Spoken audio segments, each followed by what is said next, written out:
This CBS Sports Special, the Daytona 500, is sponsored by STP, makers of STP oil treatment, gas treatment, fuel injector cleaner, and son of a gun. Welcome to the Daytona 500, sponsored by STP. First Brands Corporation, makers of STP, is proud to be the first title sponsor in the 33-year history of this premier event. Racing is an important part of STP, and we hope everyone enjoys an exciting and safe race today. And now, let's go to the host of the Daytona 500, Chris Economaki. Thank you, Mr. Dudley. I've watched stock car racing grow from the dusty fairgrounds of the 1940s to today's super speedway extravaganzas. Today's huge spectator turnout proves America's love affair with the automobile is growing. The Daytona 500 has something for everyone. Many of today's charismatic drivers are million-dollar men whose star quality transcends even Hollywood, as Hollywood is a far cry from a life-and-death business. And the cars are a far cry from the high-wheeled, turn-of-the-century racers Henry Ford and Ransom Olds used. Detroit knew then, as it knows now, performance sells. 40 years ago over my microphone, I would have ballyhooed the Knights of the Roaring Road. Today's Knights continue that quest for glory, only the spoils are substantially higher. Today alone, $2.2 million. And now, here's my colleague Dave Despain. This empty space on pit road represents third starting spot. Dale Earnhardt's black number 3 is scheduled to line up here. He's a little late for what everyone thinks will be his party. That car is waiting down an inspection and will soon be rolled into position, and that will be bad news, some say, for the rest of this field. Earnhardt has led and won 3 stock car preliminaries this week. Today is Sunday. Can he be beaten? Most of the experts here don't think so. Now to my pit road colleague, Mike Joy. Thank you, Dave. This is the throne of the king. King Richard Petty, that is. He's won the Daytona 500 far more than any other driver, but it's been since 1977 he started as far to the front as third position, where this car rests today. Can Richard Petty win his 8th 500 and come to victory lane? Let's go back to Dave Despain. Davey Allison owns the 500 pole. This was the fastest car in the one-lap time trials. Now on Friday, Davey and the outside pole sitter, Ernie Irvan, raced slot cars against some local youngsters warming up, part of the hoopla for the 500. Well, this is Sunday, and that means it's time for Davey Allison to strap himself in here and race with the big boys. Now to the other end of pit road, and Ned Jarrett. Because of several pit road incidents in 1990, NASCAR has mandated sweeping changes on pit stop rules for 1991. This flat piece of asphalt known as pit road could play an important part in the outcome of this Daytona 500. Maybe as important as what happens on the high banks of the 2.5-mile track they'll race on. Now let's go topside in Ken Squire. These are but 4 of the stories here today. But certainly the bigger, more important story for all of us is the war in the Persian Gulf. 42 drivers and the over 100,000 assembled here are, at this hour, honoring the men and women standing in harm's way in the Middle East. Let's join them now in the pre-race area at the start-finish line. Here's Mike Joy. Ladies and gentlemen, we are joined here in Daytona by CBS TV across America and American Forces Television around the world and in the Persian Gulf region. Would you please stand and welcome former U.S. Marine Lance Corporal Mike Powell, now full-time crewman on the Junior Johnson race team. We honor our forces in the Middle East as they preserve our freedoms and the American way of life.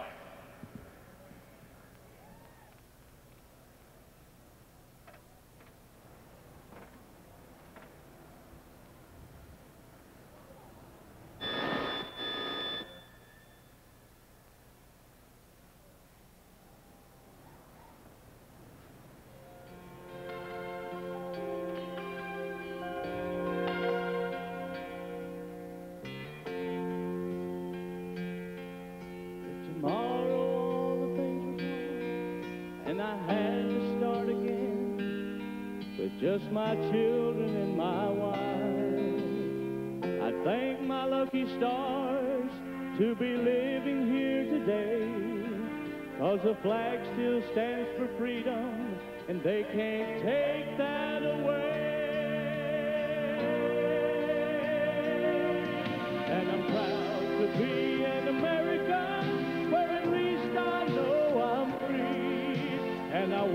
forget the men who died, who gave that right to me, and I'd gladly stand up next to you and defend her still today. 'Cause there ain't no doubt I love this land.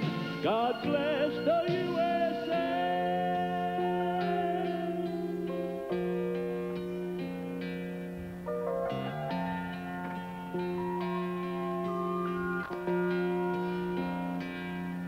From the lakes of Minnesota to the hills of Tennessee, across the plains of Texas, from sea to shining sea, from Detroit down to Houston and New York to LA, where there's pride in every American heart, and it's time we stand and say,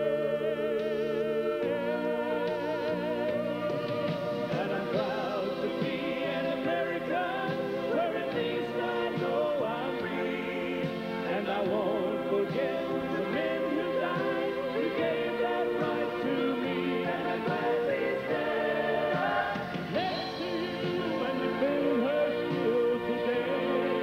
'Cause there ain't no doubt I love this land. God bless the USA.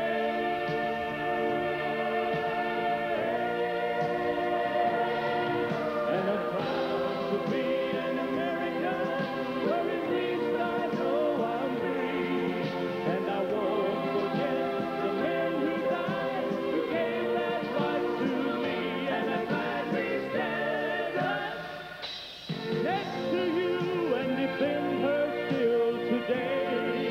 'Cause there ain't no doubt I love this land.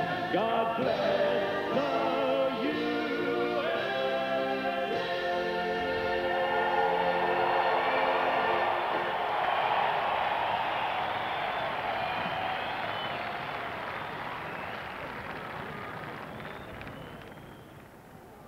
Would you please remain standing as we pay tribute to the greatest country in the world? Join with T.G. Shepherd and Slow Burn in the singing of our national anthem. Can you see by the dawn's early light what so proudly we hailed at the twilight's last gleaming, whose broad stripes and bright stars through the perilous fight o'er the ramparts we watched were so gallantly streaming, and the rocket's red glare, the bombs bursting in air, gave proof through the night that our flag was still there. Oh, say does that star-spangled banner yet wave o'er the land of the free and the home of the brave?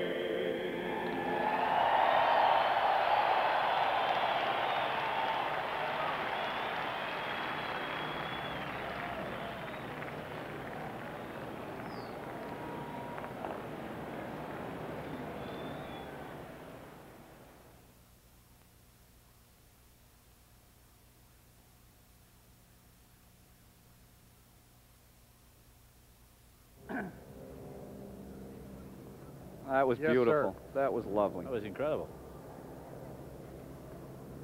Nice job, Larry. Nice job, Bob. That was really... I should have had my Union You got to Jack. tell him that Mike Powell did a cappella, too. Good thing we had a commercial so I can get composed. Thank you.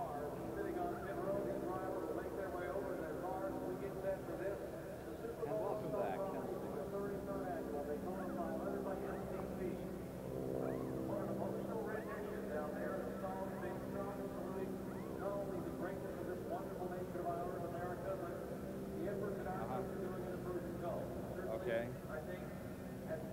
Okay.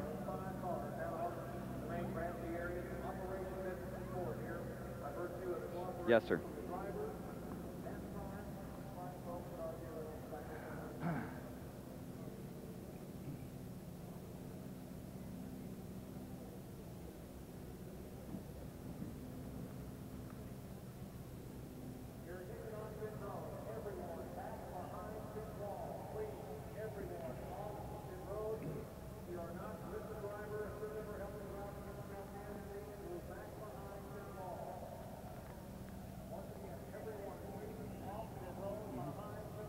Thank you.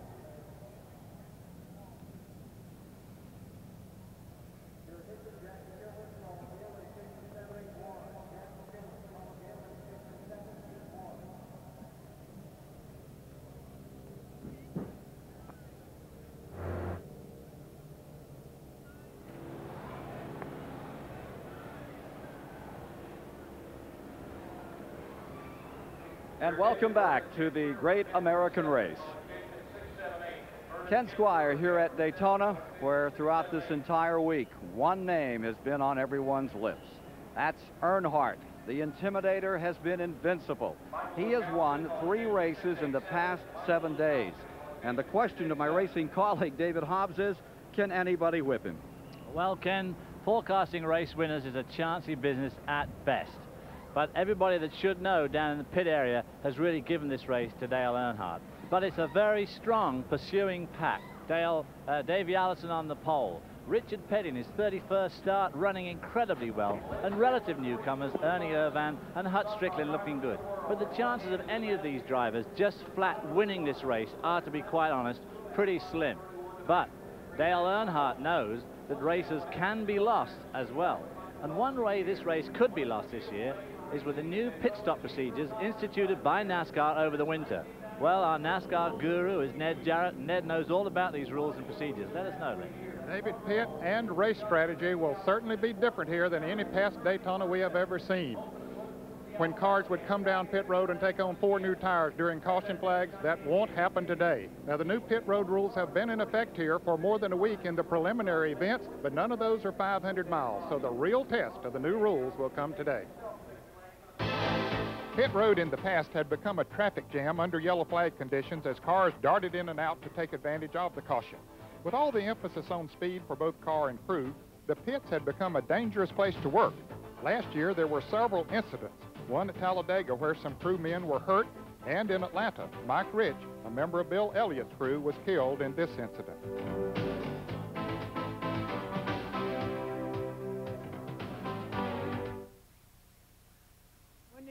So with the number of pit road mishaps, NASCAR formulated new pit rules for this year, and on Wednesday they were explained to the drivers and crew chiefs. The second pace car will pick you up in turn 2. With 2 pace cars, 1 pace car will lead the cars around the track as usual. A second pace car will take cars wishing to pit down pit road. In an effort to avoid mass pitting under yellow, no tire changes will be allowed. In addition, cars will be designated odd or even based on their starting position, not car number. Odd cars will display a blue sticker, even cars an orange sticker. Following caution on the second green flag lap, the odd cars can pit. On the third green flag lap, even cars can pit. This will stagger the cars along pit road. Penalties will be enforced for cars violating these rules. A NASCAR inspector will hold cars in their pit. There will be 1 lap and 15-second penalties assessed. These penalties will start once all work on the car has been completed. Drivers and their crews are now trying to figure out new pitting strategies. Look at the different situations we could get into. We're going to pick one of these 2 pits, basically. That's 3 times more dangerous on the green stop pitting down there. Yeah. At Daytona or a bigger track, I think it's got a better chance of working than it has on a shorter track. So it's all up in there. Everybody's just going to have to go out and run just as hard as you can, do the best you can, and again, if circumstances are right, the way things fall, then you'll be all right. It is a bit confusing, but everyone is trying to make it work. Let's go down on pit road and meet the man they're all talking about. He's standing by with Dave Despain. If we believed every word that had been written and said about this race, we'd give Dale Earnhardt the checkered flag and the money right now. How about it, Dale? Do you think you're as good as everybody says you are today? Well, we hope so, Dave. The car's been working good all week, and, you know, it's the Daytona 500. There's a lot of competitive cars here, and it's a long day today, so you've got to run good all day long. You've got to have the luck with you, too. So, you know, we proved that last week that last year here, you don't win it by this car alone. You win it by a little luck to go with it. Real quick, you're not the kind of guy that lets the pressure that everybody's put on you get to you, do you? Well, we haven't yet, so hopefully we can withstand the pressure. We just want to get the day behind us and see if we come on victory lane. Let's go across pit road to Mike Joy. The blue number 1 on the steering wheel hub signifies where Richard Petty sits in the minds of many race fans, but here it means he pits with the blue group today when we go back to green. How about it, Richard? 31 Daytona 500s, win number 8 today? I don't know. We can try it. That's about all we can do. If we got some good luck, we'll finish good, and you know, we'll just have to go see what happens. Well, you've been trying hard all week. Second place in the qualifying race has you the pick of many people in the stands. Well, we had a good start anyway. This makes us feel good, makes the team feel good. Naturally, it makes the driver feel good that the car is running good. So now it's just up to us. Richard Petty starting from the second row. Let's rejoin Dave Despain. Davey Allison is one of the guys tired of hearing the question, can anybody beat Dale Earnhardt? I think maybe the question for Davey Allison is, can you win the Daytona 500 today? Well, Dave, we feel like we've got a real good car today. We've been working on it all week, and it's done nothing but get better. Robert and all the guys in the engine shop have done a super job for me, and Jake and the guys on the crew have really given me what I've asked for in this race car. So we're real optimistic. You know, it's 500 miles, anything can happen, but we're going to give it our best shot. There's a confident man. We'll be back to fire the engines for the 33rd running of the Daytona 500 right after this time.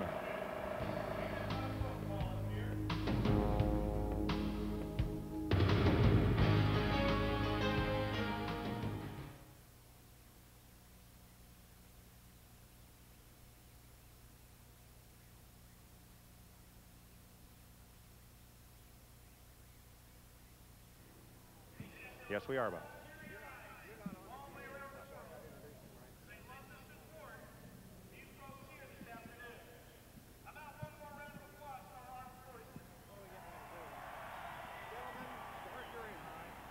Lighting's better. Why don't you get over there, Mike? This side or that side?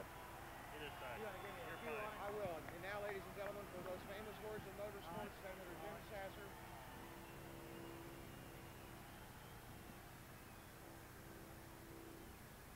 All right, give me a 30 so Larry can make the introduction. All right, and then give me like a 15. Okay, 30 now. Center down, just point the microphone. Larry?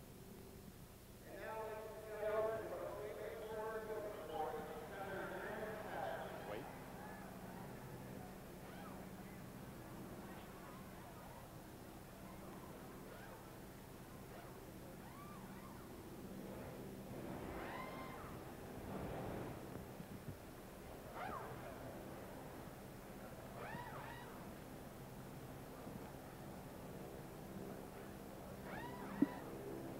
Gentlemen, start your engines.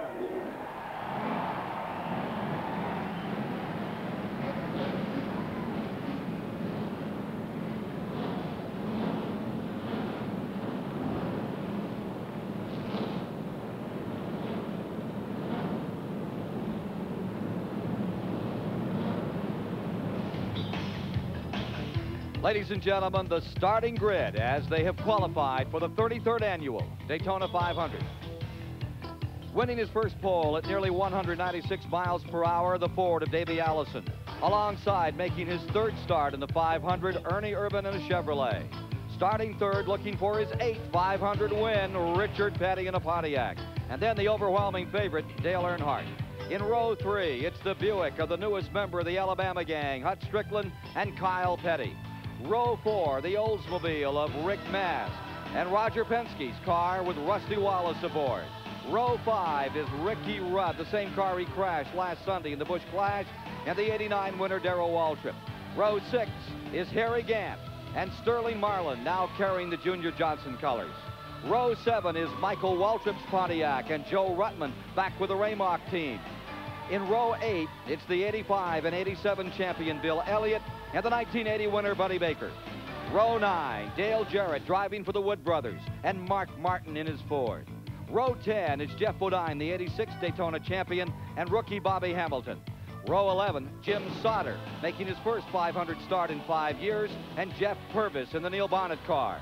Row 12 is Jimmy Spencer in the Travis Carter machine, and Ken Schrader. Row 13, Greg Sachs carrying the Navy colors, and Rick Wilson in his 7th Daytona start. In row 14, it's Alan Kowicki with the U.S. Army colors, and Dick Trickle, car number 66. Row 15, Phil Barkdahl from Arizona, and Chad Little from out in the Northwest. Row 16, Terry Labonte, the '84 Winston Cup champion, and the sprint car champion, Sammy Swindell. Row 17, last year's surprise winner, Derek Cope from Spanaway, Washington, and Morgan Shepherd. Row 18, Robbie Gordon from Los Angeles, and Bobby Hillen Jr. from Texas. The 19th row is Ted Musgrave, a short track specialist trying the high banks for the first time, and Mickey Gibbs. Row 20, Jimmy Means from Alabama, and Eddie Bierswale. Row 21, the provisional starter, Brett Bodine, back from a nasty crash in the Thursday 125-mile qualifier, and Dave Marcus rounds out the field. We'll be back for the start of the $2 million Daytona 500 after these messages.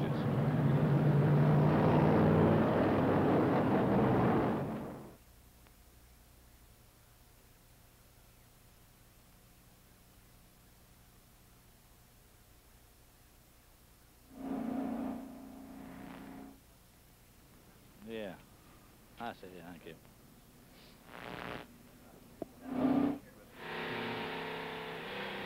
Oh my God! What? Kenny Schrader's stopped. Now he's going again.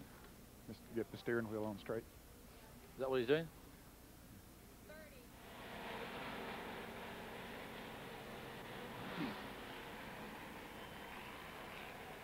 Morgan Shepherd's not running. Shepherd 50. Mark Martin, do you hear me? Ken Squire. Mark Martin, do you hear me? Mark, do you hear me? This is Ken Squire at CBS. Yeah, I hear you, Ken. Can I talk to you for just a second? About 30 seconds. Sure, whatever you want to do. All 42 cars have moved off pit road on the first of the 2 preliminary laps. And you're looking at Mark Martin carrying one of our 4, 5 CBS onboard cameras today. Mark, you've got some running to do out here today if you want to catch your old nemesis Earnhardt. We'll catch him before the day's over. We're just got to be smart here. We're at this traffic right. Take the Folgers Thunderbird right on up there. I don't think it's going to be a problem. We just don't want to get tore up before we get there. Understand you had a cracked oil pan that had to be fixed. Yeah, but, you know, this Roush team is the best. They put together bulletproof cars, and if I don't wreck this thing, we'll be fine, you know, and that's why I say we'll be careful, and we'll get up there. Good luck to you this afternoon. Thank you. Mark Martin, who says he's not here to smell the roses, not here to live life, he's here to race. He looked a little subdued there, Ken, maybe a little uptight.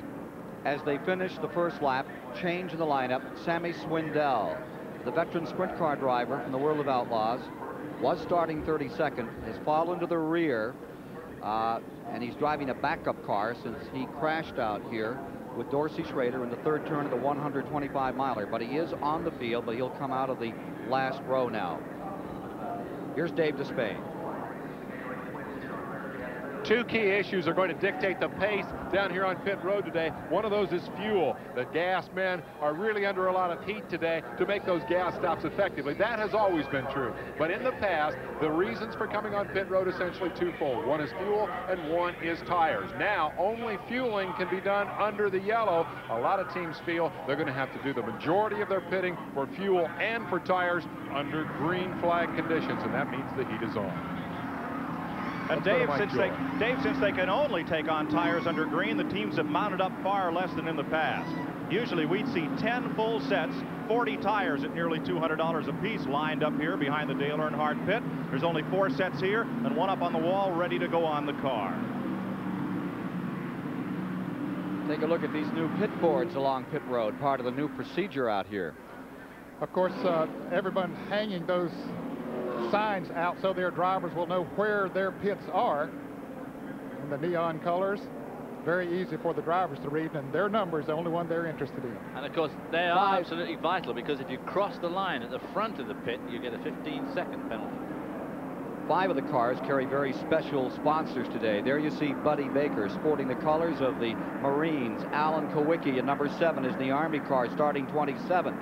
Mickey Gibbs will be out here for the U.S. Air Force today, and his number 24 out of the 38th position. There's the Navy car, number 18, Greg Sachs, who thought this whole idea up. And Dave Marcus way out back for the Coast Guard as we get set for a go. And we've had a phone call from Sergeant Patrick Lang from Ludington, Michigan, called from a hospital in Saudi Arabia, thanking everyone for the coverage. Said they were all in tears as they were watching the preliminaries to this 500. Here's Chris Economaki.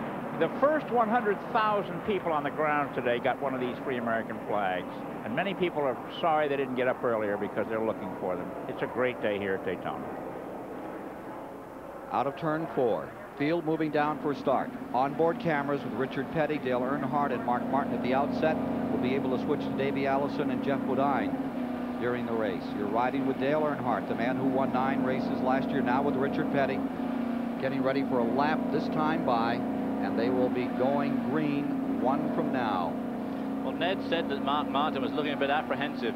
I tell you, at the start of a race like this, especially after those pre-race ceremonies, I think subdued us all. And of course, the moment, the weight of the moment has come on probably stronger than ever, which is why Mark Martin was probably looking just a little bit thoughtful. I'm sure the drivers, like many of the rest of us, were a little choked up during that.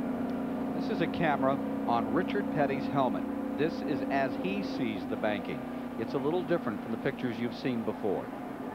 Well, high tech, of course, comes to town with these onboard cameras, and quite frankly, it never looks quite the same to me as it does from when you really are in a race car. But this helmet cam on Richard Petty, we do get the feeling of speed, the violence as he goes over the bumps on those banking. It shows up much better on those. I'm sure we'll see more of them. And you really get an idea of the lack of visibility out of these race cars. Green this time by. It's a cool, brisk day. It's warmed up now into the 50s here at Daytona, but they've taken some extra time in warming the motors, getting us down for a start. Light for a start right now, gentlemen. You both sat out there. It's an anxious moment, no doubt about it. This is the Super Bowl of stock car racing, the first race of the year. They have prepared all winter to get to this race, to get in it, and now to run for the big dollars in front of a international crowd. Well, as much pressure as you're ever going to find in any race car anywhere, and of course the key is that it is their Super Bowl of racing, and of course it's the first race of the season. So tremendous amount of pressure on all these teams and drivers, and of course the rewards are so high, as Chris said, and so much responsibility to sponsors and this sort of thing that it's very difficult. Pace car brings them down. Watch for him to dip in just a moment. And let's listen as the Daytona 500 comes to life.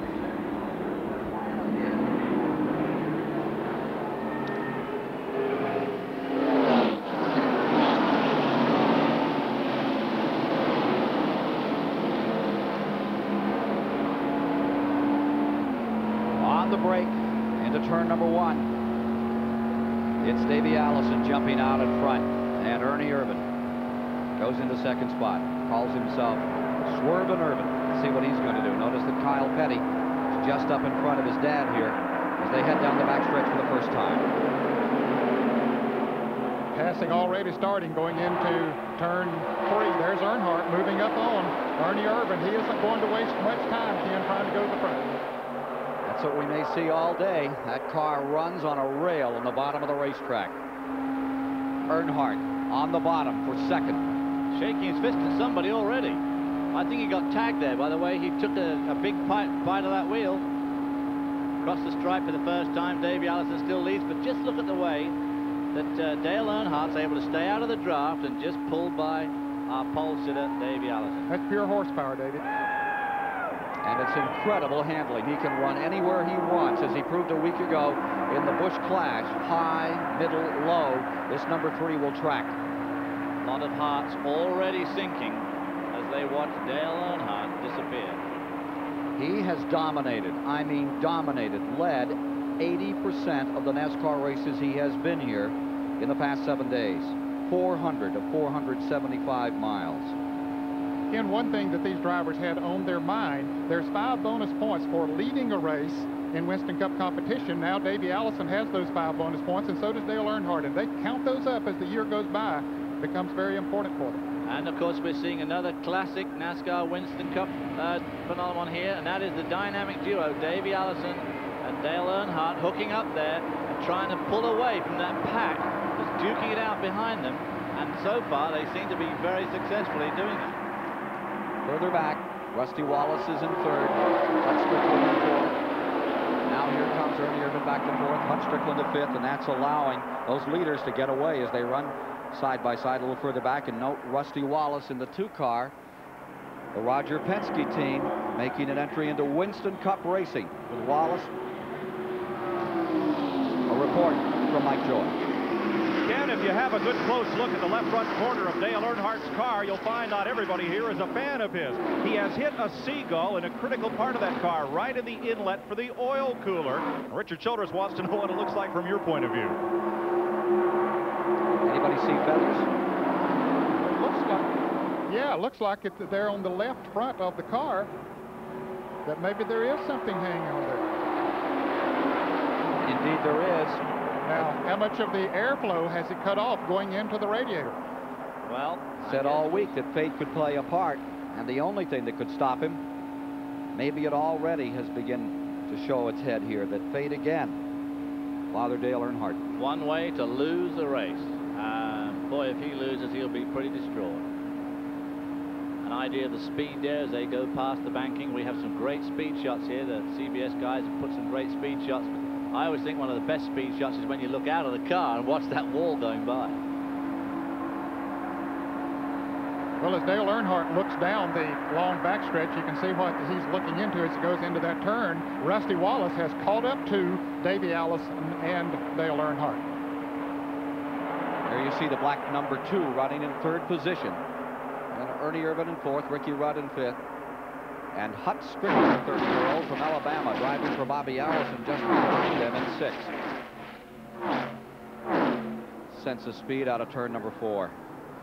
Just incredible, inches apart, 42 strong.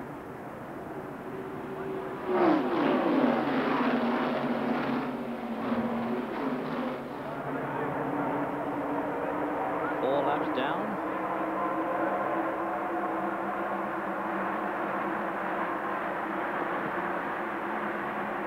A thought from Chris Economac. Well, we're watching the early laps here. Richard Petty, the focus of many fans' attention. His son, Kyle, pulled alongside a moment ago and then waved bye-bye and put him a couple of car lengths behind. The Pettys are doing extremely well today.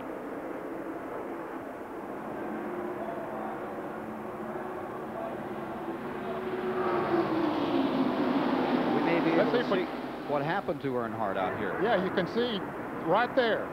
The bird flew right into the left corner of his Chevrolet. I don't believe, Ken, that there's enough covered the air intake area that it would affect it too much.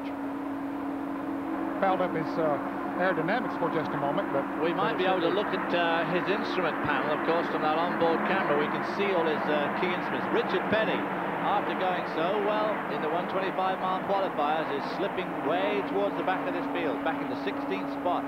Yeah. A report from Dave Despain. We all know Dale Earnhardt's strategy. It's always to go to the front. But Davey Allison sat on the pole for this race, and I'm wondering, Robert Yates, car owner, what's your plan for dealing with Dale Earnhardt? What's your strategy for dealing with the 3-car? Well, Jake wanted to make sure he led that first lap, and then he said just follow Earnhardt, so everything's working like it right now. We've understood that there might be a report your car's running hot. Anything to that? Well, right now in the draft, we might be a little bit. We'll open up some of that when we make our stop. So they need to get some air to that car, but they're pretty comfortable with the pace. Here's Richard Petty back in 16th spot. Reviewing back a little further, in 10th at the present time is Martin, 11th is Sterling Marlin, 12th is Rick Mast, 13th is Bill Elliott, 14th Bodine, 15th Schrader. Now, there right in front is Dale Jarrett. How's the kid feeling today, Ned? Looks pretty good. He felt good this morning about the car, the way it handled, and he's looking forward to this Daytona 500, his first in a Wood Brothers car. And with that move by Dale Jarrett, Petty slips further back. Petty had an amazing run in the 125-mile qualifiers. Had him come across inches in front of Strickland for second place. More from Daytona shortly.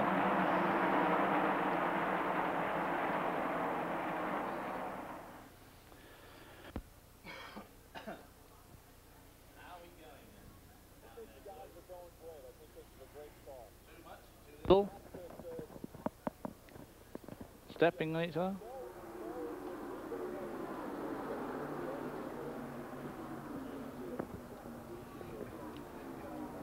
I apologize. I stepped on him.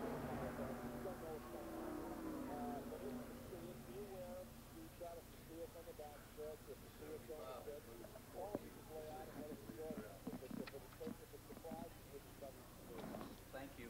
So you don't want to say, "Oh my God, look at that."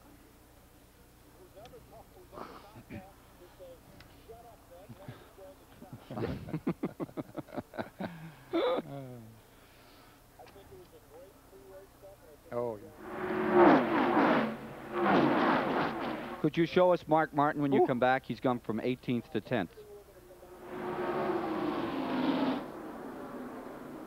Mark Martin is really rolling. He's up to 9th now. Fran, Martin is 9th. He's just moved around again.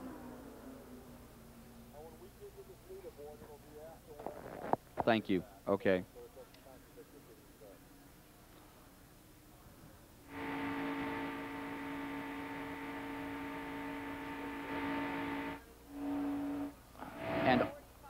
And also, when you get a chance, you need to take us back to car 15 Schrader if you get a chance. 25 Schrader, who's now in 15th position. Schrader. He's coming back just like he did last year.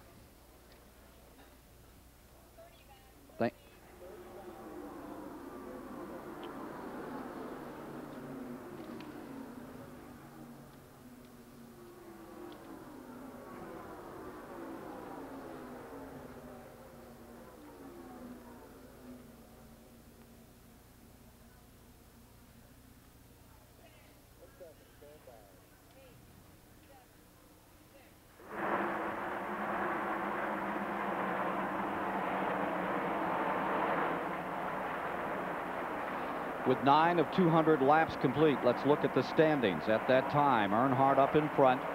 In the second position was Davey Allison. Maintaining third, California's Ernie Irvan.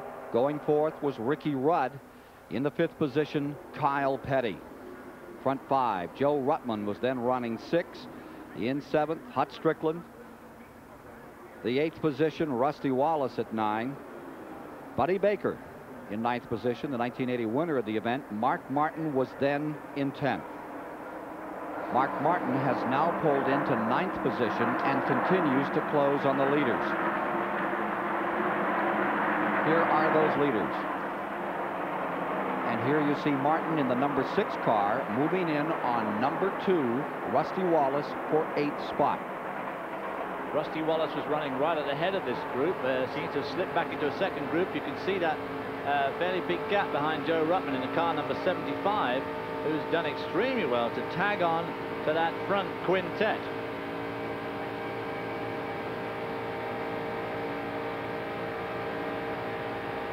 Joe Ruttman coming from 14th to 5th. Ride with Mark Martin for just a moment in car number 6 from his 18th position. Dave Despain is in Richard Petty's pit. And here for so many years we would be talking to Dale Inman, Richard's cousin and crew chief for so many of those 7 Daytona 500 wins. He's up on the roof. He's a spotter now. And Robbie Loomis gets the call to talk to the TV reporters and tell us what's happening to Richard, who's gone from 3rd to 7th. We've got a car in trouble. It's number 2. That's Swindell. Swindell, who crashed here in the 125-mile qualifier, loops the Moroso car. First caution is out. Comes as they finish lap 13. There's the new flags. That's the old flag, actually. You're going to see a couple of new ones in a moment. Closing pit road. That is what this flag is all about. The red flag with the yellow cross stripes just mean that they cannot come into the pits until this pace car has picked them up. Now, the pace car has picked them up, as we see, so the green flag will be out here shortly, so they can come into the pits. There's the pace car, and the second pace car coming out now And that's the car that will lead them down pit road, anyone who chooses to make a pit stop during a caution. And when they come in, they cannot change tires. Other things they can do, they could change windshield. They can pull out some sheet metal. They can jack a little weight, but they cannot change tires. Trying to protect those people on the right side of the car on pit road. After this period under caution, the race will go back to green. One lap later, cars that carry a little blue sticker on them that pitted in odd pits will be able to come on pit road if they need tires, and a lap later, the even pitted cars will come on pit road. Okay, car number 20 has come into the pits. Now, he came in while the cross flags were still out. There will be a penalty. The penalty for him will be that he'll have to go to the rear of the field regardless of who makes pit stop. Now you see the green flag is waving, so anyone can pit now. You'll see the pace car, the second pace car coming down pit road. I doubt if we'll see many of the cars pit this early in the race. No one among the leaders electing to come in. Finishing the 15th lap now. Those back towards the rear of the pack, if they need adjustments, yes, we are going to see some of them coming in. They really don't have a great deal to lose because they aren't giving up track position. 8 cars deciding to come in now, included Terry Labonte, who finished second here a year ago, and Morgan Shepherd. Phil Buckdahl out of Arizona. Brett Bodine coming in, who had that horrendous crash on Thursday afternoon, but he's out in his spare car. Dave Marcus is there. Jimmy Means is in as well. Eddie Bierschwale on pit road. And Robbie Gordon, the off-road racer out of California. The Don Levy car is one of the first out. Now you see the 71 coming on. Dave Marcus under caution.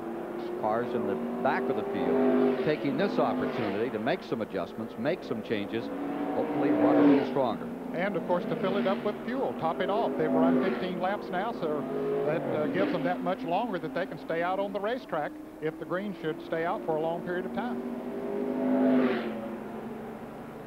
First caution of the day in the 33rd annual Daytona 500. This, of course, is when this caution rule can catch you out. Sammy Swindell spins, brings out the caution flag, and after a spin like that, obviously his tires are completely finished, so he absolutely has to fit new tires.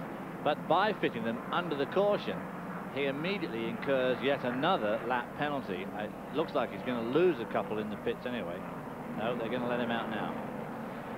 Good sponsor that. That's another First Brands company, Glad, and they're having their fight against waste here this week. A big recycling program that his new sponsors instituted. Bartlett, Tennessee campaigner who was twice champion in sprint car racing, the World of Outlaws, which is a tough circuit that runs twice annually across the country. Let's go to Chris Economaki.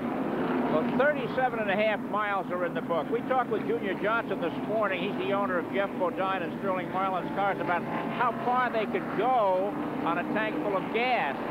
Junior smiled and said, we're going to go on 2.5 stops. 2.5, huh? Here's Dave Despain. Well, that's one pit strategy. Another unfolding here in the Richard Petty pit. Now, Richard was a good example of the questions you have to ask yourself on this yellow flag. All up and down the pit road, everyone was poised, thinking their driver may stop. Frankly, I think a lot of that is just habit. This was not a pit stop on which most cars would want to come in. But Richard has fallen from 3rd to about 17th in the field. Is there something wrong with the car? Might they stop and fix it? They considered it. They think their big problem is simply acceleration on the start, and that once the tires are worn, they can keep up, so they did not stop. Let's go to Mike Jones. Dave, here's your standard oil filter on the right side of the screen, and the new filter for NASCAR racing on the left. Has a much bigger opening and bigger filter area. It allows some of these cars to run as much as 15 degrees cooler. But this is not the brand of filter used by the Dale Earnhardt team, so he's keeping a very close eye on that oil temperature gauge with the Seagull, part of him in the inlet, for that oil cooler. Engine Builder of the Year Ed Lanier says if the temperature gets to 240, they'll begin to be concerned, and if it reaches 250, they will have to bring Dale in and clean out that inlet. Well, that was a misfortune for that Seagull, and it could be for Dale Earnhardt. Now here's car number 90. This is Robbie Gordon. There's a stop and go on him as he went above the line coming out of the pits following his time down here making an adjustment on the Don Levy Ford. And there's a 1-lap penalty on the Sammy Swindell car, number 20, because he came in before the pits were open. We're about ready to go green, Ken. Pace car is in as they come to the stripe. Davey Allison is first, Earnhardt second, Ernie Irvan third, Kyle Petty fourth, Joe Ruttman running very well up to fifth, Hutch Strickland and the Bobby Allison car running in sixth. Field on a break into turn number 1, back to green flag conditions. This coming as they commence the 18th lap. Davey Allison pulls away for just a moment. That should not be for long. Here comes Earnhardt.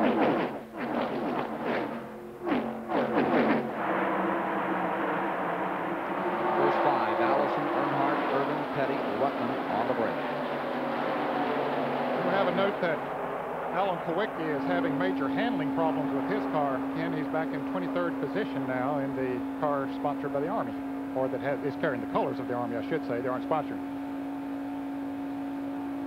Joe Ruttman making a big dive down the inside of Kyle Petty and Ernie Irvan there and getting into third spot. Joe Ruttman running like a real bear this afternoon. Qualified way down in 14th spot. I say way down, 14th spot, 193 as opposed to 195.5 miles an hour. Good run this afternoon, though.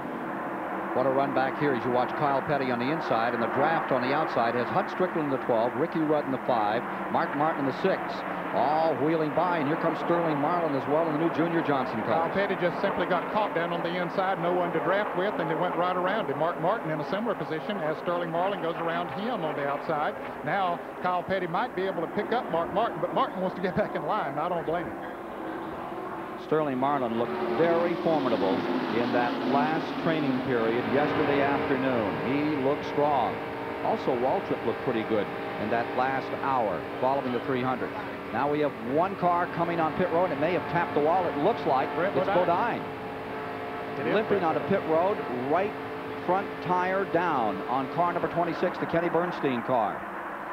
Boy, they have had some tough luck here during speed weeks. He demolished a car in the 125-mile qualifying races. Now it looks like that he has scraped either another car or the wall one, having trouble getting the jack under it. It's that tire flat. You can see the coming apart as he came into the pits. And that happened right up here in turn 4, where he was brushed by Bobby Hamilton, stuffed into the wall, then came almost head-on across the track into the inside retainer. Going a lap down is Brett Bodine. Up in front, Davey Allison stays in first. Crew working to put Brett Bodine back in this race. Got a problem under the car there. Yeah. And the car's in the wall. And there's trouble over in turn 2. 2 cars in the wall. That is Rick Wilson in the number 8 car, and right behind him, the man who won the 400 here back in '87, Greg Sachs, and a little fire coming out from beneath Rick Wilson's car as they kept them up in the wall. Fortunately, they were able to keep them up into the wall, and that's what they wanted to do. They did not want to careen down across the track in front of the other cars, so they were able to keep them up there. Both of those cars look like they're damaged too much to continue, but we'll see. That's a carbon copy of what happened to me on my one and only Daytona 500. Went into the wall just coming out of one, and my only thought was all those guys have been pestering me in the garage for weeks. Don't come off the wall, and did exactly that, just held it on the wall. Rick Wilson had tried to make a move. He was trying to move around Rusty Wallace. There you see it, and gets up in the wall. Greg Sachs getting caught up in this. Rick Wilson did well to hold that up in the wall after that, because it comes around, slaps the back, but he's just determined to make sure it stays up there. Sachs in the Navy car, the 18. Wilson driving for the first time for the Stavola brothers. Walking away, Bartow, Florida's Rick Wilson, angry and disappointed.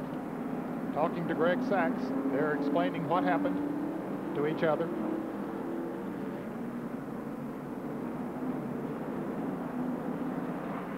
Harry Hyde, the crew chief on the number 8 car, and Sachs in with his own team this year, owner and driver. Hard way to start the year. Under caution for the second time. 21 laps are complete. 21 down. 200 to be run in the 33rd annual Daytona 500. We'll be back for more of the action live here from CBS Sports following these messages.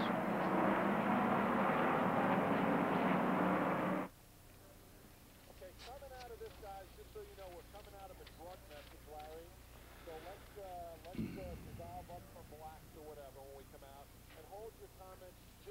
second when we come back so we don't jump right on the end of the instructions.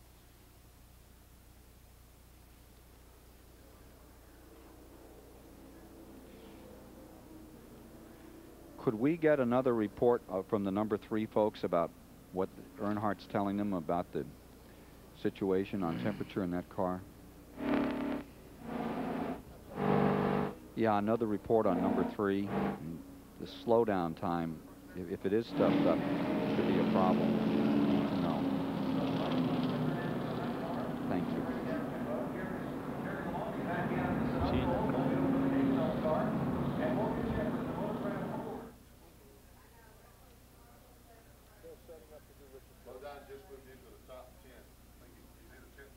Thank you.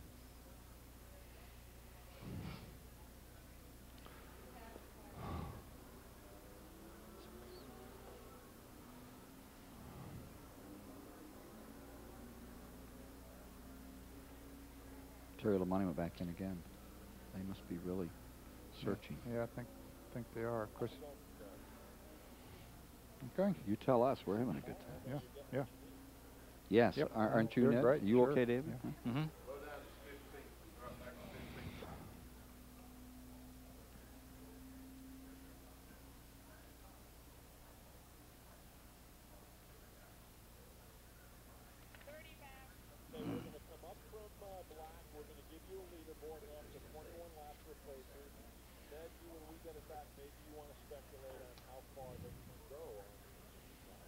Okay.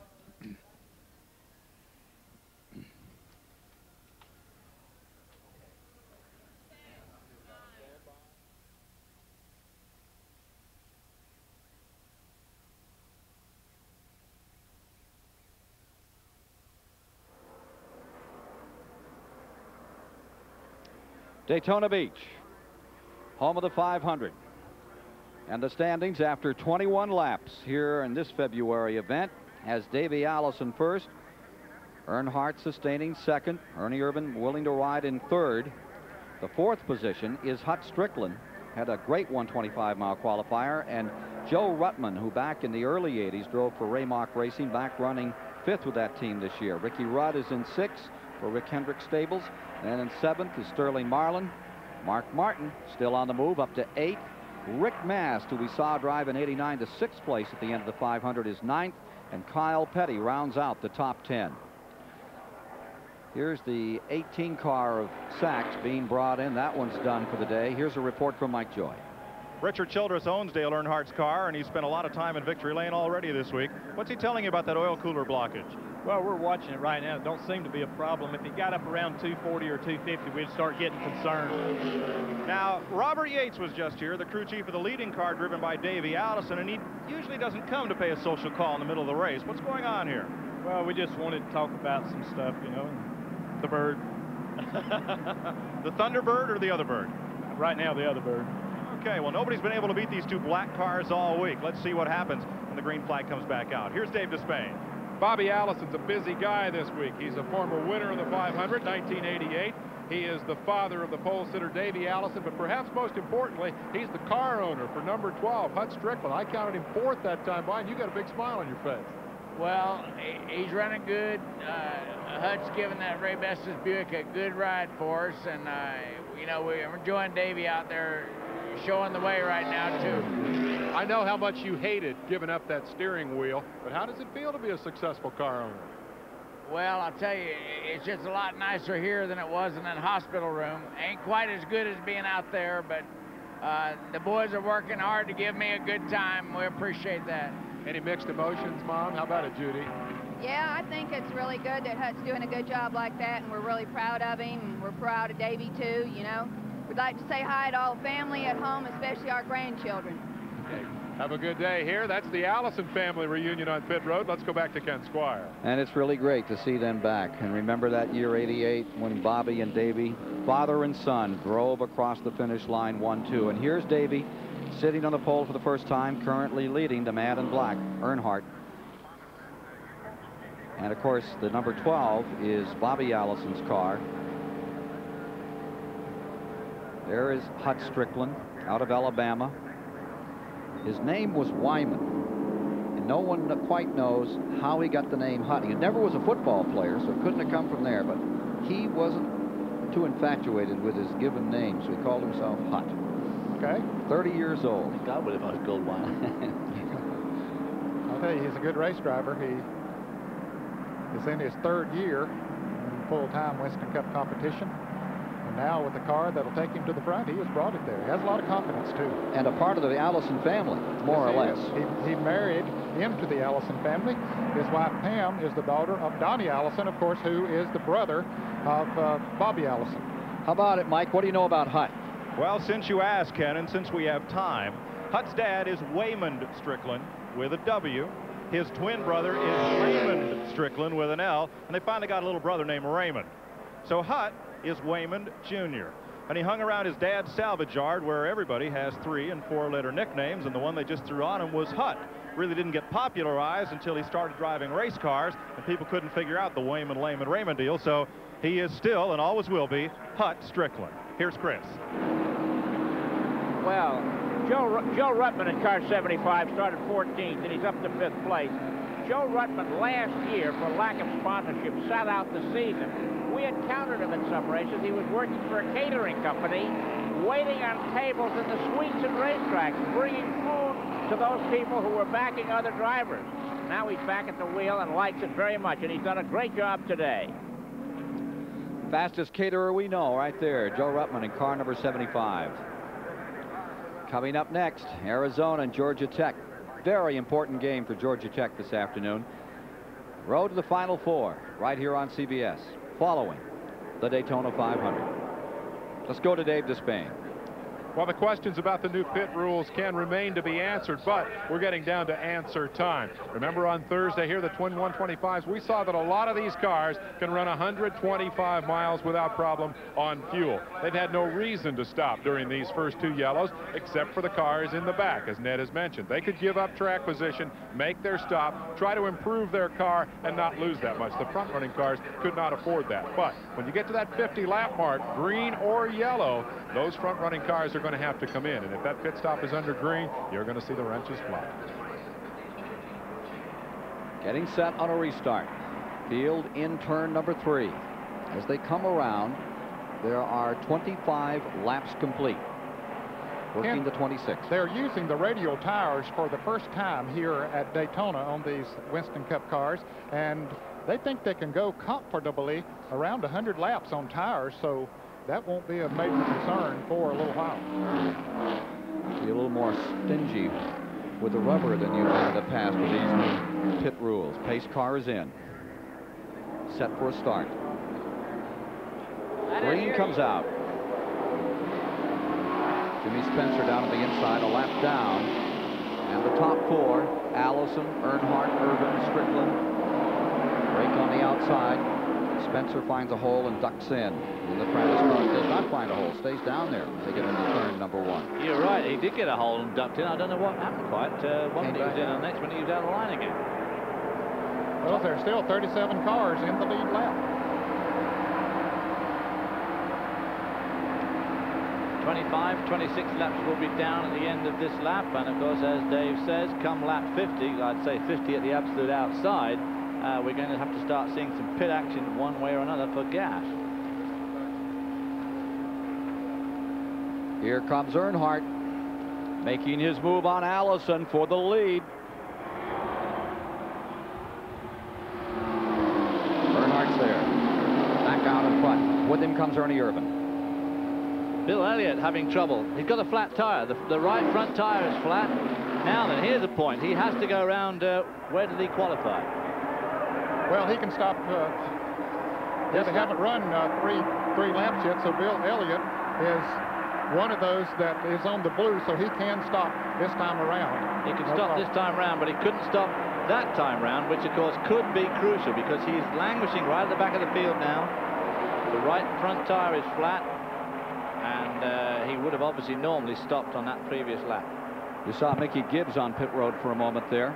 He's just coming back out. Here come the leaders by with Earnhardt in first. Tight run for second. And as they scream across the line, in second spot for the moment, That was Ernie Irvin, but he lost it immediately to Davey Allison. As they run side by side, Earnhardt pulls away. Well, a lot of side-by-side racing back in the pack, but up front it's for second place as Ernie Irvin tries to take the measure off Davey Allison. Here's Bill Elliott now as he makes his way on to pit road. He'll definitely go at least a lap down. See, the blue flag is out, so he can pit now because he has a blue sticker on the windshield of his Ford number 9. Let's go to the pits and Dave Despain.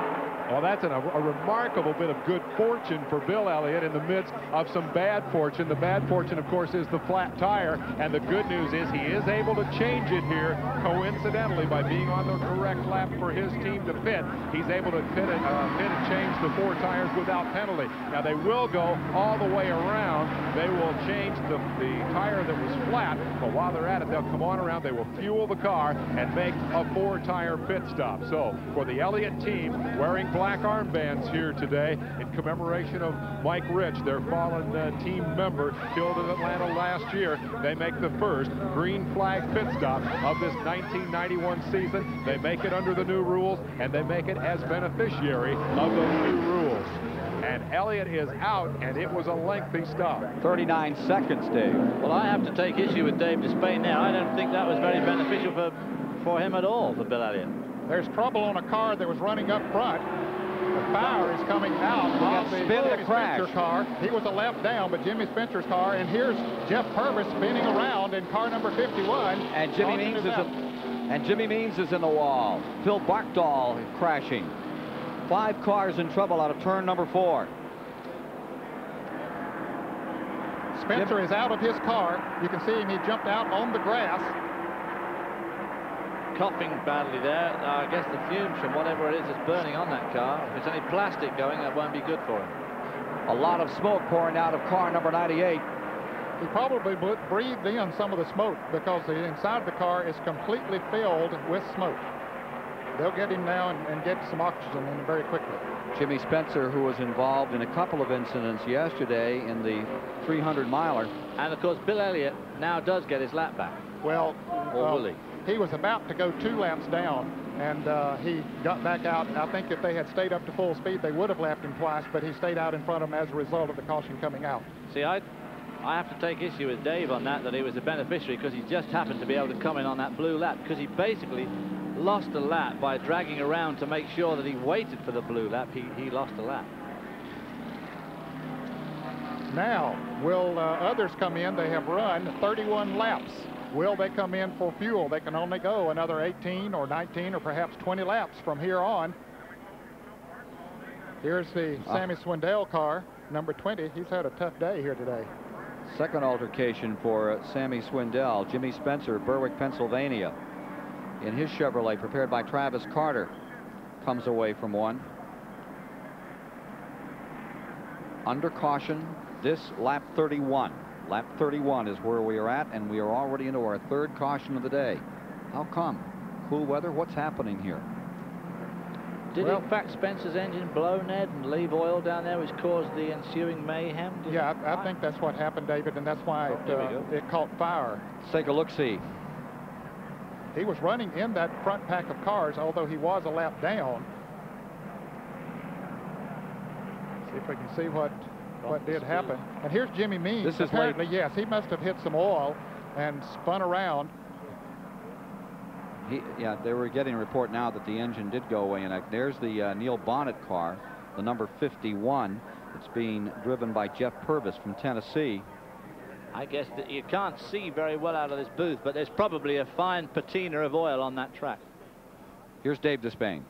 With Jimmy Spencer, who has a bigger smile on his face than we might expect. What happened? I don't know. I'll tell you, David, car caught on fire inside. I'm just glad that everybody could see behind me and we didn't get in a major pile up there. I feel all right now. I just got a lot of smoke in me, and that's the only thing I could do. I couldn't breathe. I had to stop it as quick as I could, and I'm all right. Where did you lose vision? Where did the car fill up with smoke? Coming down through Calamity Corner right off of turn 2 and top of turn 4. Thank you, Jimmy. Quickly, let's go to Mike Joy. Kirk Shelmerdine got seagull duty here. They've taped it up, a piece of screen, and Earnhardt is away, not wanting to give up too much track position. He started moving before all that tape was in place, saw Davey Allison coming in his rearview mirror, and now Earnhardt is back on the speedway. Everybody rushing onto pit road here, working on these cars, putting in a bit of fuel. 6 overshot his pit now. What does that do, Ned? Sends him around. Pushing him back. Supposed to be a 15-second penalty if he overshoots his pits. Can he fuel here? Here is Ted Musgrave in car number 55. You take the 15-second penalty, but you can be pushed back. Yes. Here's Michael Waltrip, Dave Despain. Yes, we're with Mike Waltrip. Mike Waltrip, you were not involved in that altercation, but you're behind the wall, hood up. What happened? Well, the car had been getting hot ever since the start of the race, and finally overheated or something happened inside of the engine. I'm not exactly sure what. It's a shame. It's the first Daytona 500 for Pennzoil. We're not doing a very good job setting here, but we're going to try to fix the thing and get back out there. Your analysis of what's happening up front, is there anybody here who can beat Dale Earnhardt this week? Well, there's a lot of people that are going to be able to keep up with him. Whether they can beat him or not will be a different story. The draft just isn't as fast up front as you would think it would be. We were messing with a bunch of cars that were taking some chances, and I was really taking it easy and hanging with the lead draft. So it's going to be a heck of a race, I promise you that. The analysis of a man who's trying to get back into that race, Mike Waltrip, out. They fear blown engine. A man who was on the move has now moved back behind the wall on pit road. Mark Martin's number 6. See the tool chest coming out, so they're going to go to work on him and try to get him back in this thing. Here's Mike Joyce with him. Where is Mark? Mark Martin is behind the pit wall, and he is staring straight at victory lane 50 feet away. It'll be a tough job to get there. They have a new pumpkin to put in the car. That's the center section of the rear end. Martin has either torn up the rear end or he has broken an axle. Boy, that's a tough break for him, and you can see he just sits there, stares. That's all he can do while his crew works on the car, knowing that it's going to put him off to a slow start and trying to win his first Winston Cup championship. He came awfully close in 1990. So dedicated, so intent. Arkansas's Mark Martin nearly won the crown, and then in those last races of the year, back came the intimidator Earnhardt to win his 4th Winston Cup title in that 29-race series.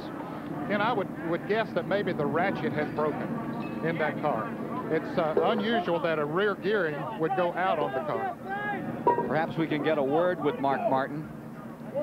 Mark, this is Ken Squire at CBS. Mark, do you hear us? Yeah, I can hear you. When did it break? What was the telling sign?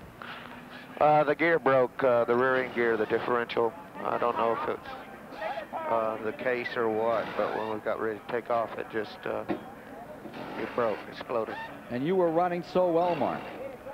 I was what? You were running so well. Oh yeah, the Folgers Thunderbird was working good. We were. Okay. They continue to work on the car, and we'll be back with more from Daytona in just a moment. We'll be back with more of CBS Sports live coverage of the Daytona 500 after this message and a word from your local station.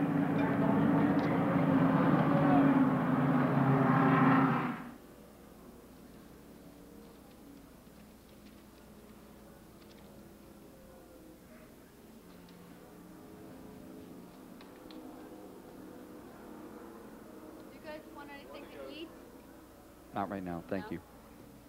Dave Marcus.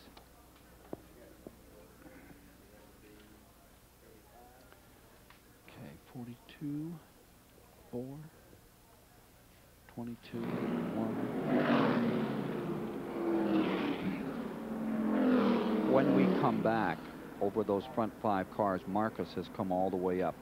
And if we could do something with him, that would be good. The number, when you come back, and Marcus is up here showing in 5th position. He started dead last. Thank you.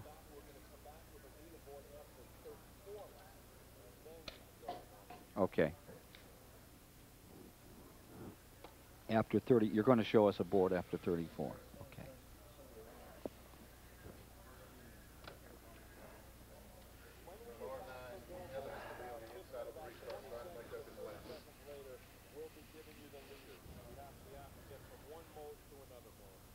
Okay.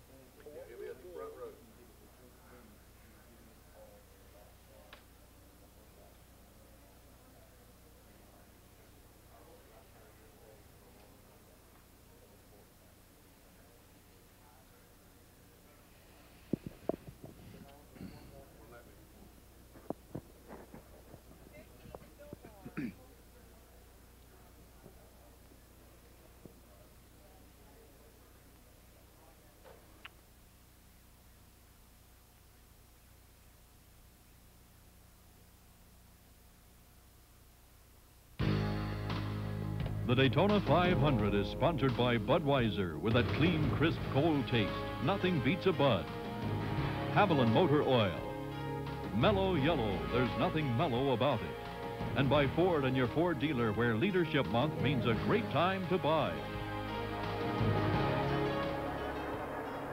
Back with you at Daytona. We've just gone back under green, and as they came to the line, Dave Marcus, who had come from dead last to 7th, spun on the start. He landed down on the apron of the track.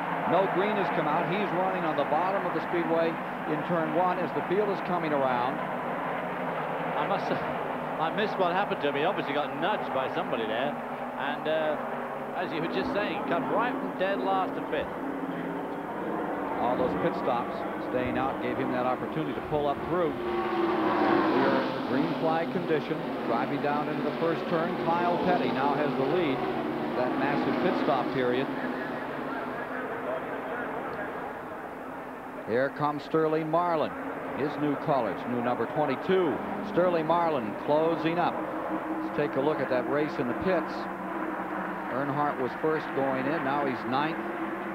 Kyle just swapping the spot, and here comes Sterling Marlin on a charge. Now, those cars didn't pit during this caution, so that's the reason Earnhardt came. He made a good pit stop, but he came out behind the cars that did not pit.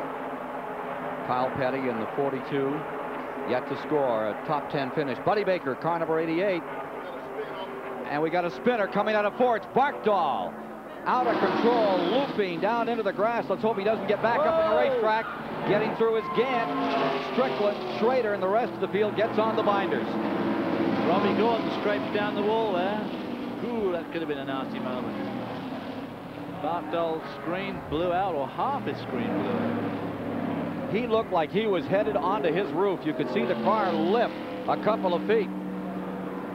And one thing that perhaps helped to keep him from getting on his roof, maybe we can see those little strips on top of the roof. You see those little rises right on each side of the car on the top of it?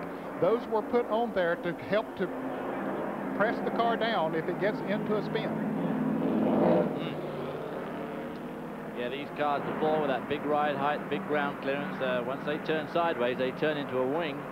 And we saw some pretty disastrous things a few years back. Well, here he is, the yellow car on the inside. He drifts up into another car on the outside, loses control. You can see the windshield fly out, and look how the car gets off the ground, the right side of it. Then it lands back, gets on the grass. Fortunately, it stays on the grass for a good period of time. The windshield's still flopping, or a portion of it at least, and he stays on the low side of the racetrack, and everybody else gets by. Another look. Phil Barkdahl, 53 years old, out of Arizona. Sliding wide there. Tapping another car. That was the car of Mickey Gibbs that he brushed with coming off the turn. It gets right up in the air there, but just not enough speed to lift it right off the ground. Remember 4 years ago, the 125-mile qualifiers, Barkdahl upside down in the tri-oval, into the wall backwards at 190 miles per hour. That's where you had your heart in your throat as you saw Harry Gant coming along and no place to go. Under caution, once again, here at Daytona in the 500. Back with more of the action of the Great American Race on CBS in a moment. Now, of course, we've got another thing that we should be showing, and that is, of course, that the pit's closed. What's he supposed to do, go around again?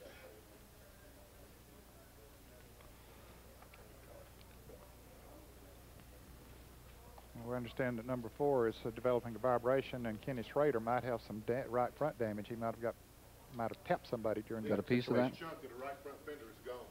Who has? Schrader. On 25? Yeah.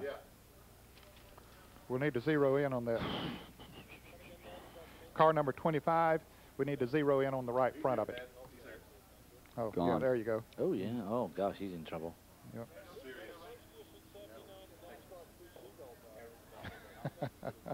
Did he hit the wall then, trying to miss Phil Barkdahl? He either hit the Robbie. wall or another car. Yeah. Please, yeah. Yeah, we need to do it. Yeah.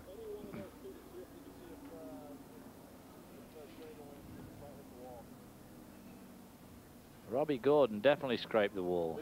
Leaders on pit road now. 22 the leaders on pit road. Ooh. Boom.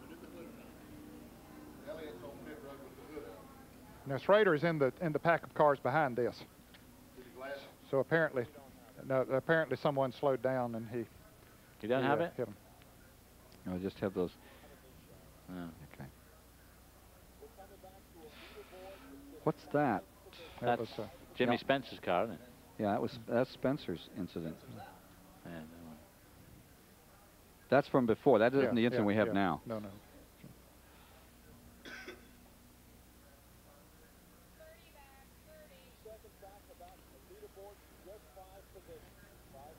Thank you.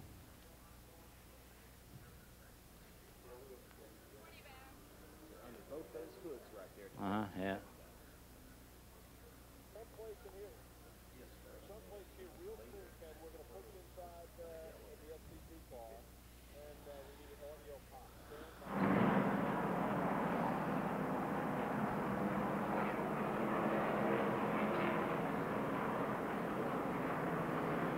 Under caution for the 4th time today. Standings after 38 of 200 laps in the 500 go like this. Sterling Marlin out of Tennessee, driving for Junior Johnson, is in the lead. Second, Kyle Petty. Maintaining the 3rd position is Ernie Irvin, and we understand there may be some problems on the 4 car now. In the 4th position is Rick Mast with his Jackson Brothers mount. And then in the 5th position, Morgan Shepherd for Bud Moore. Here's Dave Despain. Wrong place, wrong time for Kenny Schrader. When Barkdahl spun, the windshield popped out of the car and popped right into the front of the 25 car. The damage that you see across the front end is from the impact of the windshield, and Kenny Schrader is going to be a while getting that fixed. They have punctured the radiator. Let's go to Mike Joy. Here's the center section from Mark Martin's rear end. This input shaft is supposed to be attached to a yoke which attaches it to the drive shaft, and the shaft sheared clean off. They have a new center section in, and Mark Martin's back on the track. The side of the brake is good news. If it had broken internally, there'd likely be trash or chips circulating around in the rear end fluid and cooler, which could cause another failure. This problem should never have happened in the first place and probably will not recur. Mike, as many years as I've been around auto racing, it's been more than 30, I have never seen that happen. I've seen other things in the rear gearing go wrong, but I've never seen that happen. The amount of races that I have lost because of things everybody says, well, I've never seen that happen before. So I know exactly how he feels. New windshield. He probably only lost a couple of laps. I wasn't counting. 73 car. Barkdahl back out once again. Martin was in the pits 11 minutes, 57 seconds, and he comes back 7 laps down. Mark Martin with aspirations. Show 'em all with his Ford in this 500. Finds himself 7 laps back, and here comes Michael Waltrip back out. Remember, we saw him come in with overheating problems a little earlier. So a lot of good cars having problems in the early going here. As Waltrip gets back out in his Pontiac, we're about ready to go green flag racing again, and we see Bill Elliott down on the inside. He is 1 lap down. And you know, a lot of Mark Martin's time in the pits was spent during caution laps. He would have been more down than what he is. Kyle Petty's car. Some paper underneath the air dam on the front. Bill Elliott tries to beat him down into turn 1 to get back in the lead lap. Rick Mast right behind Kyle Petty there as they go into turn 1. Pretty eventful race. Now, we had said a moment ago that Sterling Marlin was leading when we came back. Marlin since made a pit stop, so he's back in the pack. Kyle Petty the leader, Rick Mast second. Rick Mast, a heck of a racer. Saw him win up at Loudon, New Hampshire, at that new mile track there, New Hampshire International. And there is Schrader's car still being repaired. Meanwhile, in the back straightaway, Elliott trying to make up a lap here in number 9. And Morgan Shepherd, who had trouble in the 125s, had an engine expire. He's up in 3rd. Remember, he won at Atlanta in the red and white number 15 car. The end of the year. Of those 3 front cars, we see Davey Allison and Dale Earnhardt coming into the picture now. But Kyle Petty and Rick Mast have not made pit stops. Morgan Shepherd has made a pit stop earlier when we saw some of those running here in the back. 3 abreast going into turn 1. Bottom of the racetrack. Earnhardt on the move. Gets down, and Davey Allison comes with him. And of course, this demonstrates just how important it is to have the right car, the right time, the right place. Awesome Bill from Dawsonville, just a few years back, absolutely unbeatable on these super speedways. Has not shone well at all this whole 2 weeks down here, and not looking very good today either. Here's Earnhardt going back in front. Davey Allison comes down to the bottom with him. Kyle Petty, who has yet to score a top 10 finish in the Daytona 500. A couple of years back, he did some relief driving for Beerswell and ran 10th, but on his own, he's still looking for a first top 10 position, and he's fighting Allison down through the tri-oval across the start-finish line, wheel to wheel. Ford on the inside, Pontiac on the outside. And while we're watching this battle, Ernie Irvin, one of the strongest cars in the field, was black flag for a stop-and-go penalty. Apparently, he jumped out of line on the restart, so he's way back. He's still in the lead lap, but he's about 2/3 of a lap behind the leaders. And they were saying that car was having some handling problems a few moments ago, the car number 4 of Ernie Irvin. Now Ernie Irvin, of course, is stuck absolutely on his own, way, way, way out of any chance of a draft, and these guys are probably going to eat that half lap up. Black flag being flown for somebody. Oh, Mike Waltrip going too slowly down the inside of the track. Coming out of turn number 4. You'll see Michael Waltrip just a moment as the leaders go by him as they go into turn 1. 44 laps complete. Earnhardt first, Allison second, Petty third, Maz fourth, Shepard fifth, Rutland sixth, Gant seventh, Labonte in 8th, Hut Strickland 9th, Ricky Rudd in 10th, Dale Jarrett 11th. Alan Kowicki is 12th and Jeff Bodine 13th. Let's go to the pits and Dave Despain. It was almost exactly this moment a year ago when Kenny Schrader pulled this car onto pit road with a blown motor. He'd come from the back of the field to second. Kenny, what happened out there? Well, you know, we were going on up through there, just kind of picking our way and taking our time this year, and one of those cars spun and windshield went flying through the air, and it landed right in front of us, and I run over it. What have they said about the damage? We hear the radiator is punctured. Are they going to try to get you back out there? Well, we're going to go back out, but it'll just be take a ride. Let's go to Chris Economaki. The day is going to be abbreviated for Kenny Schrader. Okay, I'm here with Sammy Swindell, who has a big following among sprint car fans throughout these United States. Sammy, you had a double whammy today. What happened the first time, and then what took you out? Well, the first time we just, Robbie Gordon got around me on the outside, and you know, we just got together just a little bit off of turn 2, just enough that it got me sideways, and you know, I was just trying to stay out of everybody's way and get the car back around. What about the last time? Well, I don't know exactly what happened in front of us. Seen some smoke and stuff, and Jimmy Means got the wave, but he got on the brakes. I was a little bit late and was too close to him, and we got together just a little bit, and then Ted Musgrave got in the back of me, and just right in the middle of everything. Sammy, can you compare stock car racing to sprint car racing now? Which is tougher? Well, I don't know. You know, this is probably the most fun I've had racing in a while. You know, I wish I could get back out there and run some more. It was, I was having a blast. Oh, thanks very much, Sammy Swindell, and back to you, Ken. Thank you very much, Chris. 8 cars running in the lead draft. And right now, that engine pulling the train is Earnhardt, and Davey Allison stays second. They ran in separate 125 milers, so this is the first meeting between the pair. The Chevys in front, Ford's in second, and they're averaging 192 miles an hour in the last lap. That's a pretty quick pace since we're more than 100 miles into the race. If you're just joining us, we've had 4 caution periods, 18 laps under yellow, so no chance of a record in this one. Richard Petty's car giving us these pictures from the STP in-car camera in Richard Petty's number 43. And this gives you an idea of the steepness of that banking and just how much effort he's putting into the car. Disappointed to see that Richard's not wearing those fireproof gloves. 14th position. Here he is pulling up on Dale Jarrett in the number 21.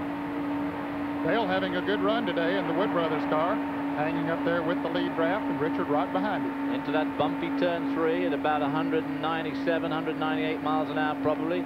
Lose a little bit of speed through the corner here, just through scrub. And of course, part of the key is to set the car up with as little scrub as possible, which is obviously where Dale Earnhardt succeeds so well. Across the stripe alongside another car there.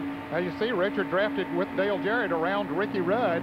Rudd was down on the inside, so Richard just went with Jarrett, and it was a good move for him. Richard running low. You remember the Richard Petty of old always used to run right around the outside, but with the restrictor plate, they feel that the lower the line they can run, the better. There you see Rusty. Is that the Rusty Wallace car? No, that's Terry Labonte. Terry Labonte's car number 94, and another car. They just sort of split that one, a car that was slowed down. That's that 55 car that's lost half its bodywork. I'm surprised they don't black flag him, quite honestly. Dale and now then, Ned Dale and Richard Petty here got a nice little duo going. Can they pull up on that lead pack, do you think, together, if they just stay in line like this? Well, I don't know. They lost the lead draft when they were running side by side with Ricky Rudd and the car number 94 of Terry Labonte. So you can see a good bit of space up in front of Dale Jarrett there.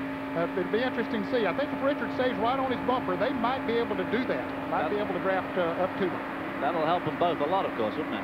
Yes, it would. And the two cars behind them now are running side by side. That should let them pull away from them. Richard Petty, an absolute master at drafting. In fact, he's the guy that was given credit for mastering the draft in the early going when this Daytona International Speedway was built. Dale Jarrett's in 11th. Richard Petty is in 12th as they move through the field. Chewing on that towel, Richard, as he has for all the years he's been here. This is his 31st 500.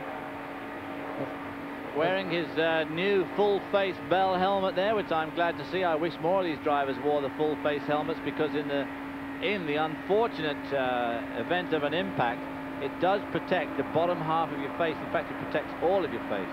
David, notice, Richard, how he is sitting up close to the steering wheel with his elbows bent. Now, when I drove race cars, I wanted to be away from the steering wheel, and I stretched out to drive, and I think this is better. In fact, most drivers do it this way now. They say that it gives them a little bit more muscle in turning the wheel, and then in case of an impact, you probably are in much better shape as to not Kyle Petty coming into the pits, but if you hit something, you're in better shape to not do damage to your arms with this style. It definitely gives you more leverage, there's no doubt about it. Mike Joy's down the pits. Kyle Petty comes in for the first scheduled green flag pit stop of the day. Glenn Sherrill has the jack under the right side of the car as Lanny Barnes changes tires. Jim Sutton on the right rear, the tires that Jim Long has brought over. Richard Bostic, veteran gas man, has the second can already in. Jerry Wendell, the catch can man. They are just about done, finishing up a little bit with the gas. Little miscue here. Now Kyle is down, stalls it. And he's away. Kyle Petty was running fourth and now rejoins the race almost a lap down. More from Daytona International Speedway and the Daytona 500 right after these messages.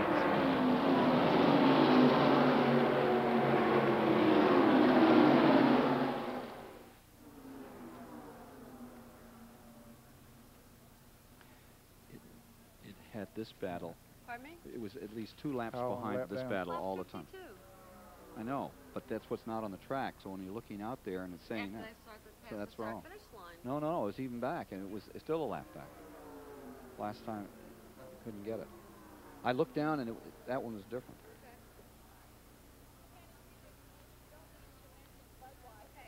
Sure. Yeah. Who's this people? That must be Rick Mass making his pit stop. Okay. And if we could get to the Kowicki thing, that would be pretty good. He's running very well now.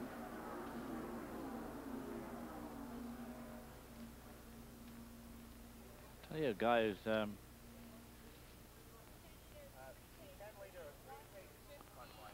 okay.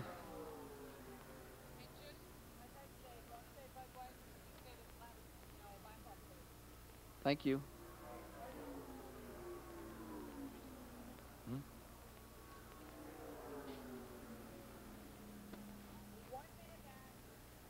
All right, 42 is in the middle of 3 and 4 right now. He just passed his father, Richard. He's getting ready to pass 21 coming into the throttle. New tires taking off.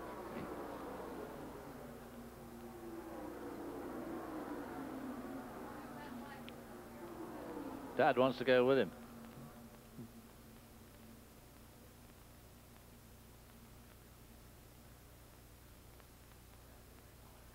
That's going to hurt him there. Dale and those stopped, didn't they? Have already stopped. Yeah. Stopped when Earnhardt and them did. Well, new tires really make a difference. Don't they ever? Yeah. Because Kyle, look at him. He just drove away.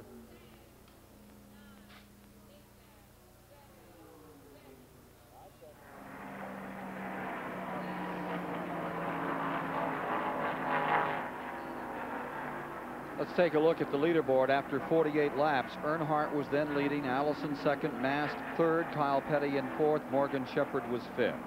Further back in the field, Joe Ruttman sustaining 6th, Harry Gant 7th, and Alan Kowicki have rolled up from 17th into 8th, where he is now. Hut Strickland in 9th and Terry Labonte in 10th. Further back in the field, it was Dale Jarrett 11th, Ricky Rudd, Richard Petty, Jeff Bodine, and Bobby Hillen rounding out the top 15. 4 caution periods thus far in the race for a total of 17 laps under yellow. Here are the leaders. Earnhardt coming to the line. We are now working the 55th lap. Earnhardt pulling away just a little bit too. Here's Kyle Petty, fellas. He made a green flag pit stop, and as Mike Joy said, a little miscue in the pits, and it cost him some extra time. He went a lap down, but he came back out past his dad and Dale Jarrett and pulled away from them and is now gaining on the front runners. He hopes this thing stays green for a long period of time because he is the fastest car on the racetrack. He put 2 new tires on, and evidently the new tires are a good bit quicker than the tires after they get heated up. I mean, he's pulling out a cool half a second a lap on everybody else, which in this type of racing is a huge gap. Making a remarkable difference, those tires, on car number 42. Rick Mast has come in. Remember, we reported in that 48-lap rundown he was up there. He has now made a green flag stop and come back on again. Kyle Petty about to get into the draft of Alan Kulwicki in the number 7, the Army car there. And then if he can leapfrog past Alan Kulwicki, he's going to be right in the thick of that lead group. Needs to get to the front of that group, and then he wants a caution flag, and he'll get his lap back. Kulwicki finds himself now in 7th position. He's picked up 10 spots over the last few laps. He's been very quiet in the 1991 Speed Weeks, but he's sure making himself heard now with the colors of the U.S. Army. Now there you see the 55 car, which was in that altercation, Ted Musgrave. His car badly beaten up, the ASA driver out of Franklin, Wisconsin, staying at it, but badly rumpled in the snout, number 55. Getting a lap back from car number 7 comes Kyle Petty in the Felix Savetta's 42. We'll hear more from him.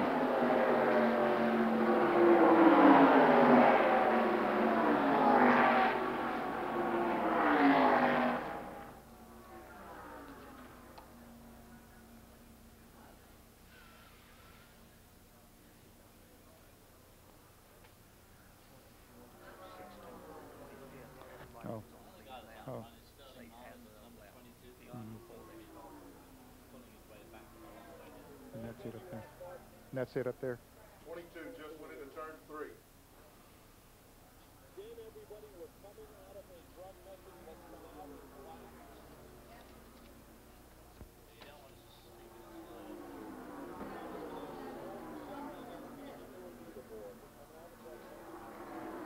we need another leaderboard so quick? Okay. Right? Absolutely. Yeah, absolutely. Let's get them all in.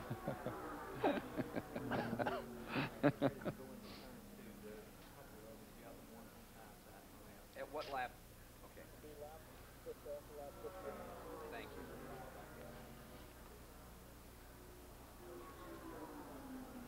Is it just 5, Bob? Thank you. Jeepers, look at old Kyle. He's just whistled. Just mowing right through him. He is, isn't he?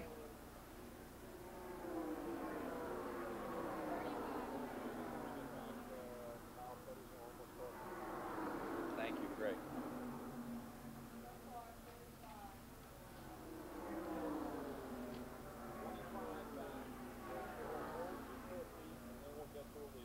Okay, thank you.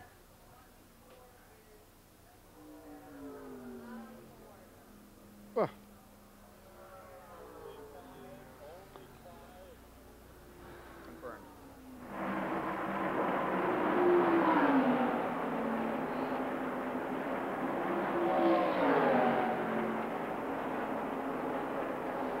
After 58 of 200 laps, Dale Earnhardt, seeking his first Daytona 500 win, is out in front in our live CBS coverage. Davey Allison is in 2nd, Joe Ruttman 3rd, Morgan Shepherd 4th, Hut Strickland 5th. But the bigger story is Kyle Petty's number 42, which has just moved around Hut Strickland and is the quickest car on the track. And I would ask my mates up here in the booth, David Hobbs and Ned Jarrett, think that those tires will stand up long enough to carry him by those leaders as we watch car number 25 in again, running several laps down. Ken Schrader with the nose of that car torn up. Well, they did a lot of work on the right front of that car. And to answer your question about Kyle Petty, yeah, I think those tires will help him to move. He's moving around Davey Allison now, so I think that he'll be able to pass Earnhardt. Then if a caution comes out, he's right back in the thick of this thing. Around Allison for third. Closing on second place, Joe Ruttman in the number 75. Davey Allison's look at Kyle Petty as he brings the Felix Savetta's car up through the field. And what a run that Joe Ruttman in second spot there is having today. I mean, up from 14th. As we heard, waiting on tables last year, running right behind Dale Earnhardt down the back straight now. How long's Kyle Petty's tire advantage going to last? That's the thing. Of course, these other guys now have done a lot of mileage on their tires. Yeah, I think maybe they're good for 20 laps or so to have somewhat of an advantage, although he has already used up a good portion of that now, but he has caught the fastest cars. Will that advantage carry him past them? Here's Dave Marcus coming into the pits. Well, he did not come into the pits. He just went down on the inside of the racetrack and riding the Coast Guard Chevrolet on the round. 63 laps complete. Jeff Bodine giving us these pictures from car number 11. Junior Johnson Ford. Jeff is sort of out running by himself. He's passing the car number 23 of Eddie Beerswell. But Jeff had lost the draft of the front-running cars. So he's just sort of drafting anything he can come up on. And is running outside the top 20 at this time. Unusual place for the 86 winner of this event. Going past Dave Marcus on the inside, going very slowly down the inside. There you see him down into turn number 3. Watch him as he comes out of there. Rides right up to the wall. Now here comes Kyle Petty. As they battle up in front, we're watching Joe Ruttman go for the lead. Yeah, Kyle Petty helped him get the lead. He got right on his back bumper, and Kyle Petty pushed Joe Ruttman into the lead. Now all he's going to do is follow him through himself. Yeah. And then hope for a caution. Well, Joe Ruttman might have been a waiter a year ago, but clearing the table out there right now is Joe Ruttman. He hasn't led a Daytona 500 since 1983. 57 laps to his credit back then and came home in 4th position. Here comes Kyle on the 42. And you see how the new tires there are doing it to him. Stayed so low as they come into the tri-oval. Dale Earnhardt, of course, not giving up without a struggle. Earnhardt right behind the leader, Joe Ruttman, and down on the inside. A little pinch here. So Kyle would have got boxed in there just slightly. Kyle had that incredible victory at Rockingham where he dominated last year. Next 2 races on the Winston Cup Tour. Off to Richmond, Virginia next week. Then on to Rockingham following week. 29 races this year. Over $20 million up for grabs.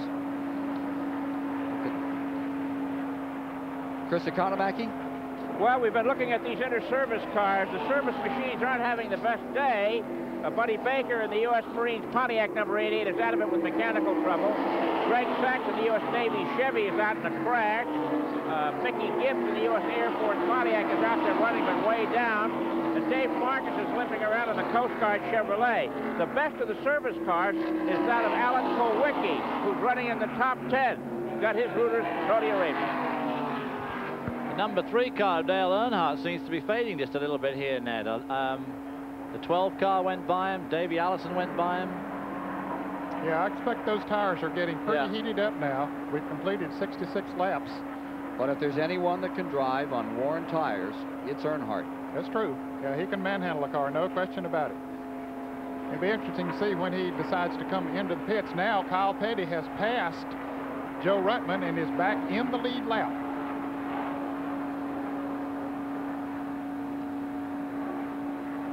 At this point, Kyle Petty looking for a caution. Give him something to make up that distance from the leader, Joe Ruttman. Earnhardt definitely going higher and higher up on the banking here. Normally, he's been running right around the bottom, and he goes high enough there to get out of that draft of those cars in front, although as he gets onto the back straight, he soon slips back into it. They say that car is pushing out there. That's the report from down on pit road. Well, that means that it would ride high in the turns. That means that the back end is sticking too tight when he goes into the turns. The front wheels just won't cut the way that he wants them to, and so it rides high in the turns. Right front fender going just like an arrow toward that outside. Whoa! Trouble for just one. Car spinning directly in front of Earnhardt. It's Strickland. Strickland once, twice, 3 times around. Starting to come back up on the track. He's trying to hold it down. Kulwicki gets through. As does Sterling Marlin and the rest of the field. And he's lost his windshield as well. Boy, did he get nudged there by Dale, or did he just lose all the air when Dale ran right up behind him? I don't know. I think he lost the air. Let's take a look and see in a moment. What happened to the Bobby Allison car number 12? He did suddenly seem to back out of it right in front of Dale, didn't he? I mean, it looked fairly normal from inside Earnhardt's car. And a break here for Kyle Petty. He had just passed the leader, got back in the lead lap, so now he is back in the thick of it, and he has fresher tires than do those other drivers. And David Hobsnet, Jarek, this is where we'll see that odd even tire change for the first time. Petty, of course, got his lap back, so he's on the back end of the lead lap. Well, he's right in the thick of it again. The pits are now closed, so no one can do any tire changing. Again, here's what happened. I think he might have got tapped a little bit. I think Hutt ran up on Davey Allison and had to back off, and Earnhardt just shot it there and maybe tapped him just a little bit. And around he went. And this is the point. You see the car there getting very, very light across the grass. And at this stage, he slips up. He's about to go up and flicks it down, which is extremely fortunate for Alan Kulwicki. Hut Strickland in the middle of a 7,000+ pound sandwich out there. And of course, Hut Strickland now cannot stop and change his tires. Replay from inside the car. Yeah, there's no doubt about it. Hut Strickland came out of the gas just a little bit, and Dale didn't. Only just nudged him. There you see the rear view mirror. Have another replay we can look at as well.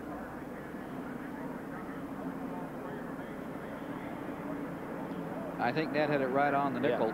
Caught up 28. Davey came out, he caught him up, and Earnhardt just taps the back end of number 12. Of course, what happens when they spin, the air goes into the car on the rotation and pressurizes the inside of the car, and of course one of the things that happens is it pops the windscreen out from the inside, which is a whole lot better than building up some more wind in there and lifting the car off the like road, they used to on the back straightaway. Well, there you see Hut Strickland's team waiting for that car to come around. Now the pit should be open this time around. Jib Pennick crew waiting for Hut Strickland in car number 12, and they have a windshield ready for him. Tires now the issue, certainly for Earnhardt in the number 3. This pit stop, this odd and even change. Remember, when they first come in, they cannot change tires. They have to change them in a green flag condition. Here come the cars down on pit road. Pace car brings them in at about 60 miles an hour. Now, they can't replace windshields. They can work on damage on the cars, change the weight, other things like that. But you can't send the crew out, only 5 men over the wall, to work on the right side to change tires. And if they do change tires, there's a 1-lap penalty. So I think we'll see most of them come in shortly after the green flag is displayed again, although they can still go another 20 or so laps before, maybe 10 laps on those that came in, Earnhardt and all of them that pitted a little while ago. Here's Kyle Petty in. He's just going to top off the fuel tank. He was at the back anyway, so nothing lost there. Mike Joy. Yeah, Dale Earnhardt is one of those cars that will almost certainly be in when we come back to green. Let's assume these are 3 of the 4 tires on his car headed in that direction. They'll set these cars up to have a little bit of push at the start of the race, and that abrades the right front tire more so than the other 3. With the old bias ply tires, the car would eventually get neutral and then get loose and wear the rear tires. It doesn't happen with the radial. So if you start with a little push, you end up with a lot of push as the tires wear. And Dale says the right front tire is now just about wore out. Now, it's not wore down to the canvas, but it is worn and overheated to the point where he's not getting the traction out of that right front tire, and as a result, he's as much as 1.3 seconds slower than his fastest laps of the race. Watching that windshield being put in on car number 12, Hut Strickland. Any idea about those tires and the wear on the radials as we... Well, those radials start off, you know, at about 4/4 of a 30-second tread depth.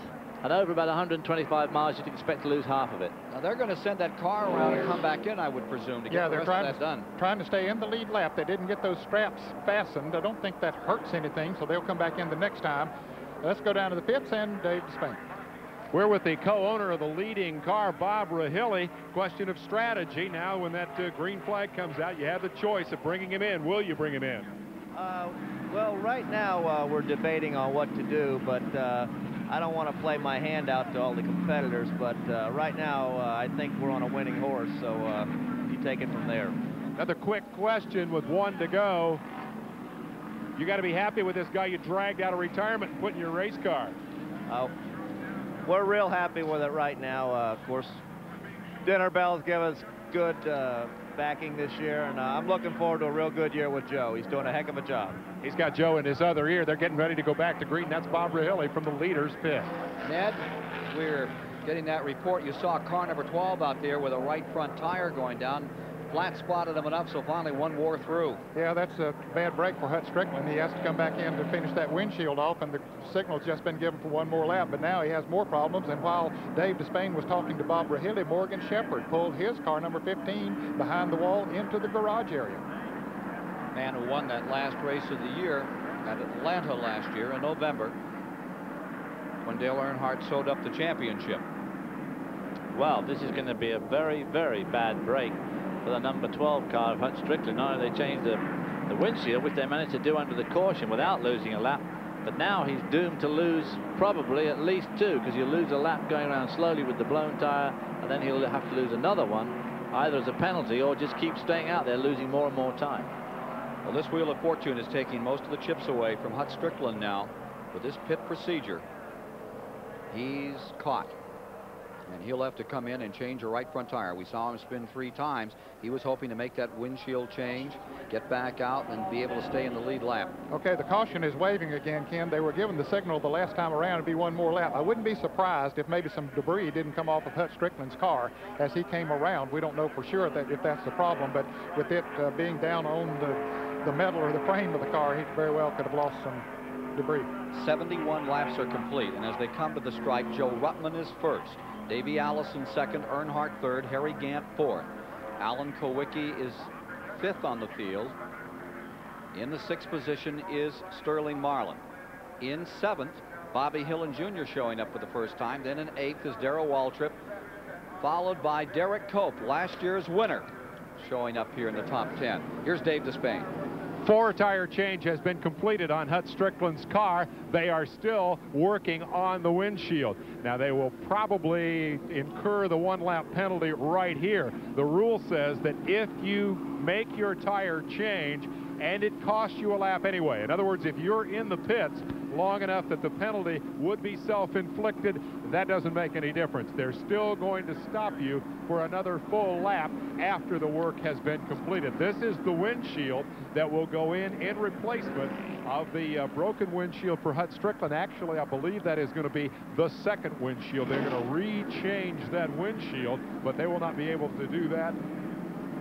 We'll double check and see if they're going to go to that work right now, because they're stuck here for another lap, and it would seem logical that they would go ahead and make that change. I think they may have decided that they're satisfied with what they have done here, and they're going to go with what they got, but they can't do that for another full lap.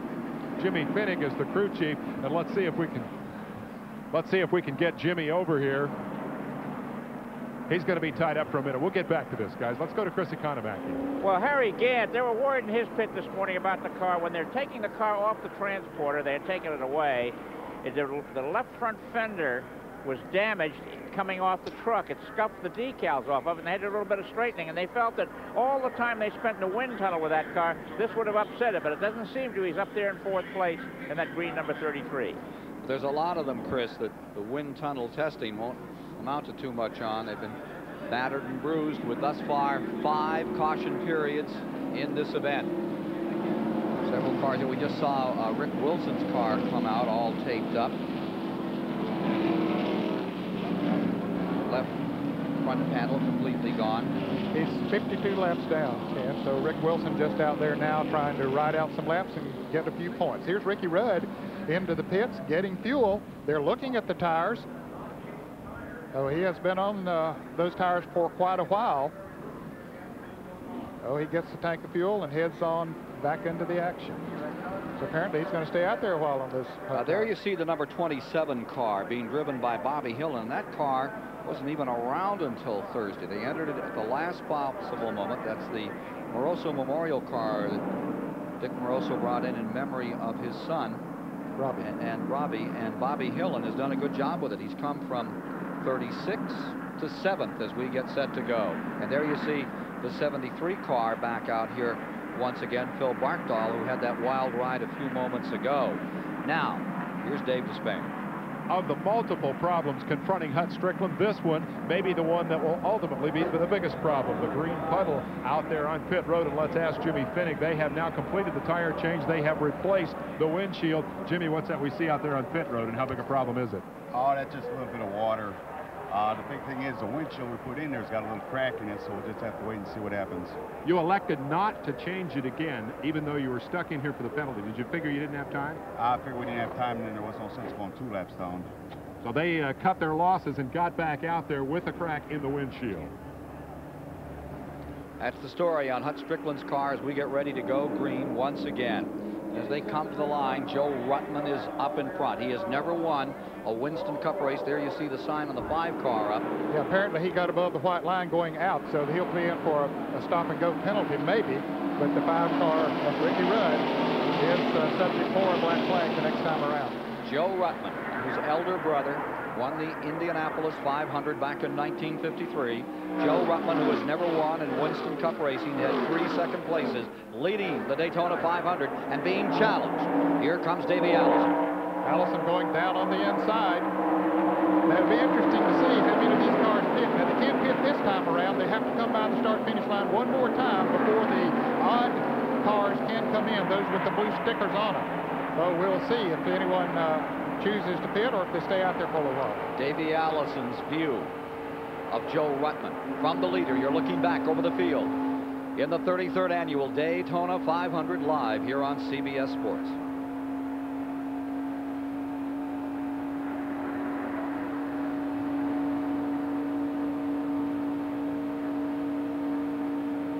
Turn 1. Joe Ruttman's car looking as if it can hold a fairly tight line there, Ned.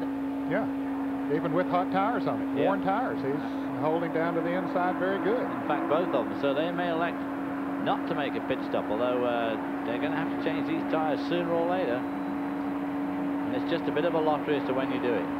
Sparks coming from underneath that car. Hit the little bump down on the inside, sort of bottoms out for him. To turn 4 again, you get an idea of the banking there. Again, he's holding a good tight line. Coming by to complete 76 laps. Whoa, there's a trouble. Turn 4. That is Bodine in trouble. They came down through. I think someone was thinking about ducking in as they came out of that turn. Luckily for Jeff Bodine, this is a blue pit stop lap, and so he can legitimately stop down and change the tire. And it's also a break for last year's Daytona 500 winner. Derek Cope had already committed himself to come down pit road. That happened behind him. He can go ahead and change 4 tires and without any kind of a penalty. Riding with Bodine after that wild spin. Here he comes in. He can change tires. He is now on pit road after that wild ride out of 4. They are coming back to the line, and as they do, Davey Allison is in first. In the car number 28, Joe Ruttman is in second place. Hut Strickland, number 12, trying to make ground on the inside. You see him just driving underneath. Now, he could have done with leading that group across the line, couldn't he, with his new tires, because that, of course, would have got his lap back. But it was not to be. View from Bodine, car number 11 on pit road after a wild spin. Look at it again. Quite sure what happened here. The white car just sort of slid up into it, and then I think that's Jimmy Sauter, isn't it? Isn't that 89? That's Sauter on the inside. It's another car on the outside. And Sauter just slid into his pits and that left rear wheel taking on tires. Is that the tire just coming right off the rim, or is it the wheel itself? Look, Mike Joy. Jeff Bodine badly cut down a left rear tire, Ken, and there's scrape marks, and the aerodynamics are all messed up on the left side of the car. crew chief Tim Brewer is looking on as they use a real long pry bar to try to pry out the rim. They cannot loosen the lug nuts on that left rear tire because the rim is bent in against them. Jeff has now shut the car off. That's Mike Hill with the pry bar trying to gain himself some leverage. They may have to cut that rim to get to the lug nuts, and stranger things keep happening in this 500. Back upstairs. Frustrating day for Jeff Bodine. We'll be back with more of CBS Sports live coverage of the Daytona 500 after this message and a word from your local station.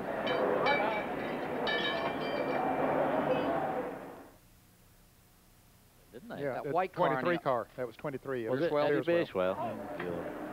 Figures, I suppose. Yeah.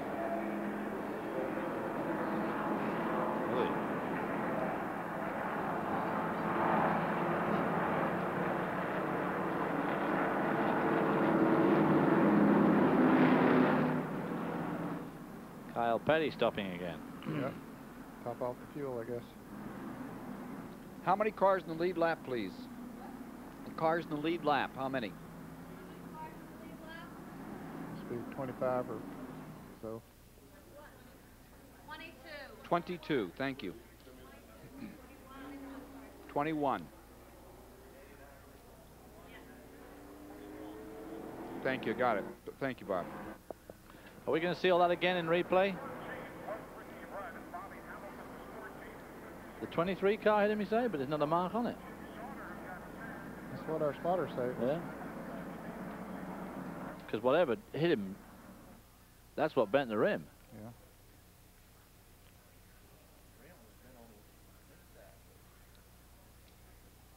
That may have Yeah, but he dug got in hit some. from the left side and spun around.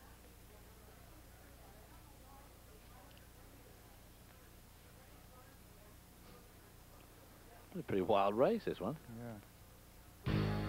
The Daytona 500 is sponsored by the First Brands Corporation, makers of it.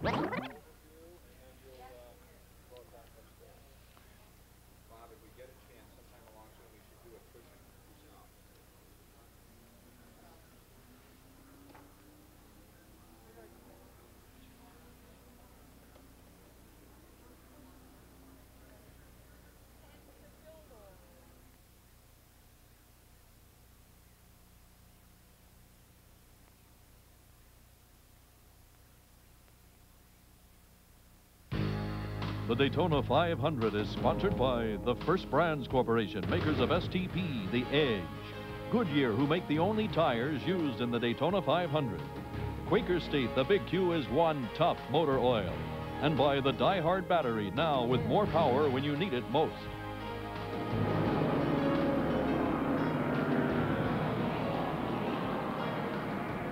Coming up on 200 miles, looking back at the beginning of the race, there have been 3 surprises.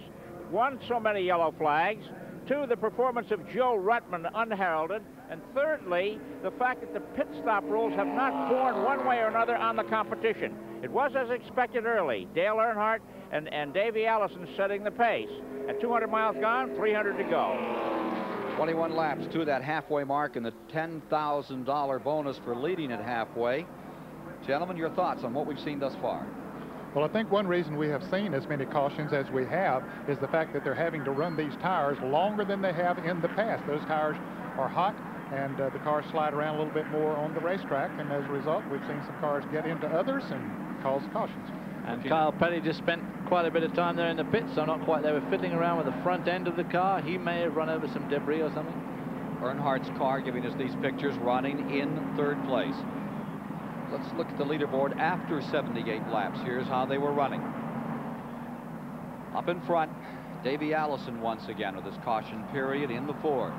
Then in the 2nd position, car number 75, the Oldsmobile of Joe Ruttman. Going 3rd was Dale Earnhardt Chevrolet.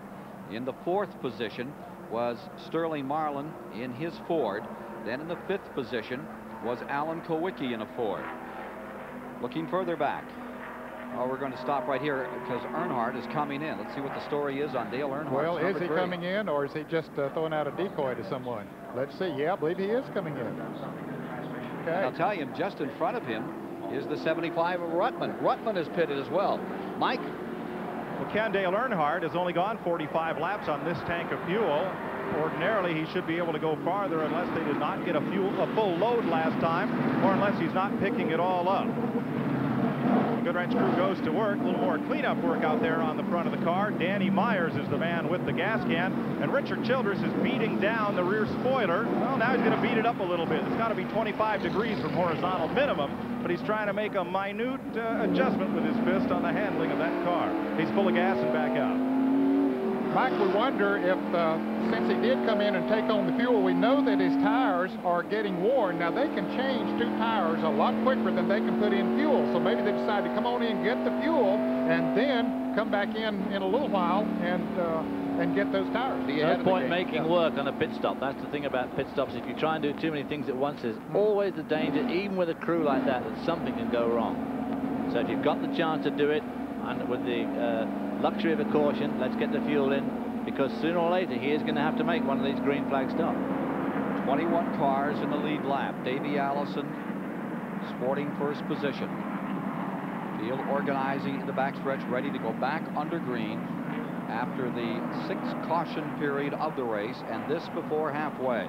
We hear that number 3, Dale Earnhardt's going to have a stop and go, and Joe Ruttman in the number 75 car. Apparently they went above the white line going out of the pits. That's something you have to be very careful about. This will get their attention. Are they taking this rule just a little bit literally on the caution? Well, now that white line rule has been into effect for several years, and sometimes the drivers just simply forget it when they go out of the pits and they move above that line too quick, and that's a violation. And may have thought under the caution, you know. Yeah, nobody would look. Or they would care too much. Yeah. Back to the line. Green flag waving. Davey Allison breaks away.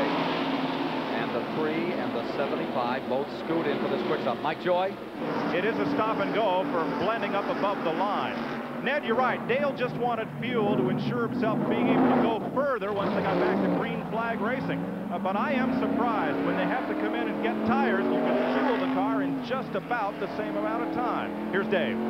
And that may change the strategy here in Davey Allison's pit, because their crewman, Joey Knuckles, up there on the wall said, well, we're going to come in with our old buddy Earnhardt. They wanted to maintain that draft up front. When Earnhardt came for his tires, so too would Davey Allison. Now, with that draft broken anyway, they're making the decision when to come, and I got a feeling they're going to come quick because they need those tires very badly. I don't know, Dave. I don't think they can afford to come in now. They'd go a lap down if they came into the pits now. They need to hope there's a caution here pretty early and then come in quickly after the next green flag situation. It is an immense interval between the 19 cars up in that lead draft in the lead lap and the 2 cars way out back now.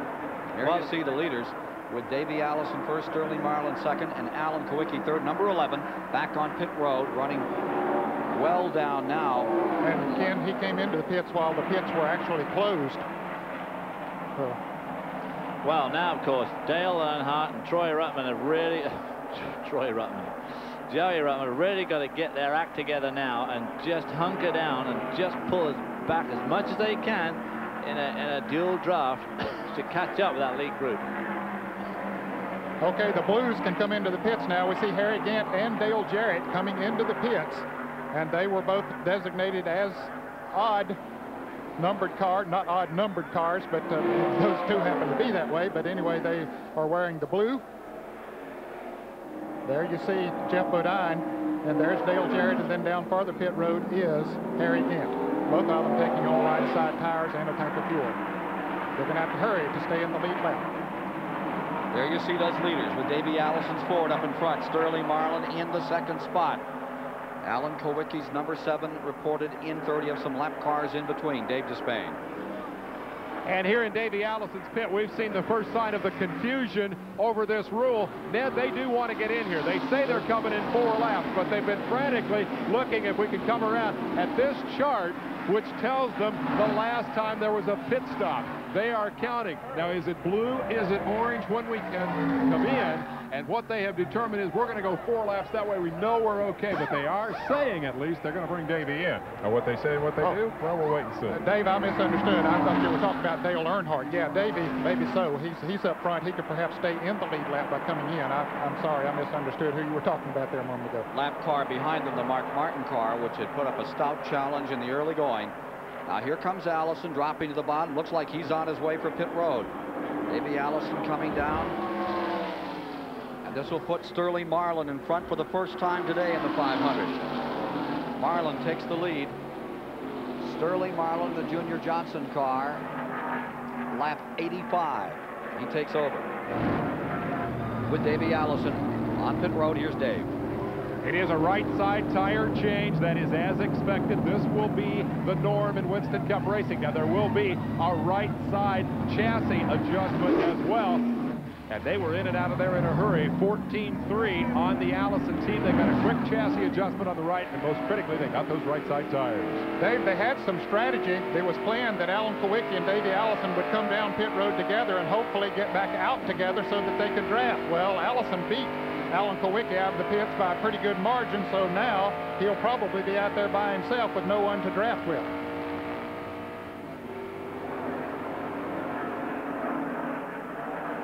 The other guy that seems to have got completely left out in all this shuffling is Kyle Petty, who was running so strongly just a few minutes ago, pulled his way right through the field onto the lead lap, past the leaders, and failed to capitalize at the next caution period, and somehow left himself way back in the field.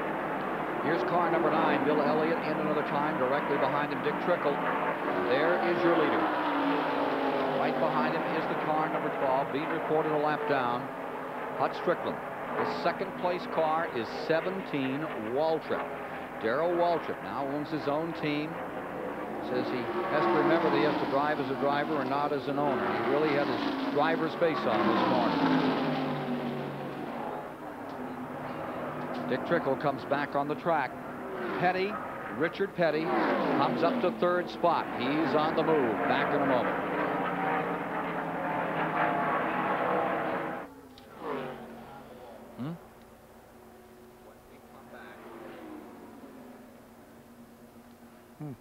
When we come back, we need to show the leader, then the interval, back to 17, then the meatloaf.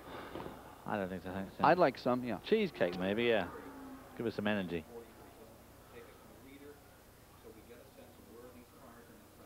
Thanks. Meatloaf or cheesecake?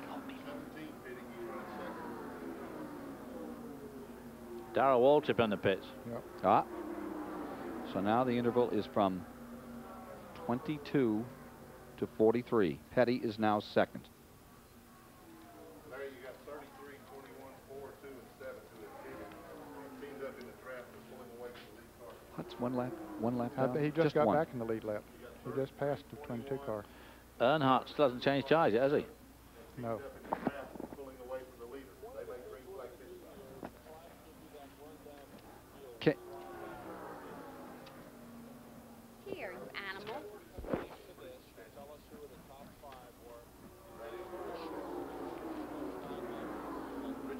Now, Waltrip is no longer there. You know that. This is 88.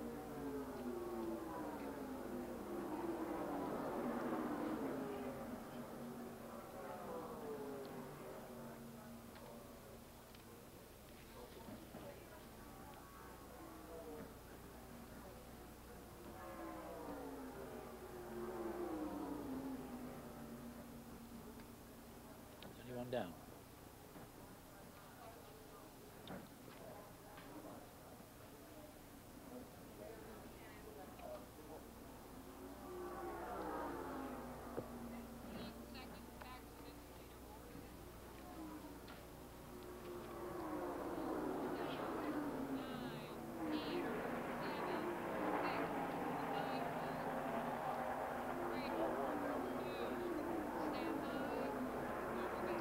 After 88 of 200 laps, here's how they were running. Marlin first, Waltrip second, Petty third, Mass fourth, and Bobby Hamilton, the rookie from Nashville, in fifth. But my, how things can change in just a couple of laps. For now, Sterling Marlin is on pit road. Darrell Waltrip has already pulled on to pit road. And Rick Mast has taken over the lead. Rick Mast in car number 1. 19-second stop here on car number 22 has found himself first place.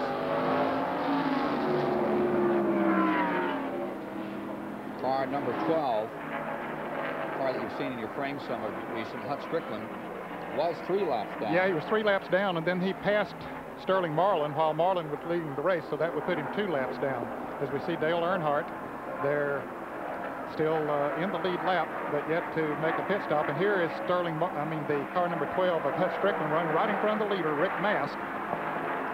Remember that Rick Mast in 1989 finished 6th here in his first Daytona 500 ride for Travis Carter. Gave it a great run around Jimmy Sauter as they go down into turn number 3. It looked like Mast wanted to move on the outside, trying to move on the outside to put him 3 laps down again. Let's go to the pits and Dave Despain. Bill Elliott, once the darling of Daytona, once the king of the super speedways, in for a definitely unscheduled bit of repair. They have replaced a tie rod on the front of this car. Bill Elliott, Bill, where did this problem come from? I have no idea. What do we believe happens? Bill theorized. Bill's getting ready to go back out, as you can obviously tell. Remember when Bill Elliott blew that tire early? Their theory is that when they blew the tire, it tore up the front end and ultimately led to the broken tie rod. They have replaced that. Now they're sending him back out. Let's go to Mike Joy. Dave, there was good reason for Dale Earnhardt's pit stop under caution. Let's assume my notebook is the fuel cell. The fuel pickup is down here in the right rear corner, so that when the car goes up into the banking, the force sends the fuel to the pickup in the right rear corner. Well, under caution, you don't have that cornering force. You're only going 70, so the fuel goes down to the left rear corner of that fuel cell. Dale was afraid he wouldn't have enough fuel to get to the carburetor to take off on the restop, so he stopped under caution. Now, what they're trying to do is find a partner, somebody who is running somewhere near Earnhardt, to come in and get tires at the same time he does, so when he goes back out, he's not trying to push through the wind all by himself. Remember that Dale Earnhardt is being shown back to those leaders. We have him in 7th spot at the present time. Here's Mast in car number 1. He is leading. Jackson Brothers car looking very strong now as we move toward halfway. 93 laps are complete. You see the number 1 there. Now the interval back to the 2nd place car. It's Kyle Petty in the right of the screen. The Dick Trickle car, number 66, is a lap down. He made his green flag pit stop and went a lap down. Kyle Petty running in 2nd place. Biggest lead we've seen by anyone today. Rick Mast currently has. That's what green flag pit stops will do for you. It'll scatter the field out. There's Ricky Rudd. Running car 3rd. Number 5.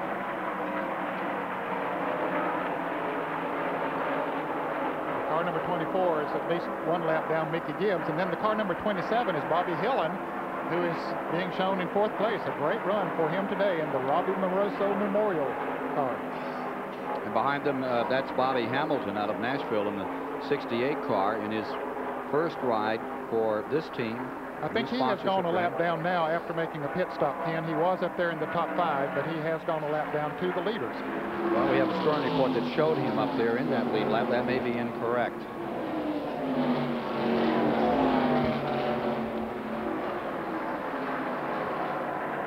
There's the Robbie Gordon car, who is being shown in the 5th position in his first Daytona 500.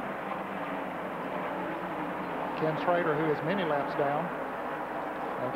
Dale Earnhardt and Troy Ruttman are running just about 20 seconds behind the leaders.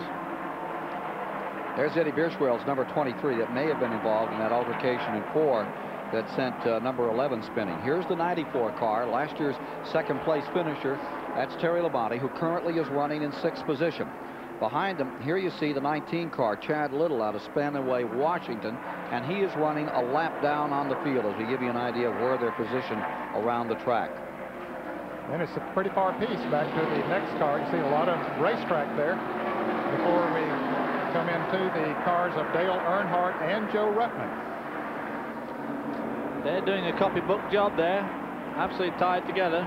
They're shown in 7th and 8th position. Earnhardt 7th, Joe Ruttman 8th. And they are, in fact, pulling in. Well, on that lap, they pulled back nearly a full second. So if they can keep that up, well, in 18 laps, they'll be up with the leaders again. Davey Allison back in 9th position. 96 laps complete, moving toward halfway. Here's Phil Barkdahl still out there running, even though he has had a couple of spins. He's running several laps down after that big spin that he had. Kyle Petty has caught. That's Kyle Petty in the right of your screen. Dick Trickle, car number 66, trying to get his lap back. So as Kyle Petty tries to move back in and get back into the hunt in the lead lap, we'll pause for these messages.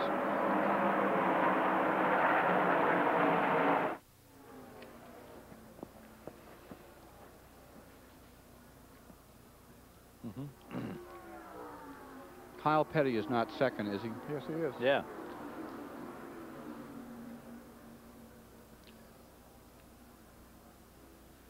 Two mast. Shoot. Is the 10-car lap down?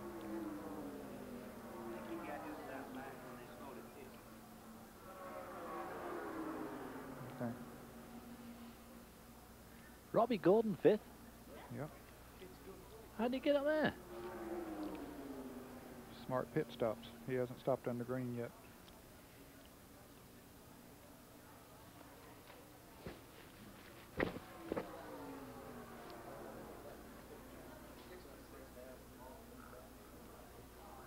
Okay.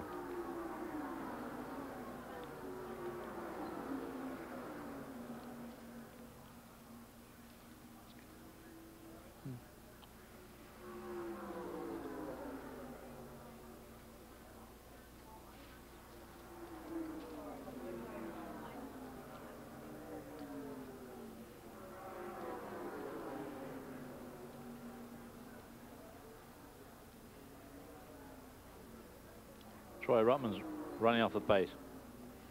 Slowed up. Joe Ruttman. Which is going to kill Dale. Yeah. Because they've dropped back off the lead lap again. Off the leaders, I mean. Halfway. Next time by.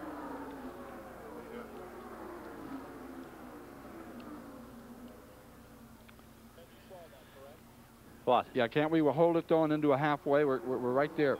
Okay. Okay.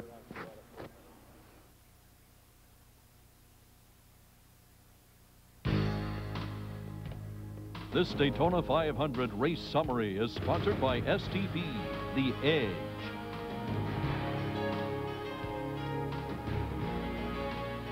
Race summary as we move toward the halfway mark.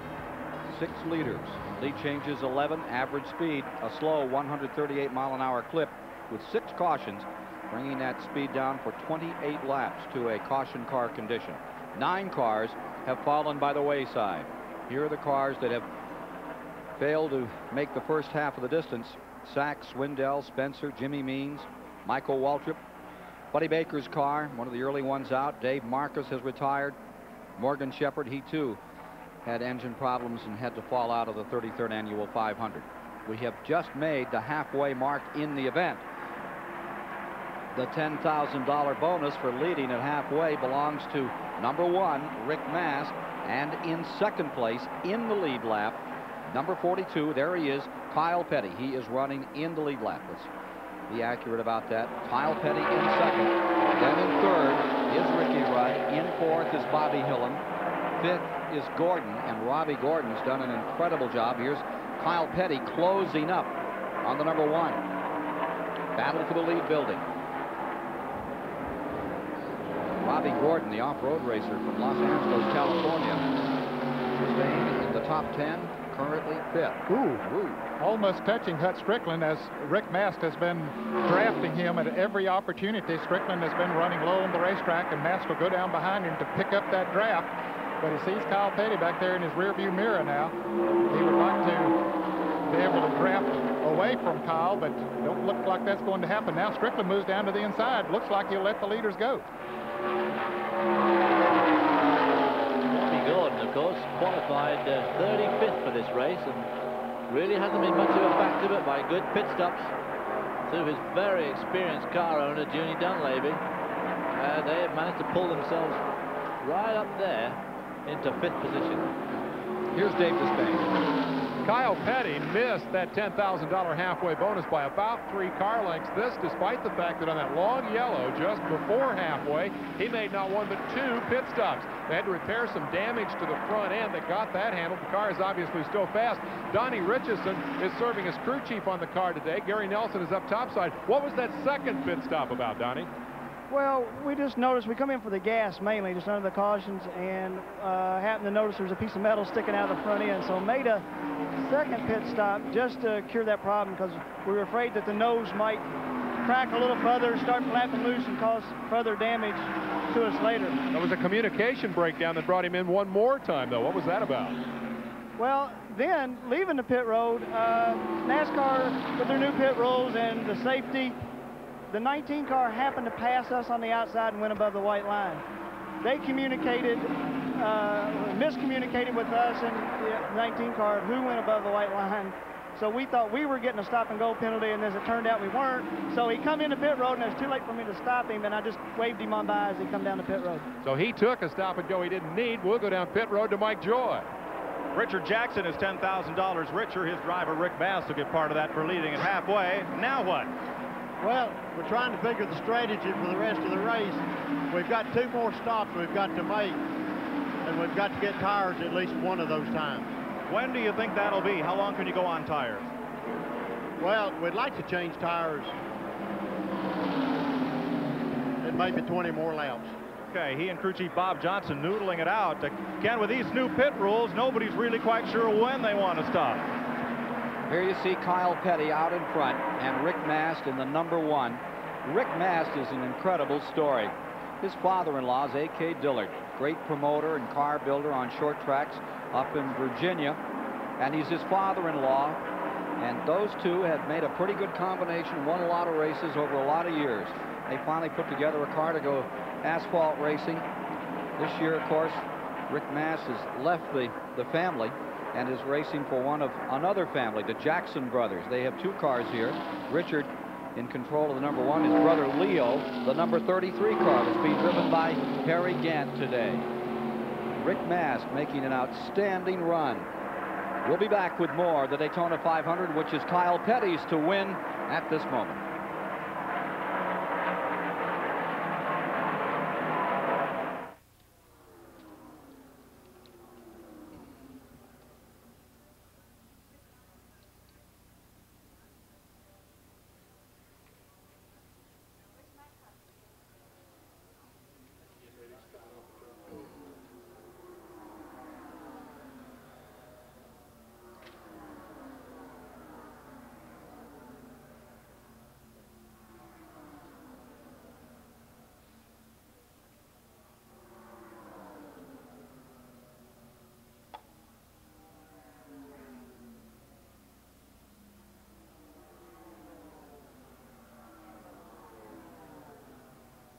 Gee. Going well, isn't he? 12 car. Is that 1 lap down? No, I think he's still 2 laps or down. 1? No, he's 2 more. He was 3 down.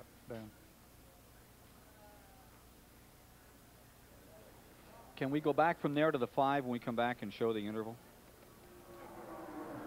Go 42 to 1 and then fade back to 5.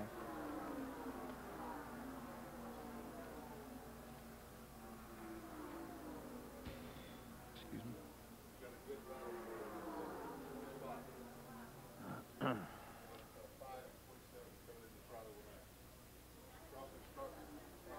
Start on 42 and 1 and fade back to 5. Huh?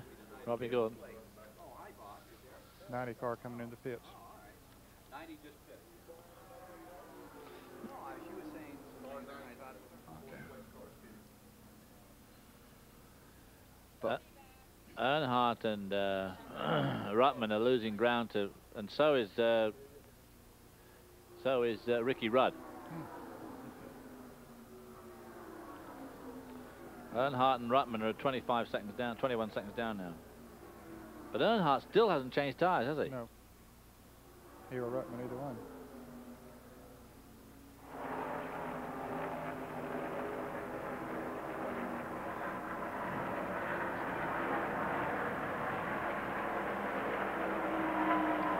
Back with you at Daytona after 106 laps completed. And the leader, Kyle Petty, in car number 42. Pontiac up in front. Second spot is Rick Mast in car number 1, the Oldsmobile. Then in the third position is Ricky Rudd in the Hendrick Chevrolet. Going in the fourth position, that would be Bobby Hillen, having a great run in the Moroso car. And back in the fifth position is Robbie Gordon. Now, he just pitted a moment ago, so he's dropped a few. Let's take a look at that rundown a little further back.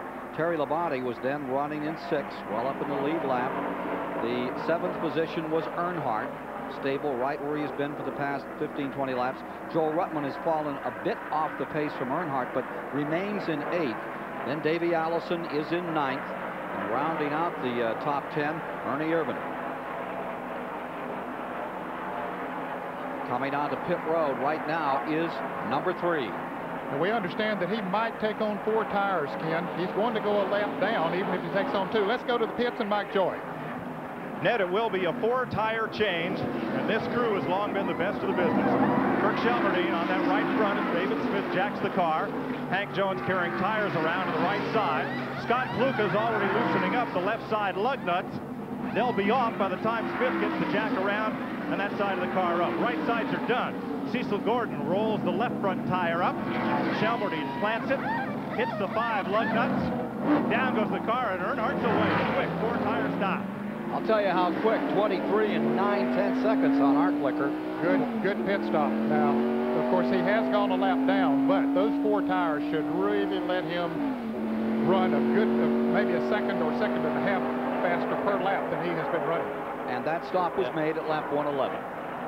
Now, he needs to run a good second a lap quicker than he was running, because he was already losing half a second to the leader. So, but now he's a lap down, so he wants to try and get back with those guys on the track and then pray for yellow.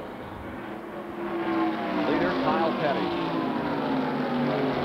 Now Kyle Petty starting to pull away a little bit from Rick Mast in the number 1 car there. And he's coming up on his dad, Richard Petty, which would put Richard a lap down, just in case he does pass him. Richard currently running in the 14th position. STP in-car camera giving us these pictures from Richard Petty's car number 43, which has come off the pace. He's back in 14th position. You can see him moving his head around. That camera is on his helmet. You see Dick Trickle going by on the inside. There's Hud Strickland going by on the inside. Kyle's could be pretty close behind those 2 cars. And you can see how much moving around his head is doing inside that car. And you can see exactly where Richard Petty is looking. There's his son Kyle going through. Yep, putting Richard a lap down. Dick Trickle in that 66 car, although he's down a bit, has been going very well the last few laps, hanging right onto that lead group. Yes, he came in, changed tires, got a lap down. Now he has unlapped himself, and here goes Rick Mast, the car number 1 around Richard Petty. 27 on to pit road. Hillen was running 4th. And you know, Ken, you mentioned that Earnhardt came in at 111 laps, and I think this is the first tire change for Ricky Rudd, for Bobby Hillen as well. So that means that they can go the rest of the way as far as tires are concerned, because they've already gone past the halfway point. Kowicki going a lap down in car number 7 as Kyle Petty continues to put it on him. The First Brands people gave Richard Petty a $1 million annuity here in the course of Speedweeks. Take a look at this running order after 100 laps with all the competitors in it. And Kyle was saying the other day that he would be willing to do everything he could to help his father in this race, block one, do it, ever what needed to be done. As he knew he was the heir apparent. Because to get his hands on the remainder of the million, right. exactly. This kid's no fool. Here's Richard away. Tire 14-second stop, Ned. Good pit stop, taking on left side tires this time. Reaches up and puts his goggles back in place.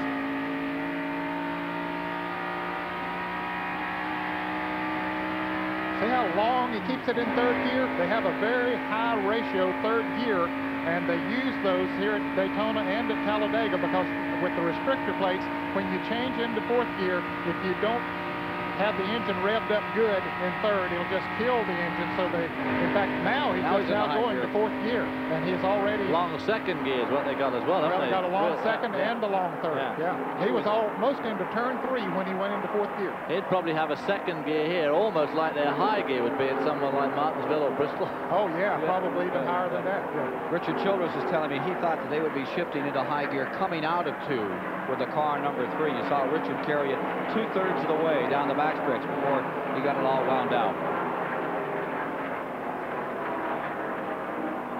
There's the leader, Kyle Petty. Let's go to Dave Despain. Now, back when in-car cameras were brand new, we saw this man drive to victory here on CBS in the Daytona 500. Cale Yarborough now owns a car that just drove by the leaders there a minute ago and unlapped herself. Dick Trickle, the driver. Now you're backing up. What's happened, Cale? Well, we're pushing a little bit, Dave, but he's running real good. The car's had a little bit of push all day, but Kyle's got to stop here shortly, so that'll put us back in contention, I think. Now, I got to ask you, he's got that reputation. You know, he was the oldest rookie to ever come down the bike. Will he take any advice from a guy like you who's won this thing a time or two? Well, I hope he will, because I'm sure giving him some. That is Cale Yarborough in the pits of Dick Trickle. Now, because the thing is that we've just had the tire stop of Earnhardt and Richard Petty with just 80-odd laps to go. Of course, the one guy who changed early and really benefited from it was Kyle Petty. Is he going to try and stop it again, or will he try and make these tires run through the rest of the race? I don't know, but I think that he'll probably take on left side tires. If he has to make the green flag pit stop with fuel, then I think he'll take on left side tires, yeah. So Kyle Petty stays first. Rick Mast is second. Several seconds back, Ricky Rudd in third, Rutland fourth, and Terry Labonte is now fifth.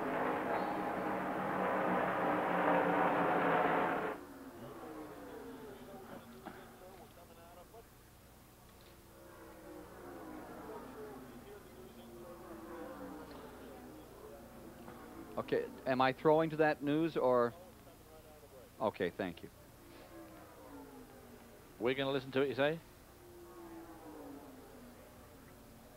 Ricky Rudd in the pits.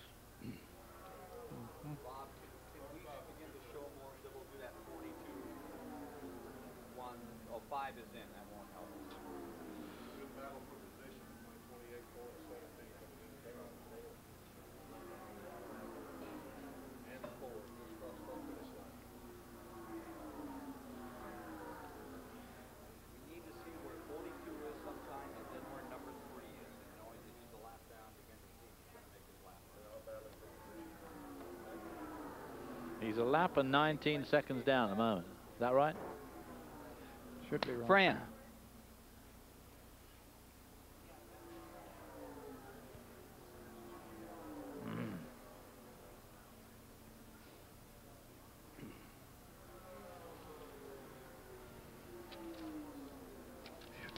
Not catching up. He's not. Not enough.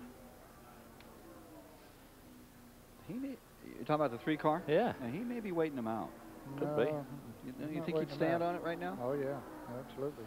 This stage, I mean, he's a lap and 19 seconds Because he's not going to come in again, right? Well, he'll come in again, but he might not change tires. Yeah, change tires, I mean, but he 120, 80. Right? Second place car on pit road, car 1 on pit road.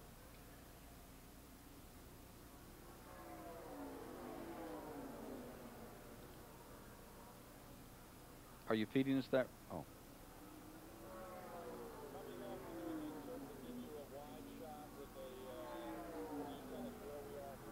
Okay.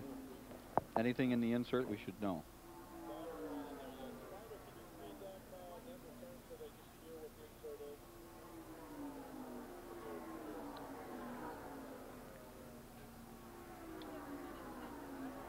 '28 and 17 are having a good race too.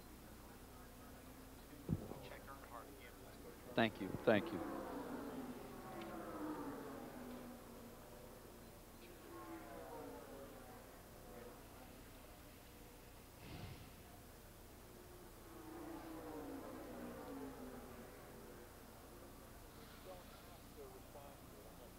Okay, yeah.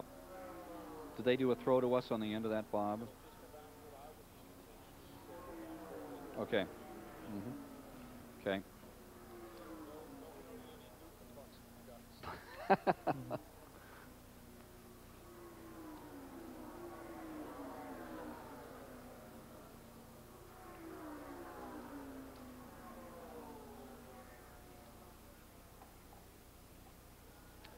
Hut Strickland coming in.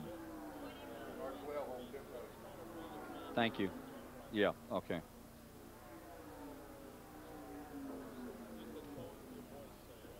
Okay.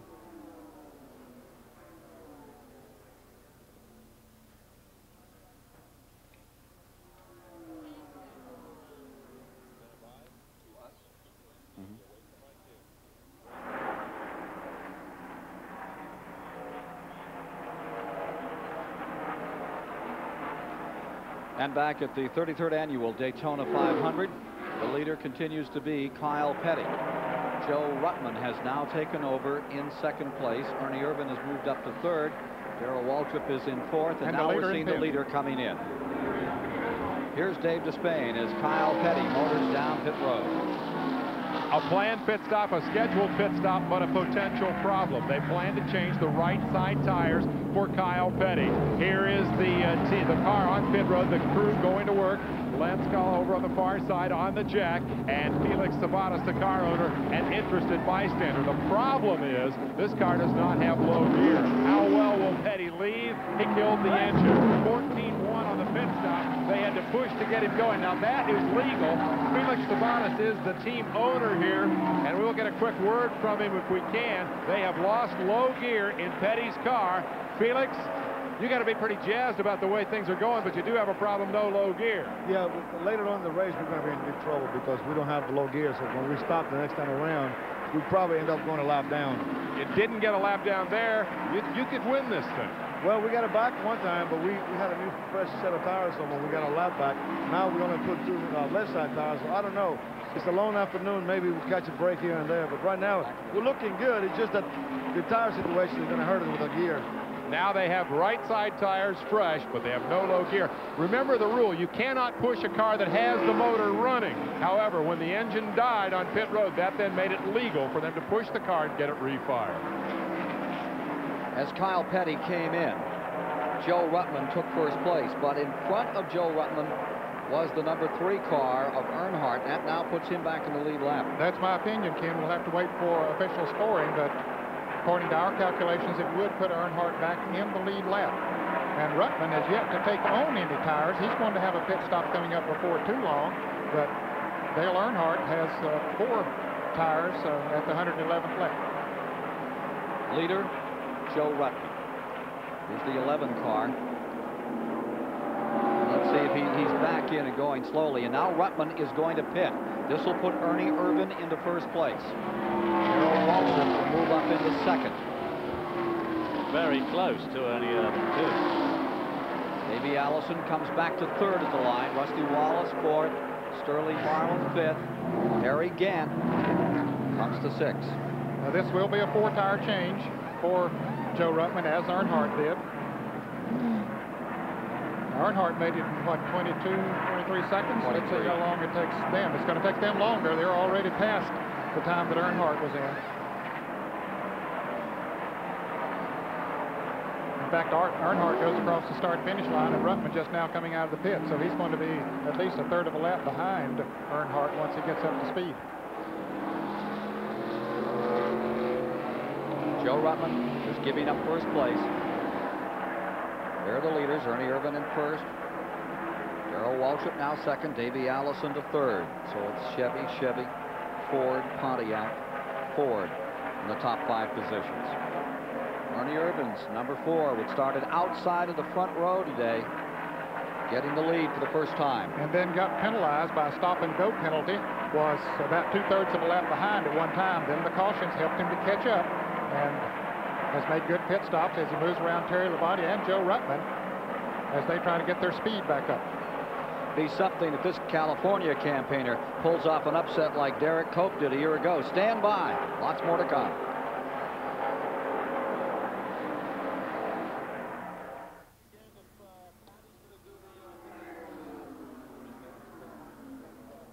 Thank you. Rusty Wallace has just got around Davey Allison. Can we get times on the 4 and on the 3? Times on the 4 and the 3. I tell you what, Kyle seems to have slowed up a bit to me.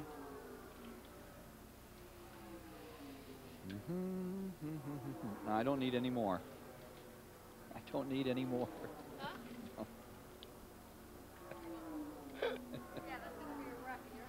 Right.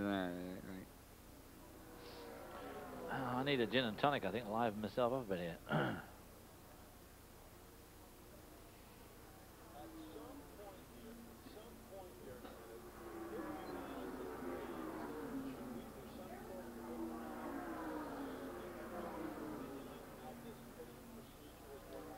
Yeah, but I think we need to come back and show that interval from 4 to 17 to 28 and 2. Yeah, absolutely. Yeah.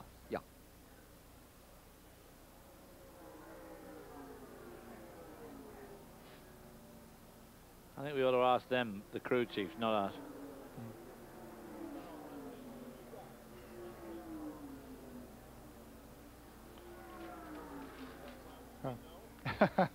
Well, I think that it has it's really messed up the race up. Yeah. Okay. Oh, yeah, with Bill France standing behind me. Last time I'd worked for CBS, huh?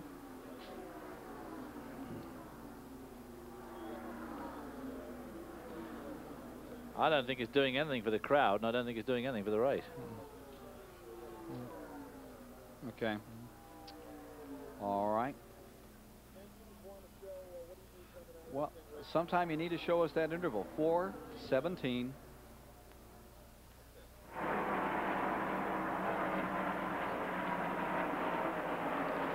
With 127 of 200 laps complete in the Daytona 500, Ernie Irvan has the lead.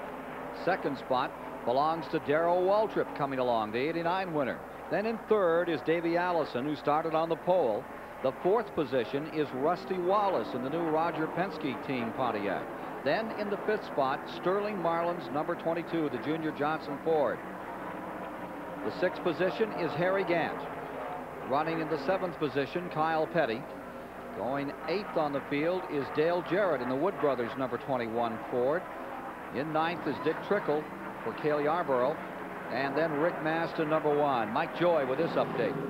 Davey Allison, bit of brake smoke pouring from that left front as the crew goes to work, changing 4 tires.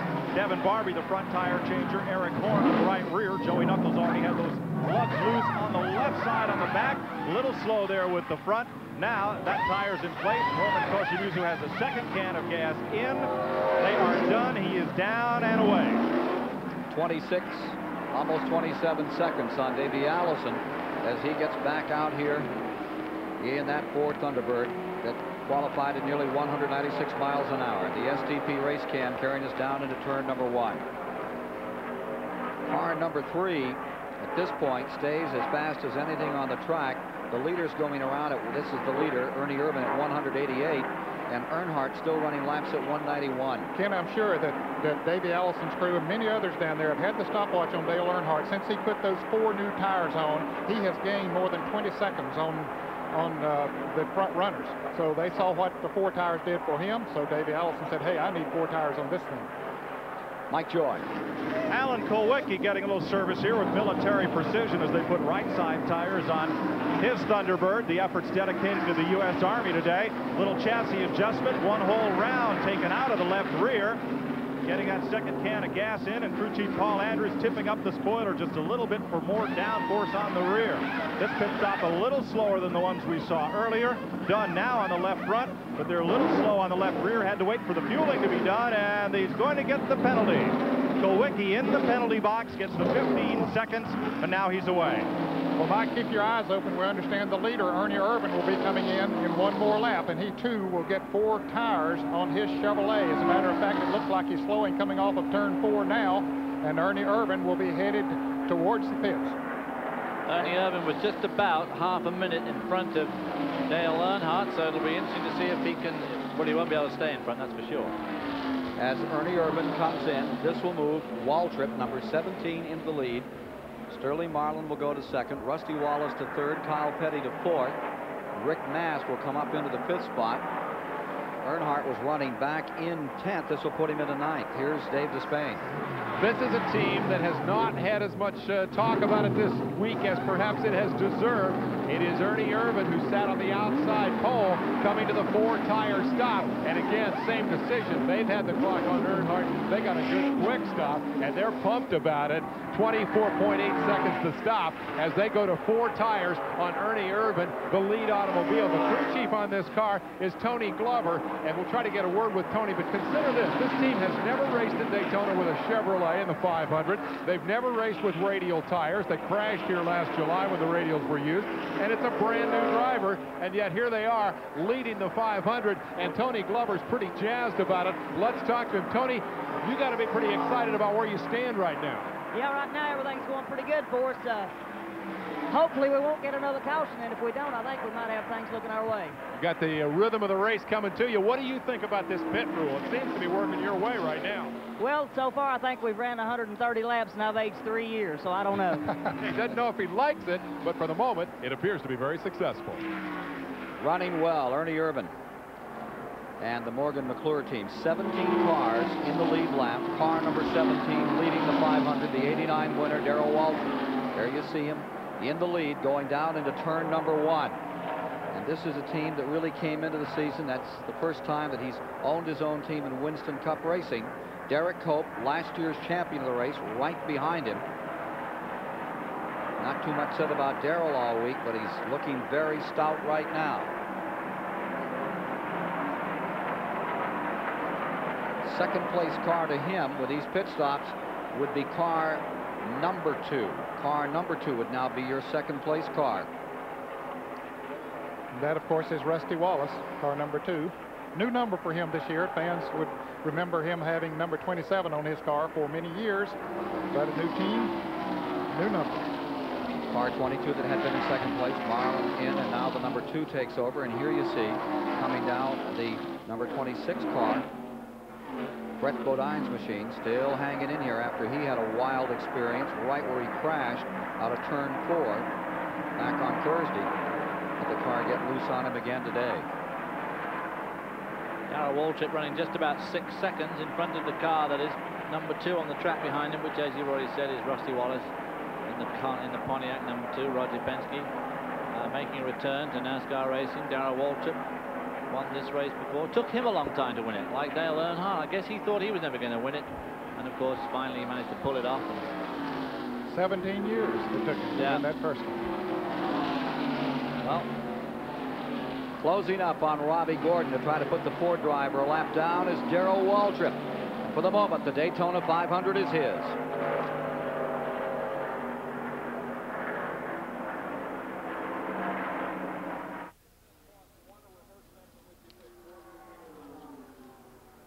I have it. Yes, I have it in front of me. Treacherous to have. Yep. Okay, is there a VO in between those two lines?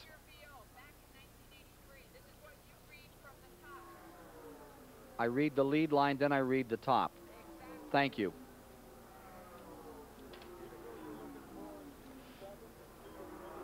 Now 7-2 to 20. It had been 7 to 22. It's now 7 to 22.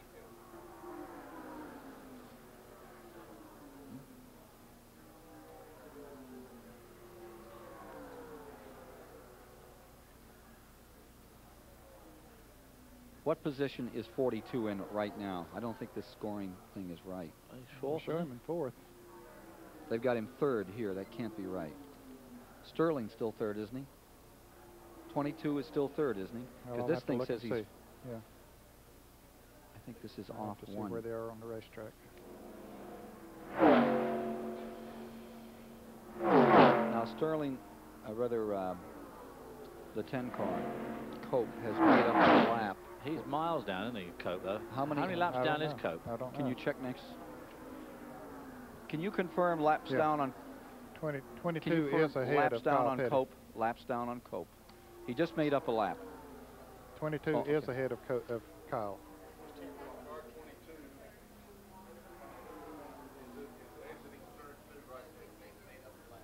So he's in the lead lap. Who is Cope is? Yeah.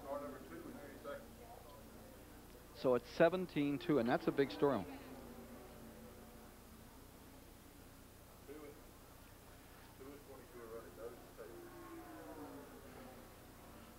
Yeah, 2 and 22. 17 back to 2 and 22.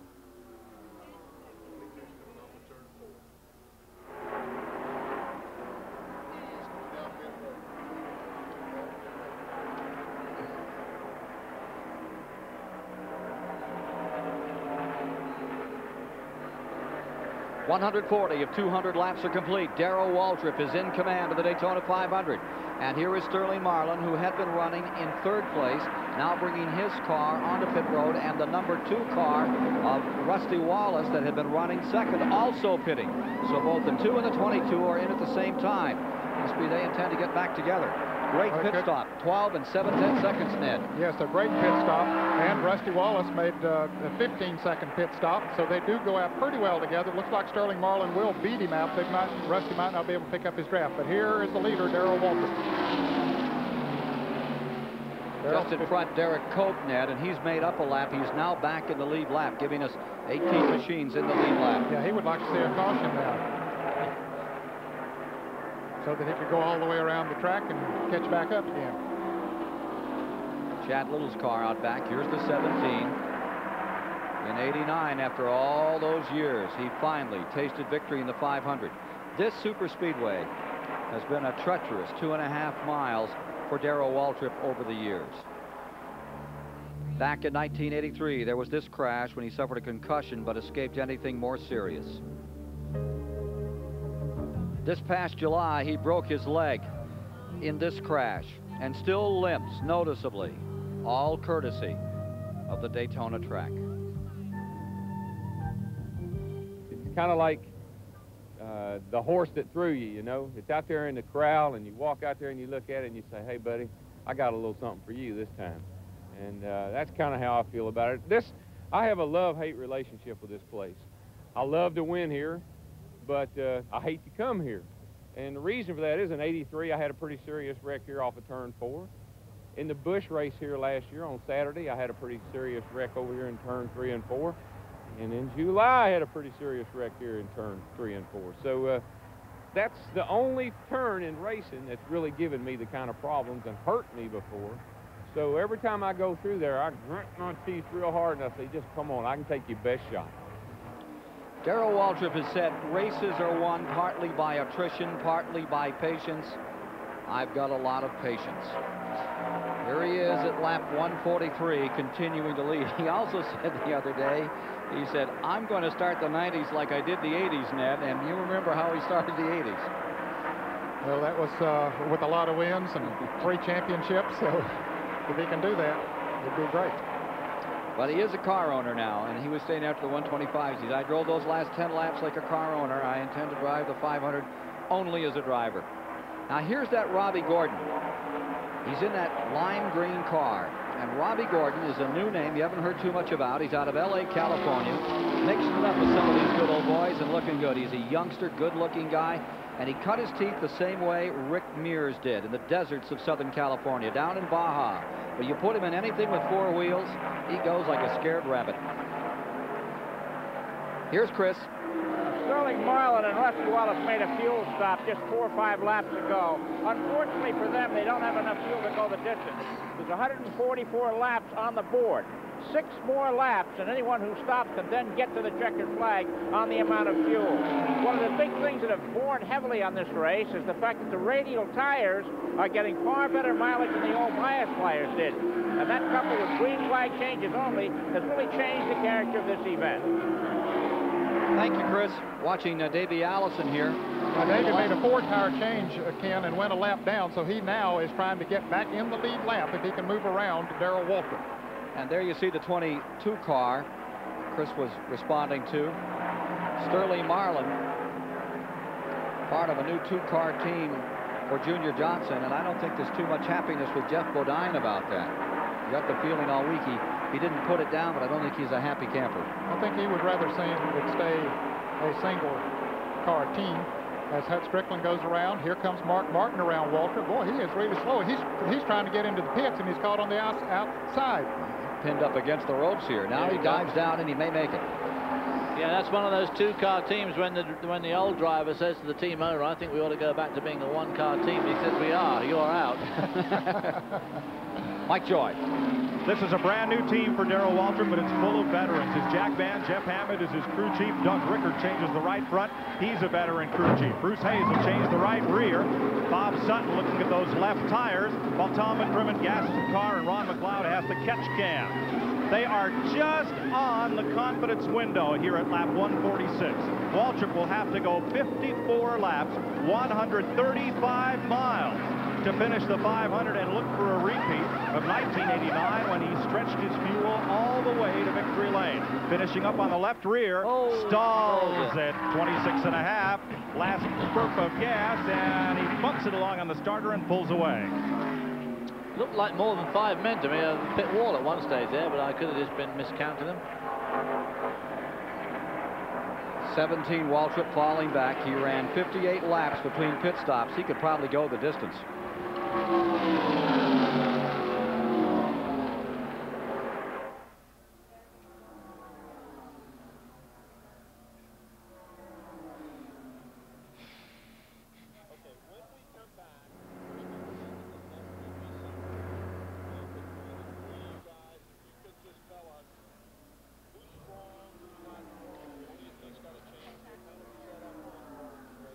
Okay.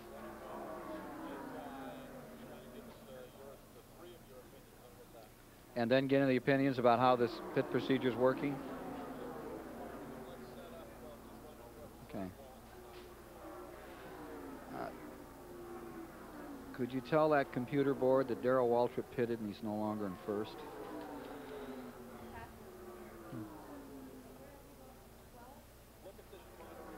Thank you. 365 miles, leaders 8, lead changes 16, average speed 149, caution 6 out of 28, 9 cars out of race. Thank you.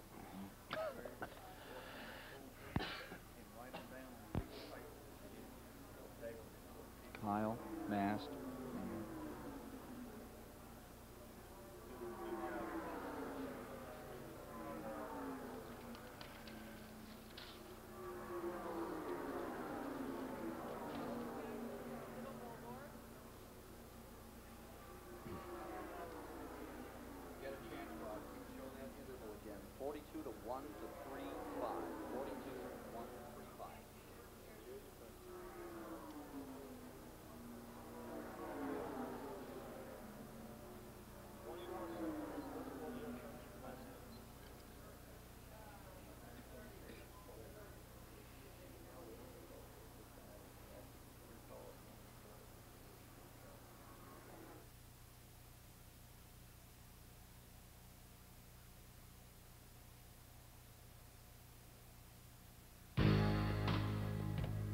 This Daytona 500 race summary is sponsored by STP, the Edge.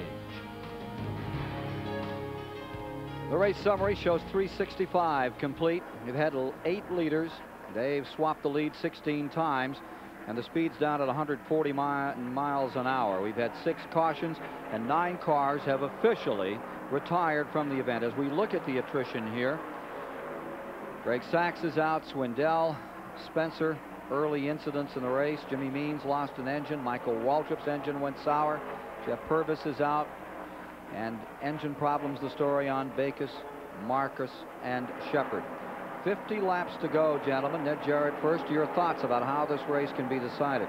Well, I think Dale Earnhardt is in the best position right now because he put on those 4 tires.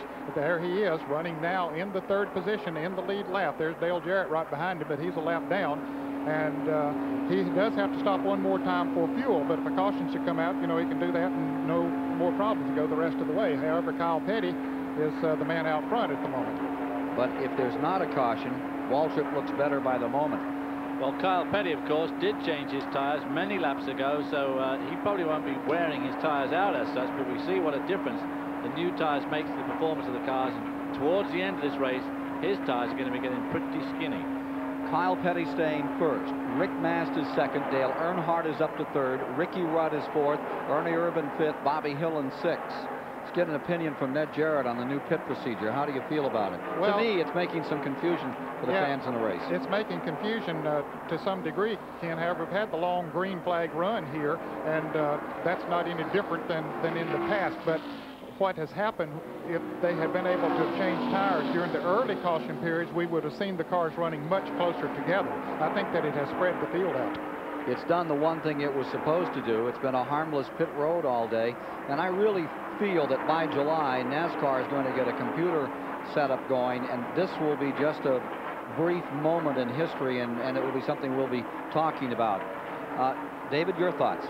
Well, I have to agree with Ned. It certainly has spread the race out, and it did catch a couple of the drivers out very badly early on. One of them being, of course, Bill Elliott, when he had to go round and lose at least 2 laps because of the one-lap penalty, and the 1 lap he tried to stay out and make his tire last, and it obviously wasn't going to. He is not in the hunt, so it probably hasn't had a long-term effect on his result today, but it obviously has a great potential for messing up someone's day badly. How about it, Mike Joy? Well, Ken, down here along pit road, there's been a lot of confusion all day. Which is the blue lap, which is the orange lap? I understand in the races coming, NASCAR will put up a light that can be seen by everyone along pit road to help sort that out. But teams up and down here are looking for drafting partners so that they can stop and have someone to run with when they go back out on the racetrack. I think it is going to take some adapting before these new safety procedures are worked out to the benefit of the drivers and the racing. How about it, Dave Despain? Well, I think the greatest confusion that I've seen down here today has been who's running where. Where's my team? Where are we on the leaderboard? And that has nothing to do with the new rules. Anytime in Winston Cup racing that you get a long, long run of green flag racing, especially with some pit stops and the field gets strung out, people get confused. I don't attribute that to the new rule. I think when you get a yellow flag, this field's going to bunch up and you're going to get another spectacular finish, just like in the past. All day long, we have not seen any crowding on pit road. That was the goal. But the key to solving this whole mess is get that electronic scoring system, get the scoring system up to date with the rest of this sport, and then move on down the road. Moving on down the road right now, it's Kyle Petty in first through 151 laps, with Rick Mast second, Earnhardt third, Irvin fourth, and Ricky Rudd fifth. Followed by Bobby Hill in sixth, Joe Ruttman, good seventh, Sterling Marlin eighth, Davey Allison ninth, and Rusty Wallace in the 10th position. Looking further back, Derek Cope is 11th, and those cars are all in the lead lap, as well as Waltrip now. Then Richard Petty a lap down, Harry Gant and Terry Labonte round out the top 15. Chris Economaki, an overview on what we're seeing here in this pit procedure. Well, we've seen a different kind of Daytona 500, that's for certain. As I said earlier, the radial tires and their great mileage and the fact that they changed them on the green has changed the character of the race. But right now, Dale Earnhardt, who's been out of the running for a good while because of that penalty, is breathing down Rick Mast, and that he should be moving past him into second place within the next couple of laps. And then it's going to be the pitman's work. He's going to have to stop for fuel.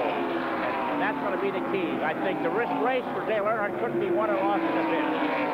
Well, right now it's going to be won on the track, Chris, because here he is closing en masse for second position.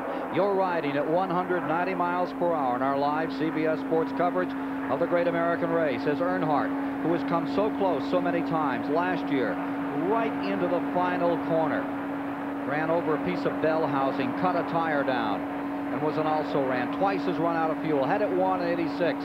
Became Bodine's race. Had it won back in 1980 when Buddy Baker won it. Here he is fighting his way back up on Rick Mast at #1. This for second place as Kyle Petty continues to lead. We have to thank our guru's son, our offspring, Dale Jarrett, who really has been helping Dale Earnhardt. He's been right behind him, pushing him along. And in fact, Dale got alongside, Dale Jarrett got alongside Dale Earnhardt going down the straight there. Yeah, and that hurt him. Now he's given Dale Jarrett the sign that he's coming into the pits. Dale Earnhardt making what should be his final pit stop right now. And Dale Jarrett is running in 21st position as he comes by in the Wood Brothers car. With Earnhardt, 16th, Ken, he has moved up on some of the pit stops as Earnhardt comes into the pits. You see him gearing down as he comes into the pits, and Dave Despain is there. All week long, the conversation, can anybody beat Dale Earnhardt? Now the the somewhat battered left front of that Chevrolet. Very much in view here as the pit stop, the final pit stop of the race for Dale Earnhardt will include a right side tire change, and they jam the fuel in. Now they'll come to the left side. No, they will just do the right. 15 seconds, 15.3 seconds for Dale Earnhardt. Let's quickly check with Kirk Shelmerdine, crew chief on the car. They're doing their cleanup after the stop. Kirk, you got a good clean stop. Question is now, can you catch him and get to the front? Depends on what the other cars have to do. I think a lot of them have to stop, a couple of them don't, so it just depends on whether we can catch them or not. Everybody wondered what could stop you. Perhaps that stop-and-go penalty is going to be the big issue. We're going to take a break and be right back with more from Daytona. 157th lap was where Earnhardt finds himself on pit road momentarily, and then back to the action of the Daytona 500.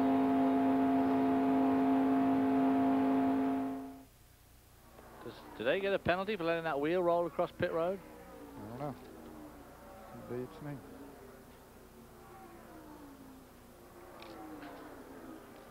So Gant is on the tail end of the lead lap in 33. Okay, so Mast is now in.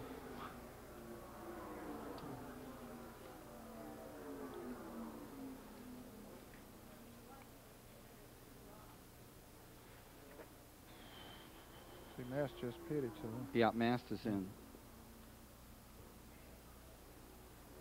Yes, sir. I'd like to see that interval 42 to 4 to 75. 42.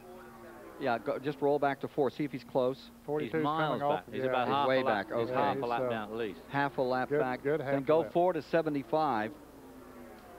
It's 4:75, 22.3. See if you can bring that one together.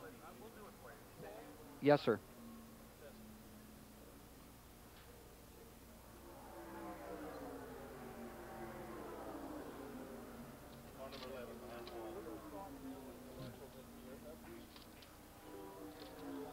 Great. Okay. Well, if you do that now, you'll be really ahead. 42 back to 4 is 21 seconds. No, and not quite a half a lap, but almost. Oh, yeah. And Ruttman's another 6 seconds behind him.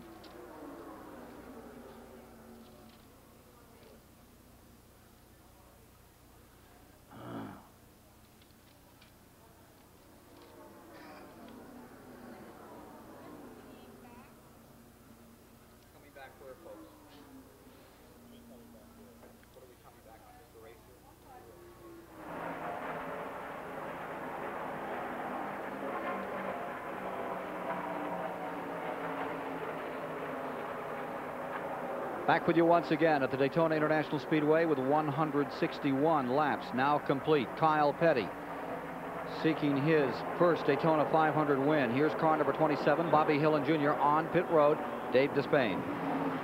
Jeff Bodine has just been lifted from the number 11 car, which was wheeled behind the pit wall after an extended pit stop. And Bodine appears to have been overcome by heat or perhaps exhaustion here. We'll check with team spokesman Bob Ladford. What's up with you? The fumes were coming into the car from the damage there on the back. It just got to him. He couldn't take it anymore. He pulled it in rather than stay out the track and be a hazard. The problem began with the damage to the car, which you can probably see on the left side. That penetrated the driver compartment. Let's see if Jeff's up to talking. Jeff Bodine is not feeling very well, and I'm not going to stick the microphone in there. Let's go to Mike Joy instead. Well, let's talk to another Jeff Hammond. He's Darrell Waltrip's longtime crew chief, new team, and Waltrip is in a familiar spot, playing the gas mileage game right to the nth degree. What makes you think that's going to be the winning strategy here? Mike, there's no guarantee on anything right now, but you know, I figured that we had to kind of like try to run our own race, and that's what we talked about earlier, was if we could get where we could make 2 or 3 stops. That's what we want to try to do. You know, everybody else is looking for dance partners and trying to get in and get out. You know, we just finally decided, hey, we need to run our own race. And there was enough cars strung out all of this racetrack. Hopefully we'll be able to get the right people at the right time. if we don't get a caution, I think we're in pretty good shape. If the caution comes out, he catches up. Some of these other cars go in and get fuel. Will you stay on the track for position? Well, that's why I say we're in pretty good position. Either way it does go. If it goes green, it might be a little easier, but if it does, caution does come out, we'll just, we'll be in pretty good track position overall, and some of these other guys will have to stop anyway. So, hopefully it'll pay off for us. He's played this track position gas mileage game before and won. Meanwhile, Kyle Petty at number 42 continues to lead. Kyle is out in front and leading by almost half a lap. We'll be back with more of CBS Sports live coverage of the Daytona 500 after this message and a word from your local station.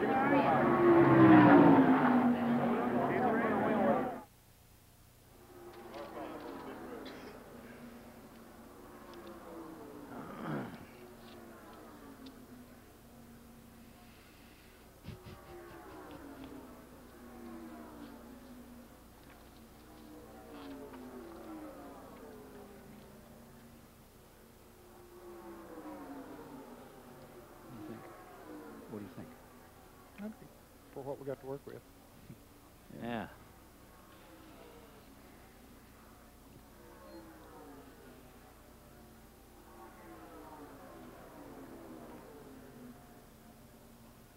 I like that line of Kale's.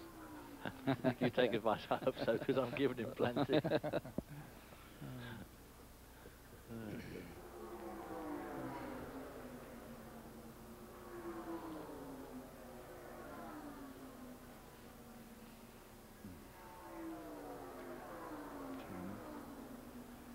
Richard just going around Walter there? Yeah. Richard made a pit stop a few laps ago. 42. One is on the tail end of that lead lap. Is that right? Yes, that is correct. So we have 10 cars. Well, why are they showing 13 and that's 10th place? There's a little interest there. Any, doesn't sound right. Okay.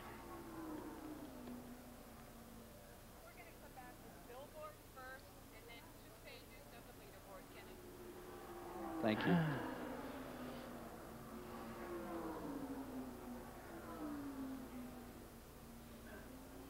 How close are 4 and 75? Let's see where they are. Okay.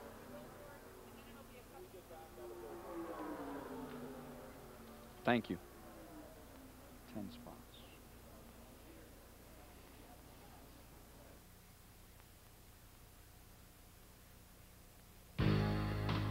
The Daytona 500 is sponsored by Ford and your Ford dealer, where Leadership Month means a great time to buy. Valvoline Motor Oil. People who know use Valvoline. Kodacolor Gold Film. Show your true colors. And by Budweiser, the king of beers, who reminds you friends know when to say when. Taking a look at the standings here at the Daytona International Speedway in the 33rd Annual 500. Kyle Petty has led the most laps thus far. He's up to 48 laps that he's commanded this event. Ernie Irvin now stays in second place. Joe Ruttman maintains third. Sterling Marlin's in fourth, and holding fifth, Davey Allison. Taking a look at the second five out here.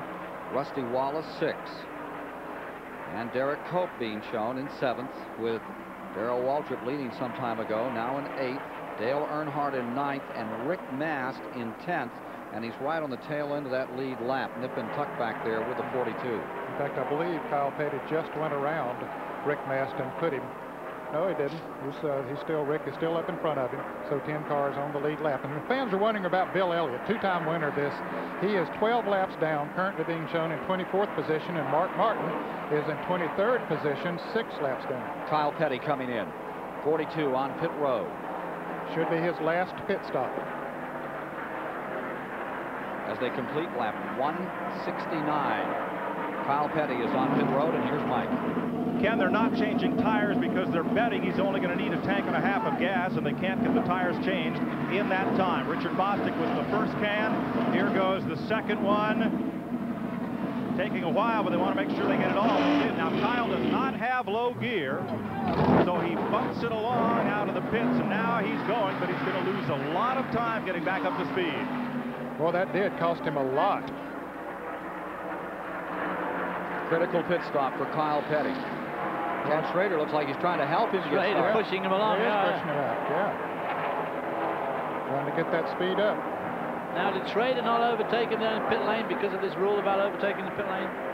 Well, the overtaking situation is when they come into the pits. Right. When they go out, they're on their own. But he certainly seemed to stop and wait for him.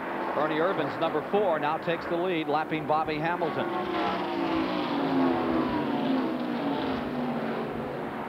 170 laps are complete. Urban is first, and Joe Ruttman has come back to second. Sterling Marlin is third, Davey Allison fourth, Wallace now fifth, Waltrip to sixth, Cope to seventh, Earnhardt to eighth, ninth to Kyle Petty, and then Rick Mast in 10th. One lap down, Harry Gant is 11th. Dale Jarrett is now 12th. Now those cars have gotten back in the lead lap again after Kyle Petty made his pit stop. Yes. That'll get us back to 13 cars in the lead lap. Right. That would put Dick Trickle also back into the lead lap. It's been right on the verge of in Dick and out. Trickle's been running really well. He must have been listening to all that advice that Cale Yarber's been giving him. Well, now Ernie Irvan has passed Dick Trickle, so he is a lap down. There are 12 cars in the lead lap at this moment. Cale Yarborough always uses Junior Johnson's advice. Says it over and over again. Go to the front. Yeah. Well, nothing wrong with that. That's what racing's all about, I guess. There's car number 75. That's Ruttman. And that right behind him is Davey Allison. Is that Davey Allison? You saw the interval there, and now you see Ruttman in the second spot, but directly behind that 75. Oh, here's the number 10 car in. Derek Cope has been having a terrific run here today. Minding his own business. Buddy Parrott on the radio, and a 13-second stop gets him out here. Buddy Parrott's the crew chief for Bob Whitcomb, and Bob Whitcomb is wearing his red jacket for car number 10. He wore it out here when they had a drawing to get in the Busch Clash. Then he wore it the day that they drew for the pole. When it came to the 125s, he left the jacket at home. They had a lot of trouble. He's wearing it today. Ernie Irvan got a 12-second lead at the moment. But it's a real good race for second spot between Ruttman, Marlin, and Davey Allison.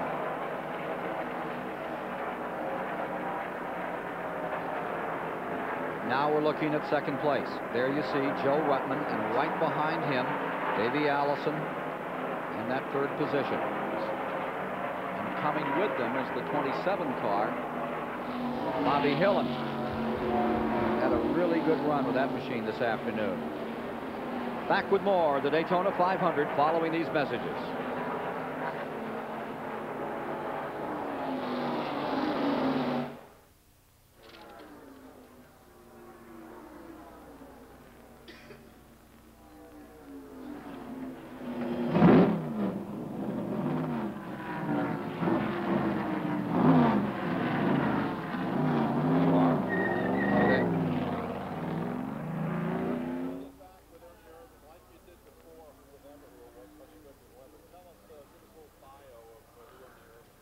All right.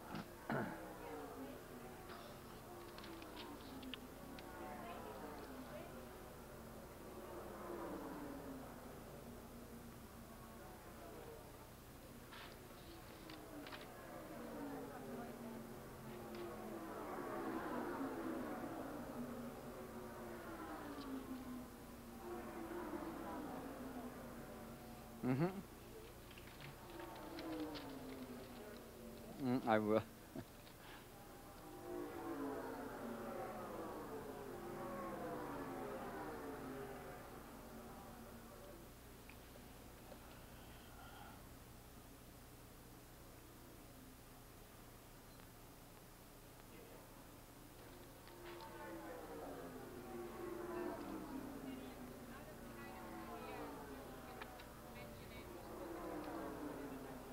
Thank you. Okay.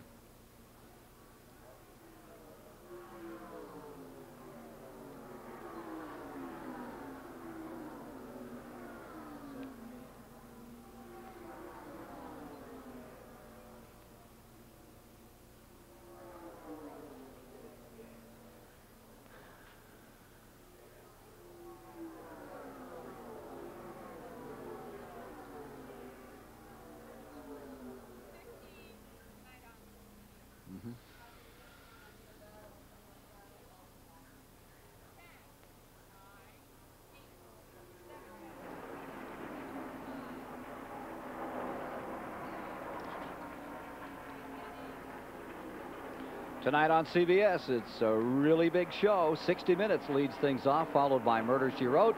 And then Carol Burnett hosts the very best of the Ed Sullivan Show, special containing rare footage not seen in decades, including performances by the Beatles, Elvis Presley, Barbra Streisand, and the Jackson 5. That's all tonight here on CBS.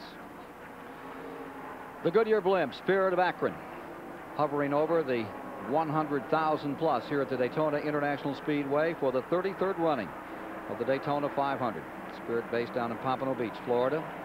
5-hour flight up here to the old Speedway, where down here with 24 laps to go, Ernie Irvan out of Modesto, California, who packed his things up, got in his pickup truck, and came east a few years back. Ran some races in the Automobile Racing Club of America, ARCA, which is many times a preliminary event for major Winston Cup races, like at Pocono and Atlanta. He won a race up at Atlanta in ARCA and was first discovered.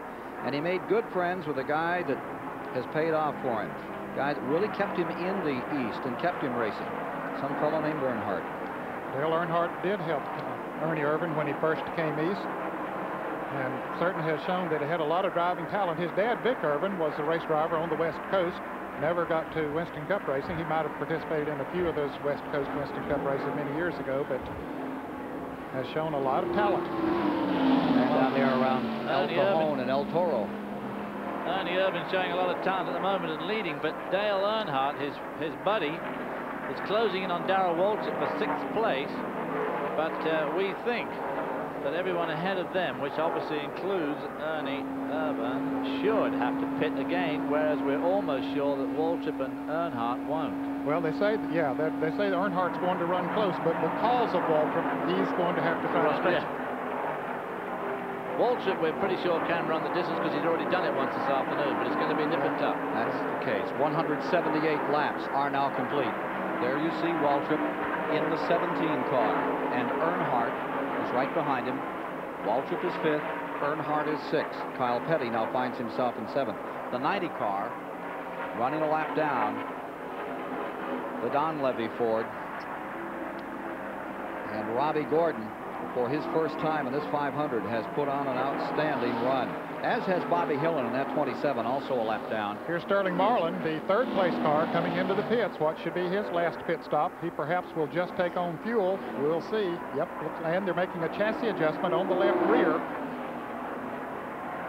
tightening that car up just a little, or loosening that car up just a little bit. And away. Sterling Marlin, who looks for his first 500 in just 8 seconds, Ned. Quick stop. They just needed a dash of fuel, a little less than a can, perhaps. Here you see Irvan in the Morgan McClure Chevrolet, still out in front. Won his first Winston Cup race just a year ago, but he's going to win a lot more. Guy is good. Here's Mike. They've been a bit nervous here in the Ernie Irvan pit. They could go to about lap 182 on this tank of fuel, hoping for a caution flag. But Tony Glover, you going to leave him out, or are you going to need to bring him in? No, we have to pit again. There's no... Driver's on the horn. There's no way we can make it on fuel. We're going to have to stop again. But... You going to try to wait for a caution? Well, no, the caution really won't matter. We're going to pit again anyway, I guess about lap 182. Just as we called it. Yeah. That's only a couple laps away, yeah. With 18 laps to go, Ernie Irvan, the leader, will pit. The 75 car, Joe Ruttman behind him, is in 8th position, now a lap down.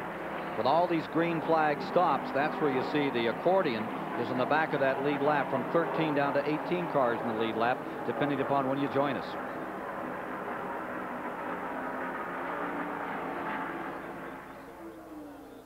Thank you.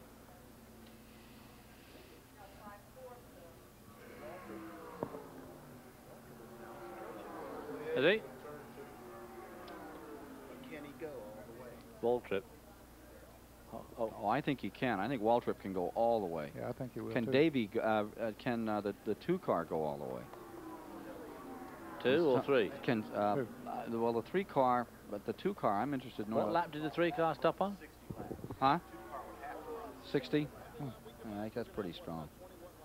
No, you're going to have less than that. You're down to about 18, 17, somewhere in there.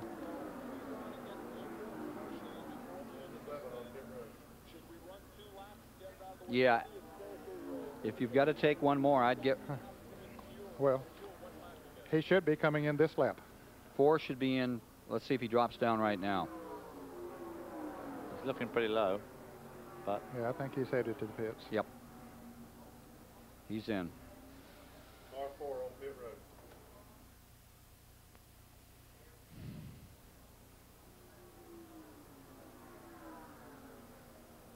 On pit road. 21 is on pit road.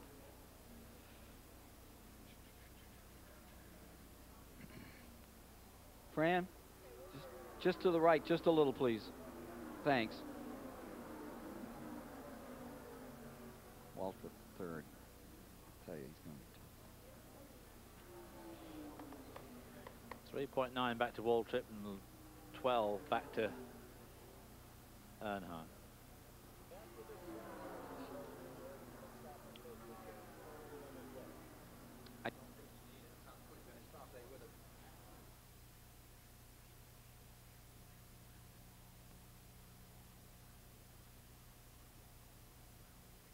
Away. It's Petty, isn't it?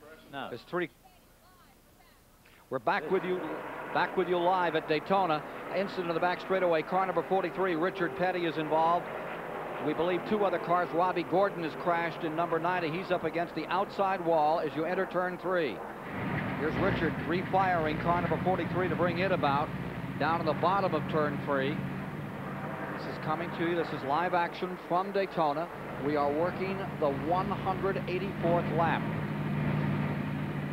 From the helmet cam on Richard Petty with the back end sawed off. Car number 43 rolling around to get back on pit road. Yellow is out. Robbie Gordon trying to get back on pit road. Now we're in Richard Petty's car. A lot of damage done to his Pontiac. Still runs. Brings everybody all back together for a sprint to the finish here in the 33rd 500. We'll be back with more action from the Daytona Speedway in the Great American Race following these messages.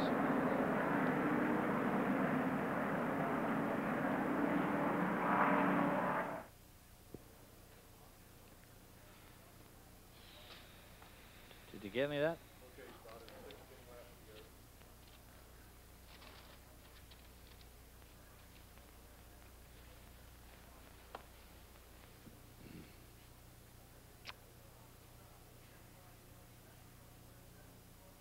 Okay, Gordon's on the wall. Petty's down on the bottom.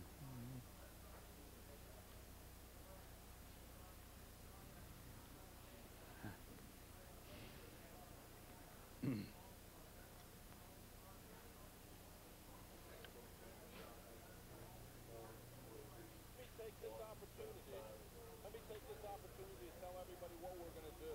There'll be no more commercials in the race. Mm-hmm. At the end of the race, we're going to go right to the commercial.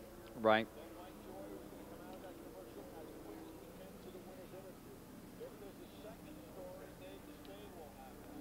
If there's time, Chris and Panamaki will have some final thoughts, and then we'll go to a full off-air package, okay? Okay.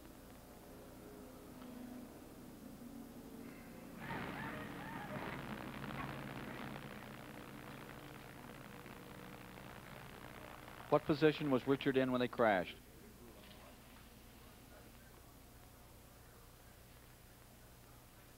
I have it as 17th. Is that confirmed? Okay. Did you turn that off, or did it go off? I turned it off. It's so far off at this point worth it. There'll be no attrition. No attrition. Be a replay. It's been right on the whole time. It had Dick Trickle in the lead lap for second place for 3 laps. And I started to read it, and I just thought I didn't want to make that mistake. No. Yes. Great shot.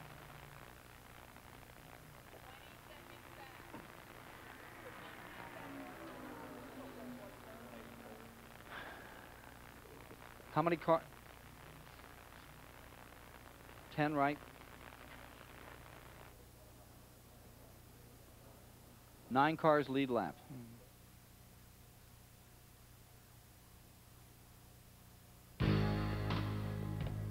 This Daytona 500 race summary is sponsored by STP, the Edge. Under caution here at Daytona after 460 miles, there have been 8 different leaders. Lead changes, 18 of them, average speed, a meager 155 miles per hour today. 7 cautions, 30 laps, and 10 cars have fallen by the wayside. Those cars are out of the race. We can't give you the, well, I can give you Richard Petty for sure. He's the latest. Jeff Purvis is out, Swindell, Greg Sachs, Jimmy Spencer, Buddy Baker. Michael Waltrip is out. Those are some of the folks that will not be around for the checkers today. Buddy Baker, Dave Marcus, Morgan Shepherd, Jeff Bodine from fatigue. We saw him in real trouble down there on pit road. And here's Richard Petty, car number 43, shaking his head just a few moments ago. They work on the back end of his car. Let's look again at what happened here on the back straightaway to bring around this 7th caution of the day. Well, we see Petty's car already spinning around and backs into the outside retaining wall. You see the damage that was done to his Pontiac. I guess it going straight and then it spins around again. Down on the inside of the track. Yeah, done that car no good at all, but we don't quite know what set it going. Working on Richard Petty's car. Big story in the Charlotte Observer by Tom Higgins yesterday, talking about the potential that 91 might be the last full season for Richard Petty. And then he would be running a going away tour and run limited events after that. How do you feel about that, Ned? Well, Richard Petty has said for a number of years when that question is asked, he said, now when I decide that I'm going to make a change in my career, I'll get everybody together and tell them about it. But Tom Higgins, you know, he's a great writer, and he usually has a lot of substance to what he puts in the paper. So it'll be interesting to see what does happen. There you see the 7-time winner of the 500.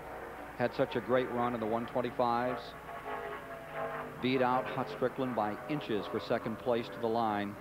Right now, it's a long afternoon for the King. Chris? Yeah. Okay, now during this yellow flag, Davey Allison pulled into the pits, and that gave the lead to Rusty Wallace in Roger Penske's number 2 car.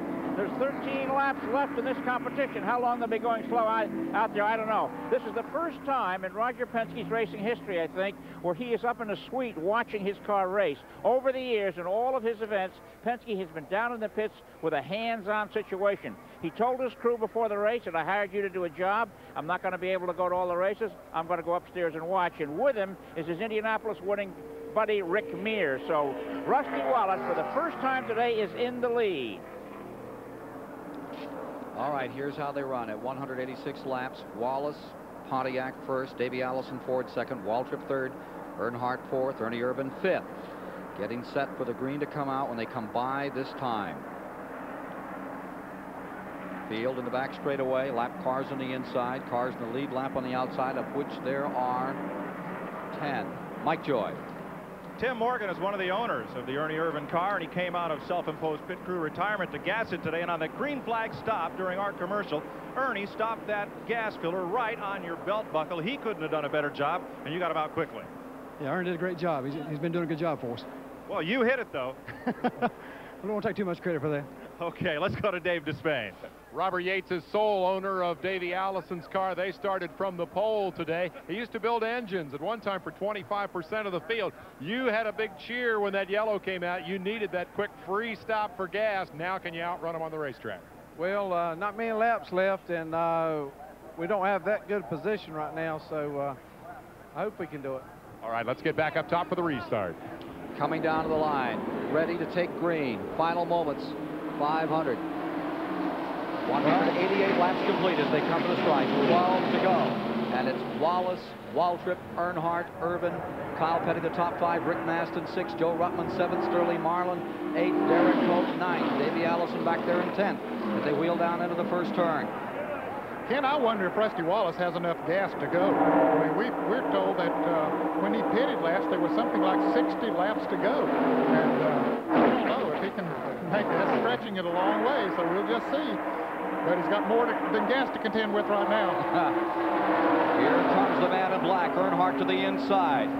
Trying to win the race he's never won. 48 Winston Cup victories. But the Daytona 500s elude him. He's won everything else here. The 400 in July. Whoa, oh, one car in the wall. Wallace Slams the wall on the outside. Another car breaking loose. Derek Cope spinning to the line. And Darrell Waltrip in the pits. Darrell Waltrip oh, in trouble. Derek Cope. 4 more cars right here at the start finish line. Blowing tires. Caution is out. Hut Strickland and Harry Gant getting locked in together there. Well, that was one of those calamity corner efforts again, coming off the corner there. Harry Gant's car, badly torn up. Ooh, going up. That's Hut Strickland's number 12, all torn up. Very badly torn up. Both ends of this Buick.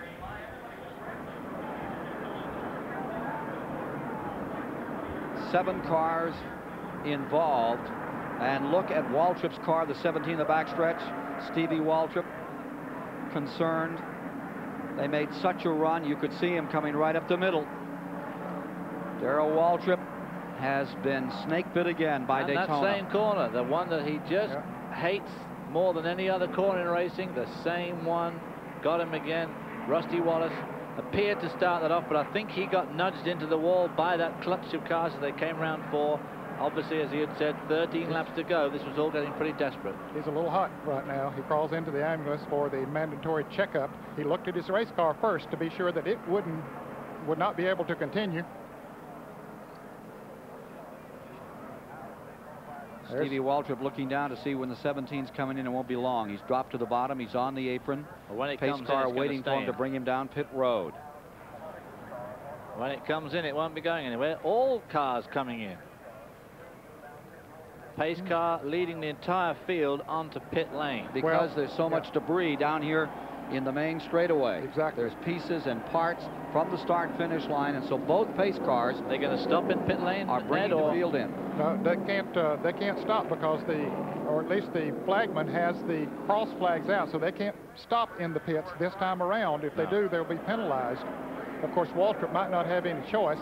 The penalty is if you come in and make a pit stop when the cross flags are out, the red flag with the cross on it is that you would go to the far end of the field, and he's going to probably go back there anyway. When that restart came about, you saw the 17. It looked like Waltrip was really ready to bust out. He moved right to the middle of the track, under the lap cars. Here's Mike Joy. Ken, they're worried about the oil cooler inside that left front fender, which is now all torn away, and making sure that that isn't damaged. Darrell said he did smell a bit of oil smoke, and he's worried they might have hurt the cooler. It is hurt. You can see the tire has been bent up against it by the force of the sheet metal being slammed backward. That's Doug Rickard trying to shear away sheet metal. Jeff Hammond is assessing the damage.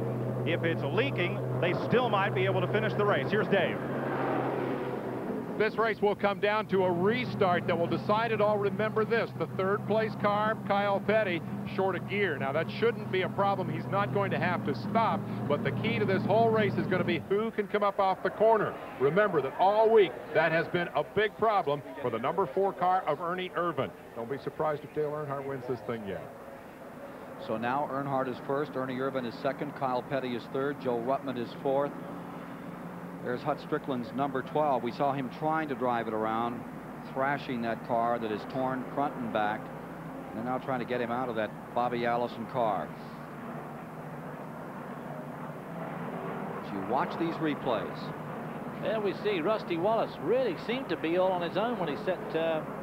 We'll have to have a look at that again, I'm afraid. The radio is saying he feels he was tagged by Kyle Petty. We need to look again. We need to go back a little bit further than that to see what happened. What happened, Cope? He did the Cope's car spun up onto the Strickland car. And then that Harry Gant had nowhere to go, and he ran into Strickland. Bounced him down to the inside. Okay, here we are. There's Kyle Petty down on the inside, the green car. Yep. He might have touched Rusty and just got him around. Tagged the front, didn't he? Yep. Took the nose. And he slams hard down to the inside. Rusty Wallace owns, what, about 24% of that car, and Don Miller, and the majority owner is Roger Penske, but Rusty has a piece of it. Driver's eye view of the whole ghastly schmozzle as it takes place in front of him. Rusty Wallace walked to the ambulance, going in for a checkup. Let's look again from this high angle. That's the 3 cars there, just at the behind the lead car, which is Dale Earnhardt. There's Kyle down on the inside. And there he does just slip up into maybe touching Rusty just a little bit. And Rusty's car goes out of control, collects Waltrip down on the inside. Then we see the red car of Derek Cope spinning around in the middle of the pack, and then he's going to spin back out in front of the... Let's look at it here. Ernie Irvin in the yellow car. Yep, he's definitely leaning on the front of that car of Rusty Wallace's. Yep, he did clip him. Just enough. Lucky is Rick Mast, unlucky Waltrip. And unlucky there again. The back of his car coming off the floor there. One of the unluckiest right there. It's mandatory. They must take them to the field hospital after they get a piece of the wall here. With the caution, Earnhardt may be in shape to finally win this 500. We'll be back at Daytona for the finish. 191 laps are now complete in the 33rd 500.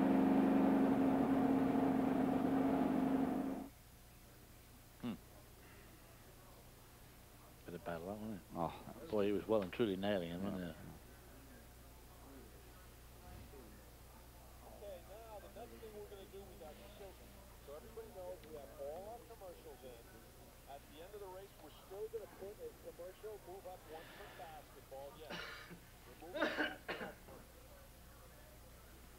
You're going to look at that replay again. That last one you had with the close-up of the three cars was really neat, because you could see Rusty Wallace's arms crossing over as he's trying to correct it, and Kyle's leaning on the front of his car.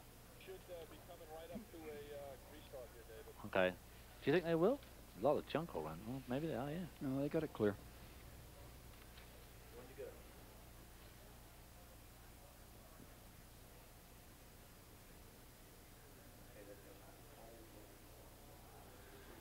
Well, now we'll see what Ernie Irvin's made of.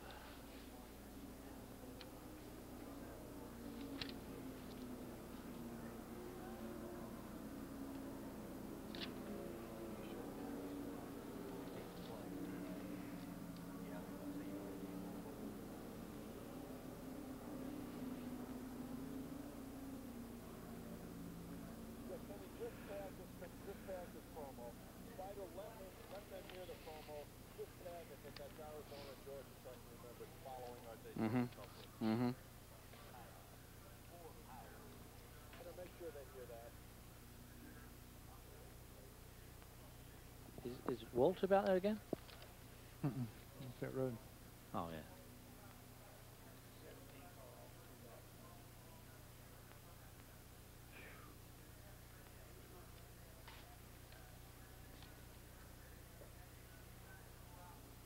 Good lad.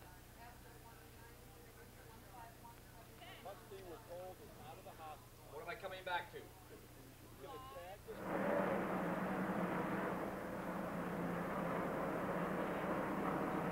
That's next, following the 500, the Arizona Wildcats and Georgia Tech. Coming up on CBS Sports later this afternoon. We're down to the final moments of the Daytona 500 for 1991. Circumstances bringing about a shuffle of the leaders once again with 192 complete. Rusty Wallace is out of the hospital, walked in, walked out. Try to get a word with him before this is over. Here's Earnhardt out in front. 7 laps to go. Billed in the early days as one tough customer. Billed these days as the intimidator, but this track has intimidated him for years. Just could not win here. Is it about to change? We'll see.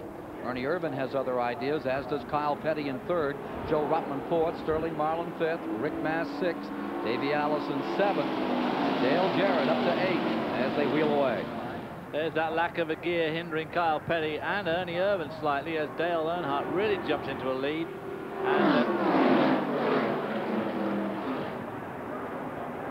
Ernie Irvin really off to a slow start. There's Alan Kawicki down on the inside of him. Dale Jarrett did beat Ernie Irvin on the restart there. Dale is a lap down. Dale Jarrett is. He had just made a green flag pit stop when the other caution came out, so he got caught on that situation.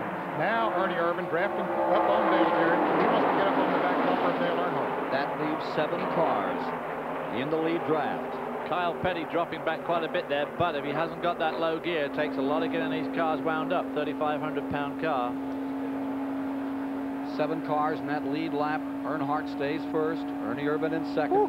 Here's Davey Allison coming up to third. Kyle Petty in fourth. Now Kyle drops back, and it's Joe Ruttman into fourth. Look at this run down the inside. Car number 4 sliding through, and Ernie Irvan planks it in there. Davey Allison took him through, helped him get through there. And now Davey Allison's running right behind Dale Earnhardt. And behind him is Troy Ruttman. Like that, Joe Ruttman.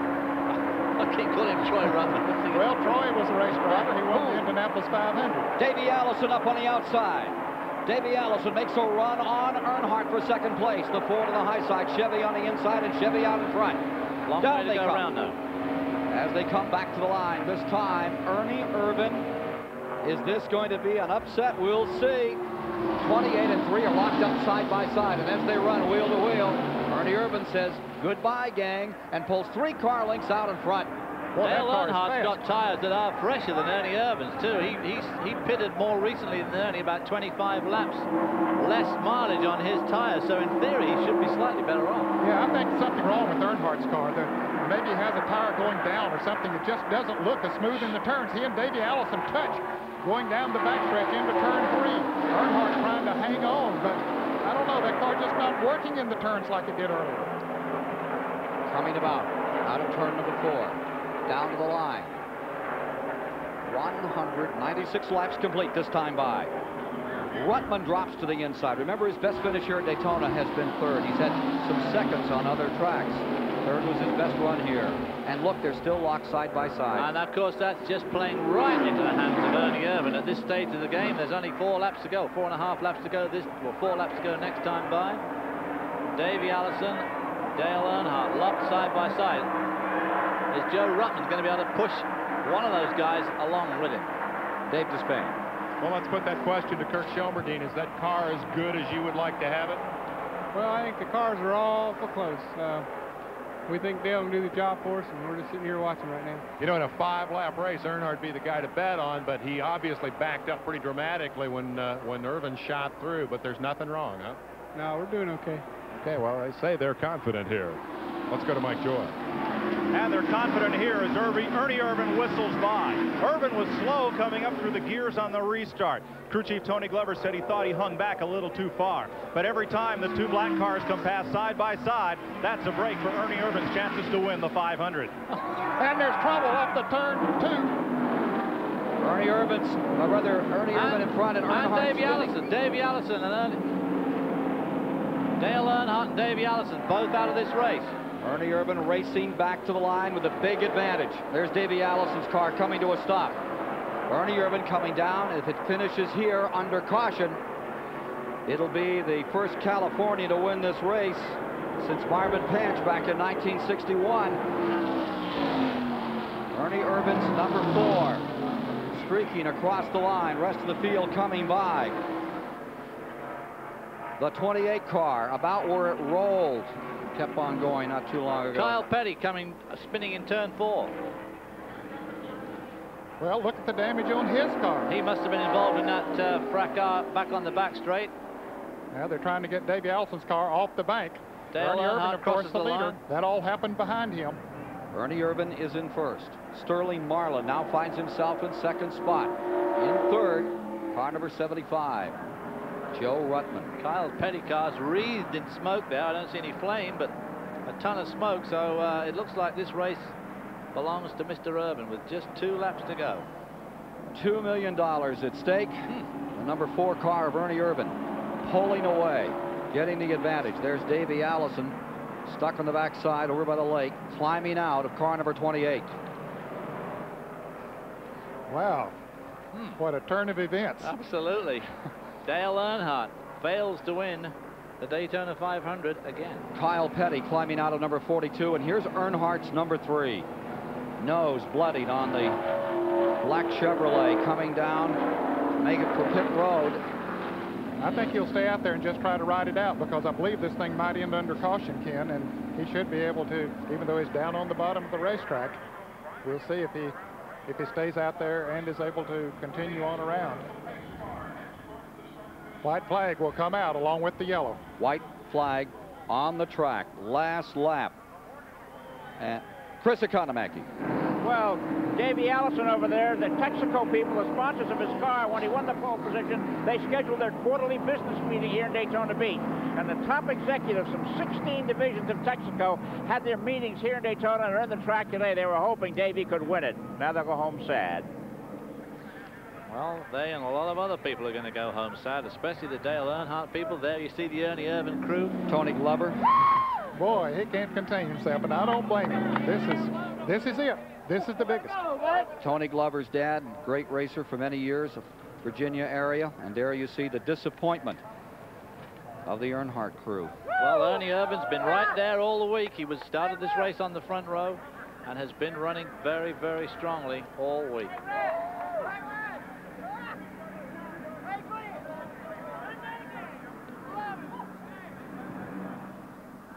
Still trying to get Davey Allison's car off the bank.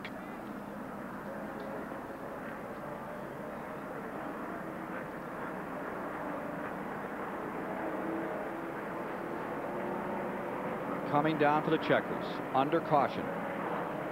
Guy out of Modesto, California. Did a lot of racing out of the West Coast. Came over to the East Coast, rode for D.K. Ulrich in '89. Runner-up to Ken Bouchard for Rookie of the Year back in '88. There you see the 22 car, Sterling Marlin. He is in second place. Joe Ruttman's number 75 is in third. And right down on the apron, get any chances with anything here, Ernie Irvin brings her around. And the black number 3, Earnhardt, is in 5th position. 6 is Dale Jarrett. Rick Mast is going to finish this race in 4th. Ernie Irvin coming to the line and will win the 33rd annual 500 at about 55 miles an hour. Thank you. Hand out and waving. Irvin in this surprising, unbelievable finish to the 500 as Earnhardt and Allison get tangled up. Kyle Petty on the back straightaway. 3 laps to go. And there's the jubilation. Look again at what happened here. On the inside. Oh, Davey on the outside, Earnhardt down on the inside. Earnhardt's car breaks loose. The rear end of the car they didn't touch before it broke loose, and he gets into Davey just a little bit. Ruttman gets by. Sterling Marlin gets by. Here's Kyle Petty. He gets collected up. Boy, the car going up off the ground. Nearly squeaked through. Davey Allison really was terribly unfortunate there that he just touched that wall. From Earnhardt's view, watch what happens. You see starting to get loose on him. Hood starts to lift up. There you see Kyle Petty jumping over the hood of the car.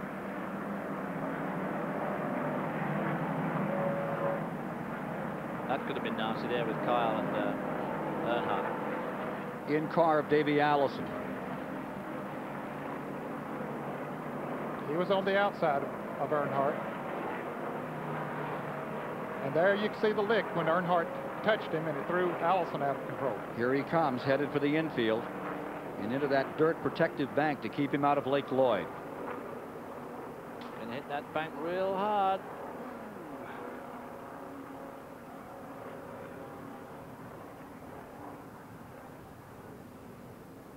Sad ending for Davey Allison, who had sat outside of the front row. And the 1991 winner of the Daytona 500 is Ernie Irvin, the Morgan McClure Chevrolet.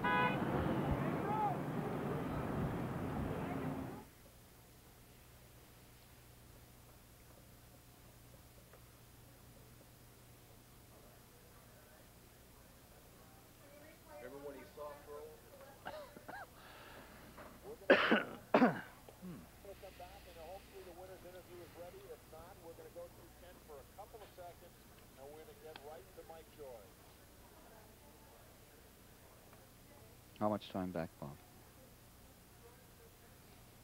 Oh, he's fine.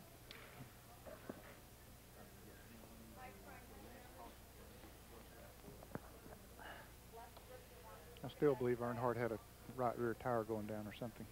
Must have done, mustn't they? Yeah. Keep him in. Yes, Bob, I'm right with you.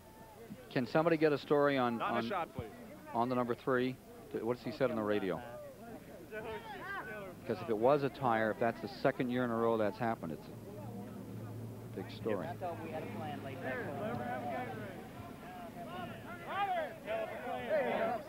Yes, Bobby. Bob, I'm right with you. Okay. I'm right with you. Whenever you're ready. Stay in the car. I want them in the queue.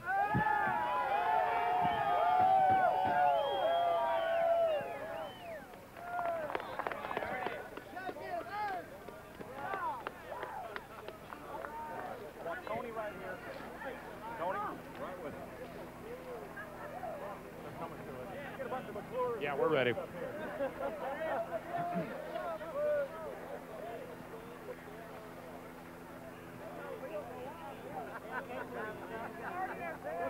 That's the big one.